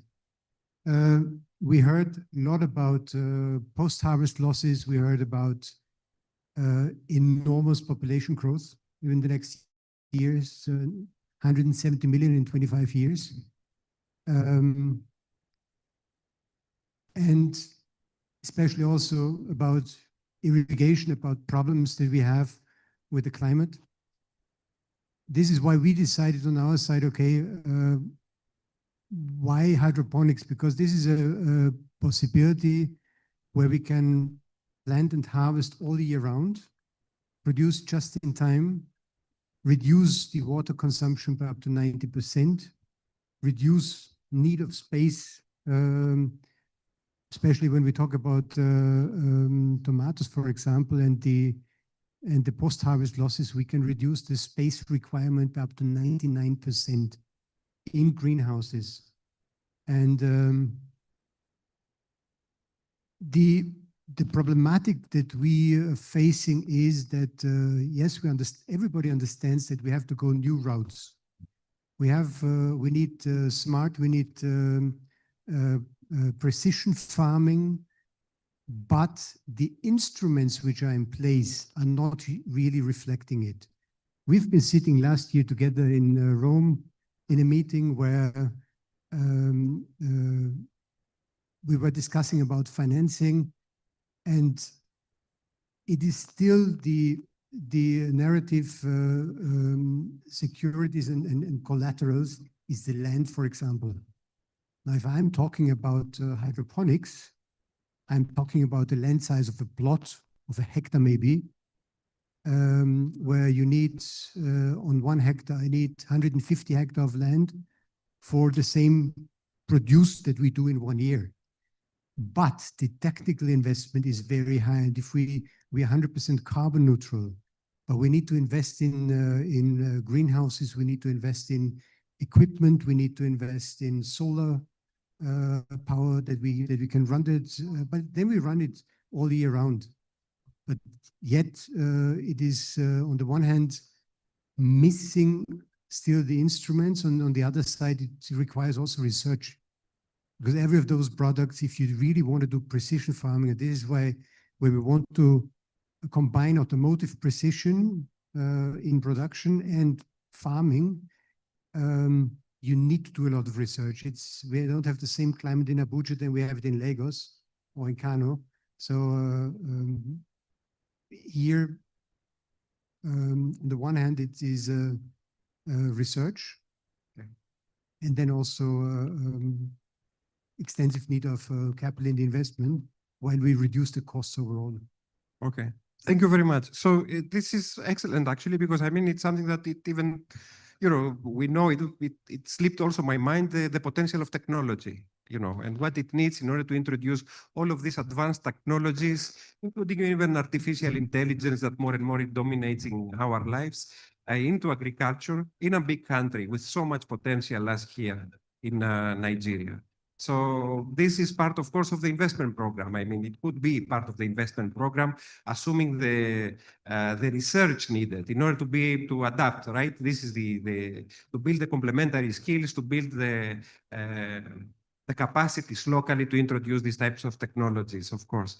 Okay, thank you. And you, sir, from your side, if you could introduce yourself. It's a very quick panel. We just had 40 minutes, so we're trying to be quick. So please, you introduce yourself. Yeah, thank you very much. Good afternoon, everyone. My name is Ayomide Ogudeji, and I work with Holland Agric. I'm the livelihood manager for our operations in Africa and Asia. And in addition to what has been said, I'm going to be giving a brief of scenario from the private sector angle into what the hand-to-hand initiative is doing, which I would say, for example, for what FAO is currently doing and what the government is also partnering with, it makes sense because the government is acting as an enabler to incentivize the private sector to be able to invest. For Holland Agric, we have a mission to be able to empower smallholder farmers across the value chain and to support practicable and scalable solutions. So that is why we understand that irrigation is a game changer for improving resilience and productivity. And one way I see this, that we can be able to mobilize enough of investment across is to see how, I think Alhaji mentioned about the blended finance. We should look at opportunities that are going to be able to see how we can push in for the farmers across the value chain to see how we can support them with blended finance.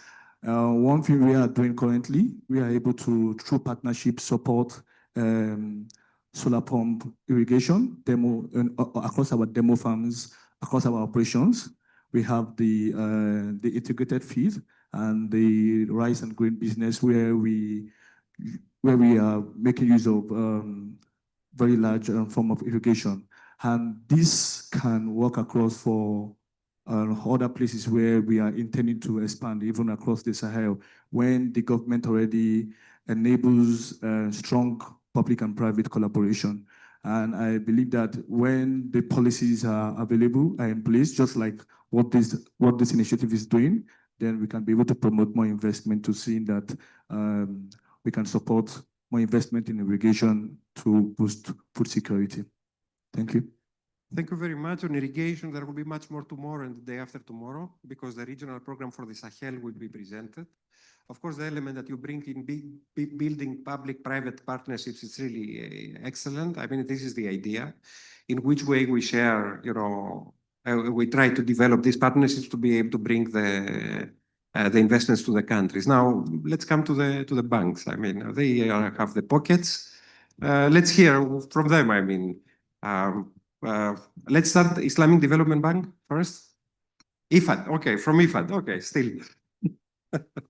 Still from your side. I mean, you are a funding institution.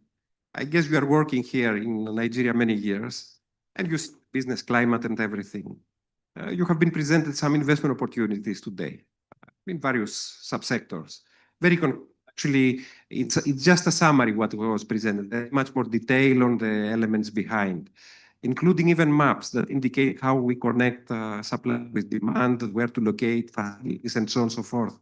So what would it take? What are the projects? And what would it take in order to mobilize resources for the investments that have been discussed today, that have been presented? And of course, qualifying with what esteemed panelists mentioned, the issues that have to do with infrastructure, the issues with technology, the issues with land, other issues that you probably are aware. Please introduce yourself as well. Okay, so thank you very much. My name is Dr. Isaac Mensah.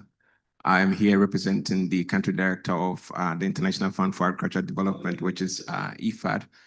I'm very happy to be here, and then also let me take the opportunity to congratulate the federal government of Nigeria and also FAO for really putting together this excellent event. So just a little bit background on IFAD, and for those that do not know IFAD, IFAD is a specialized United Nations agency, and it's actually the only international financial institution that is dedicated to addressing the root cause of food insecurity and poverty. And that we do that through investment in smallholder farmers. So already we are working with the federal government of Nigeria, investing quite significantly in food production, food system, and also bringing in the mainstreaming aspect, which is nutrition, climate, and then also mainstreaming youth and women in our investment. So already IFAD is a strategic partner of the federal government of Nigeria. Now, if you look at some of the presentations that has been done, looking at the various value chains that have been mentioned, going from cassava, maize, tomato, these are already value chains that we already have significant investment in. Just to give you a little bit of an example, we do have a little over 1 billion portfolio with the federal government of Nigeria, together with other partners who are also co-financing with us in this investment. For example, with a case of cassava, we do have an investment in the southeast of Nigeria, especially in the Niger Delta, which we call the Life Improvement Project, in short, Life ND, which is focusing on cassava and other value chains. So we are already working with the government, especially in cassava in that area. Now, in the area of tomato, we do have the special agro-processing zone, which is jointly financed with the African Development Bank, the Islamic Development Bank. It's a very huge project because it's a $500 million project. And it's also looking into, at least for us in IFAD, we are implementing, and we are also working with the government in Kano and in Ogun. And we are targeting tomato, which is a critical value chain, and also rice. And then also, if you look at the Middle Belt, we have another project which we call the Value Chain Development Project, which is focusing on rice and cassava. So pretty much all of our portfolio, we are working together with the government in all the value chains that has been mentioned. So in terms of strategic alignment, it's already there. Now, what are the entry points that we could sort of envisage? And here I want to also share one of the excellent examples that we have in our project, which is the Value Chain Development Project, where we do have quite a lot of investment in infrastructure. But the point I really wanted to also mention here is that, in as much as we also investing in infrastructure, we might also want to look at the business aspect of it. You see, because once you provide the markets, there's also the business component that has to come in. And one of the things that our project has done is what we call the Commodity Alliance Forum, which is a sort of a PP, a 4P model where we bring together the public, the private, and the producers in a very cohesive business environment to really do business. So what we do is that we do provide quite a lot of financing to the government, and then also we also have a private sector window. So this is also an information that I would like to share to the private sector here, that we do have a private sector window, which globally we've sort of advanced something a little over 120 million to solely private sector businesses that have viable business proposal and they are themselves financially stable, and the proposal sort of align with the mandate of IFAD, which is sort of looking at smallholder farmers in addressing issues of food security and food production. Okay, thank you very much. I hope you find the opportunities presented here, fertile space also for additional interventions in the country here. So from the World Bank, let's hear also from your side. I mean, we heard you also earlier when there was the discussion on the livestock value chain, but I mean, let's be a bit broader. I mean, there is a big investment program. It's just 5 value chains, but there is much more to come because, we roll out and we build as we go. So from your side, I mean, in order to be able to mobilize development finance now, collaboration of the World Bank with private sector and so on and so forth, what would you like to see in order for this to happen? All right, thank you so much. So first, straight to your question, what is needed to mobilize private sector investment? I think from the World Bank perspective, the selection of priority value chain is done in consultation with the private sector. Yeah. And that is our model. If you want private sector to be engaged or to mobilize them, you have to align, make sure that you align with their value chain of interest. And we have been having consultation. In 2021, we published a document in Nigeria, Transforming Agribusiness, and it was in consultation with big private sector, even like Olam and big agribusinesses in Nigeria, to first of all agree that this value chain that we have selected is of interest to them. That is the entry point. Then we did that and we selected the value chain together where they have the potential to invest. And the analysis also took into consideration the value chain that have potential to create job, to improve food security, depending on the priority of the government. If the government wants to pursue food security agenda, what are the value chain they should be looking at? But the good news is that, all the value chains mentioned here, in this meeting today, we are all in line with our findings, right? And we have been supporting this value chain before now, but currently we have a pipeline operation is still under preparation, and we are discussing with the federal government of Nigeria. The operation is called Sustainable Agribusiness for Growth Project. It's a 500 million USD project that we are deploying to support few value chain, cassava, maize, soybean, and the rice value chain. It could be more than that because we are still having conversation with the Ministry of Agriculture to see areas we can. And the entering point for us is to tackle the key challenges. We have had conversation with the private sector and we have asked them, what do you want the government to do that will enable you to function optimally to support agriculture development in Nigeria? So the focus of the project is we have public sector, we have public investment, and we have the private investment. So what do we need the government to do that will help you to function well? So we are taking it from that angle. So we create the enabling environment. So we have identified so many challenges that the private sector has highlighted that this is what we want you to do. And if we're able to do this, we will be able to increase production from this to this. And that is what we are focusing. The 2 or 3 things that have come up consistently is one, the SIG sector in the country. We need significant investment in the SIG sector. See, this is the key, is the foundation. And the bank is also focusing on, policy reforms around SIG sector that will allow private sector to function very well. If you don't get it right, improvement in SIG sector increases productivity by 20%, just investment having a good improved seed. The second is fertilizer quality. What can we do to ensure fertilizer quality? And also there are areas around farmer registration to know your farmer. Who are the farmers that you are supporting? Digital soil map of Nigeria. So there are a lot of investment opportunities that we have discussed with private sector, and they say, if you can intervene in this area, we'll be able to mobilize resources, to invest in a couple of value chain. Thank you. Well, thank you very much, all of our distinguished panelists. As I mentioned, it's a very short panel, but I hope if the moderator, if the leader allows, one question to address to the panelists. Okay, well, you have been very popular today because of your T-shirt. I would like to give the floor to somebody else. So please, the lady. I'm sorry, the lady. So please, a microphone. Yeah. Specific panelist. Good afternoon. I'm Mrs. Esther Adebayo. I'm the President, Women and Youth Agro-Processor, Agri-Gen and Exporters Initiative.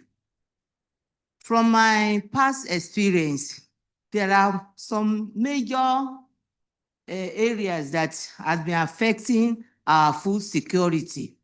We have been practicing them before, but all of a sudden, these areas were neglected.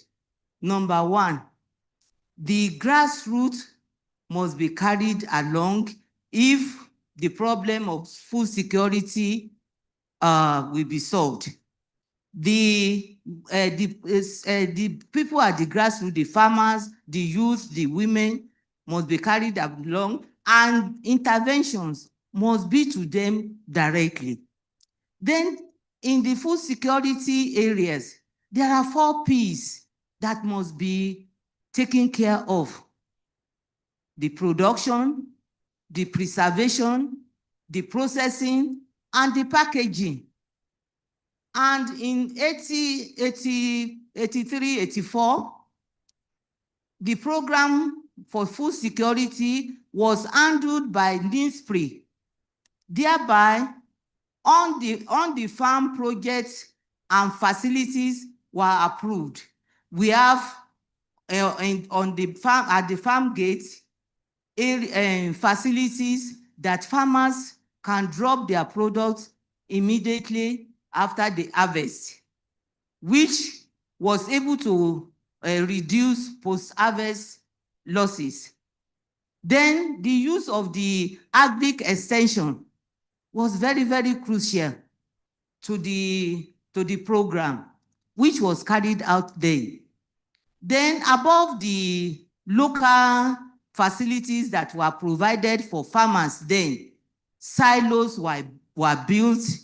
Some food processing centers were built by Better Life for Rural Women. These processing centers were stationed in the farms, some at the local government, whereby when farmers harvest their produce, they bring to that center, and we have youth and women that process this produce and send to the silos. But all of a sudden, we heard that most of the silos have been sold. The NISPRI is no more even participating in the on-the-farm project. And that has been the main problem. And we have to solve that problem if the problem of food security is going to be addressed. Those areas must be addressed. Thank you very much. I don't think we have time for anything more. I wish to thank all our distinguished panelists for their contribution. I think important elements they came into the discussion because we focused on the investments, but of course we didn't mention much about technology, inclusiveness that the lady mentioned earlier, economies of scale, and so many other things. The introduction of the private sector, in which way we can scale it up, and everything. Thank you very much.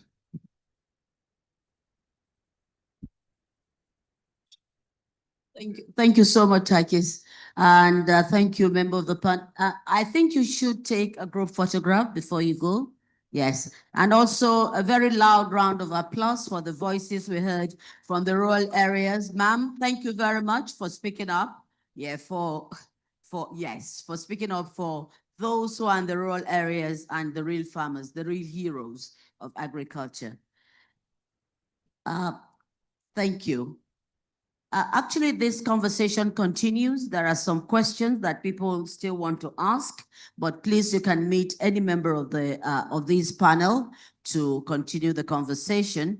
But in the interim, I can see some of us are looking very tired, and we're taking cognizance of the human angle. So I'd like to invite Patrick, who will summarize what has happened since AM. Yes.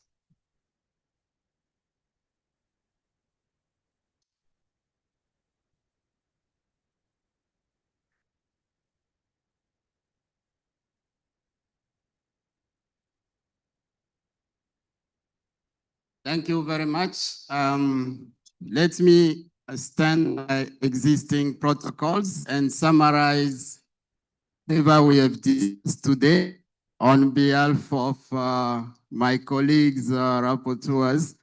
So this day has been very interesting with high-level speakers, and I'll go straight on understanding, first of all, why were we here? And this question was clearly answered by the Vice President, who said nothing unifies humanity as much as hunger.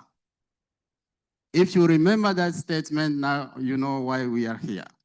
So on how we resolve this issue, there was also a highlight that Nigeria has huge potential, close to 70 million hectares of agricultural land, but only 30% of it is cultivated.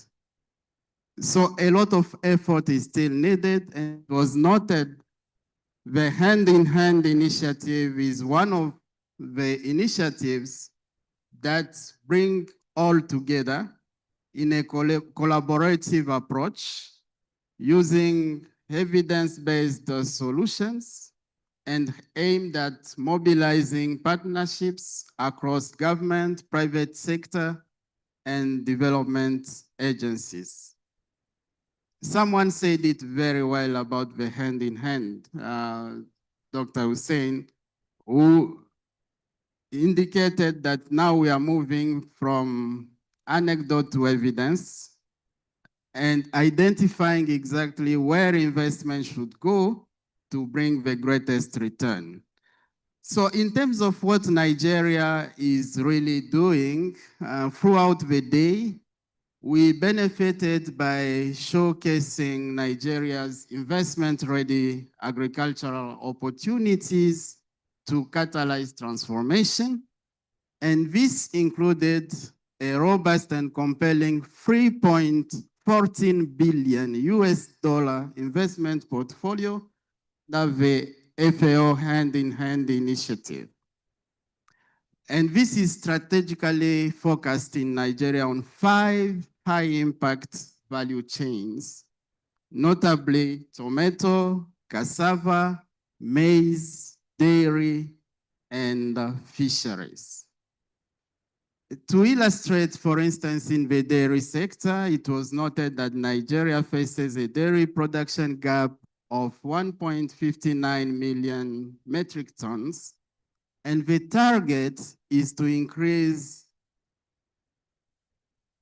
productivity in the sector to reach as much as 2,520 liters of cow milk per annum, with an investment of 476 million US dollar between 2024 and 2028. There was also a mention of challenges, especially this afternoon, regarding why there are challenges to support the private sector by investors. And this included issues around post-harvest loss management, seeds and fertilizer quality to guarantee productivity, farmers' registration to get organized, and also limited information on soils and their potential. So some key takeaways, 3 of them, and follow-up. Nigeria's agricultural sector is ripe for transformation through strategic investment in irrigation, mechanization, and value chains. There is also a strong need for public and private partnerships, and some policy reforms are essential to unlock agricultural potential in Nigeria. In conclusion, continued support is needed from partners in order to reach the scale and impact we need for Nigeria. Thank you very much.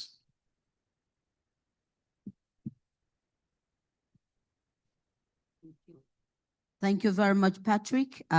Let's also appreciate Patrick for putting that succinctly together, what we have been witnessing today. Please, let's once again acknowledge and appreciate him. Yes, at this moment, I'd like to call on Engineer Esther, who is standing in for the Permanent Secretary of Federal Ministry of Water Resources, who would give us the closing remarks. Engineer Esther, please.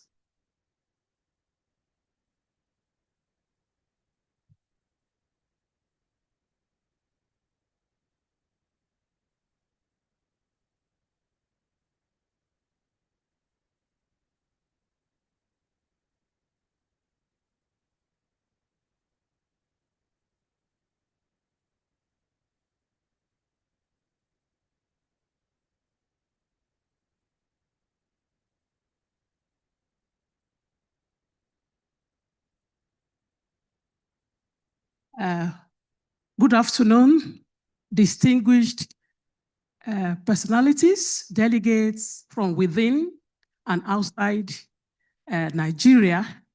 It's been a very unique time together on this great event put together by the Food and Agriculture Organization, whereby we were able to meet and we are borrow with the various investors that want to invest in agricultural value chain in Nigeria, talking of hand-in-hand initiatives. We can't do it at any other time than now that as part of our agenda, to boost food production in Nigeria in a sustainable way, we are getting it right and want to appreciate every one of us for taking time, to be together since in the morning when we came in for the opening ceremony until now when we just rounded up the panel of discussants. I want to appreciate everyone, the delegates, the investors, the FAO team, and as we look forward to continue this event tomorrow, we still want to encourage you, make it a date, to come together. The outcome of this critical event is very pertinent because it means that we now move on to strategize, not only talk show, but action in. We wish us a happy evening. And for those that are just visiting Nigeria for the first time, or maybe you are still around the second or third time, please make sure you enjoy yourself in a beautiful environment. Thank you so much. We appreciate you. Thank you very much, Engineer Esther. A couple of announcements. We start early tomorrow on time. Here is a lost and found notebook. Yes, okay. You identify yourself and you come for the notebook. In the interim, I think it's been a wonderful day. We'll see you tomorrow, God willing. Give yourselves a very loud round of applause and see you early tomorrow. Good night.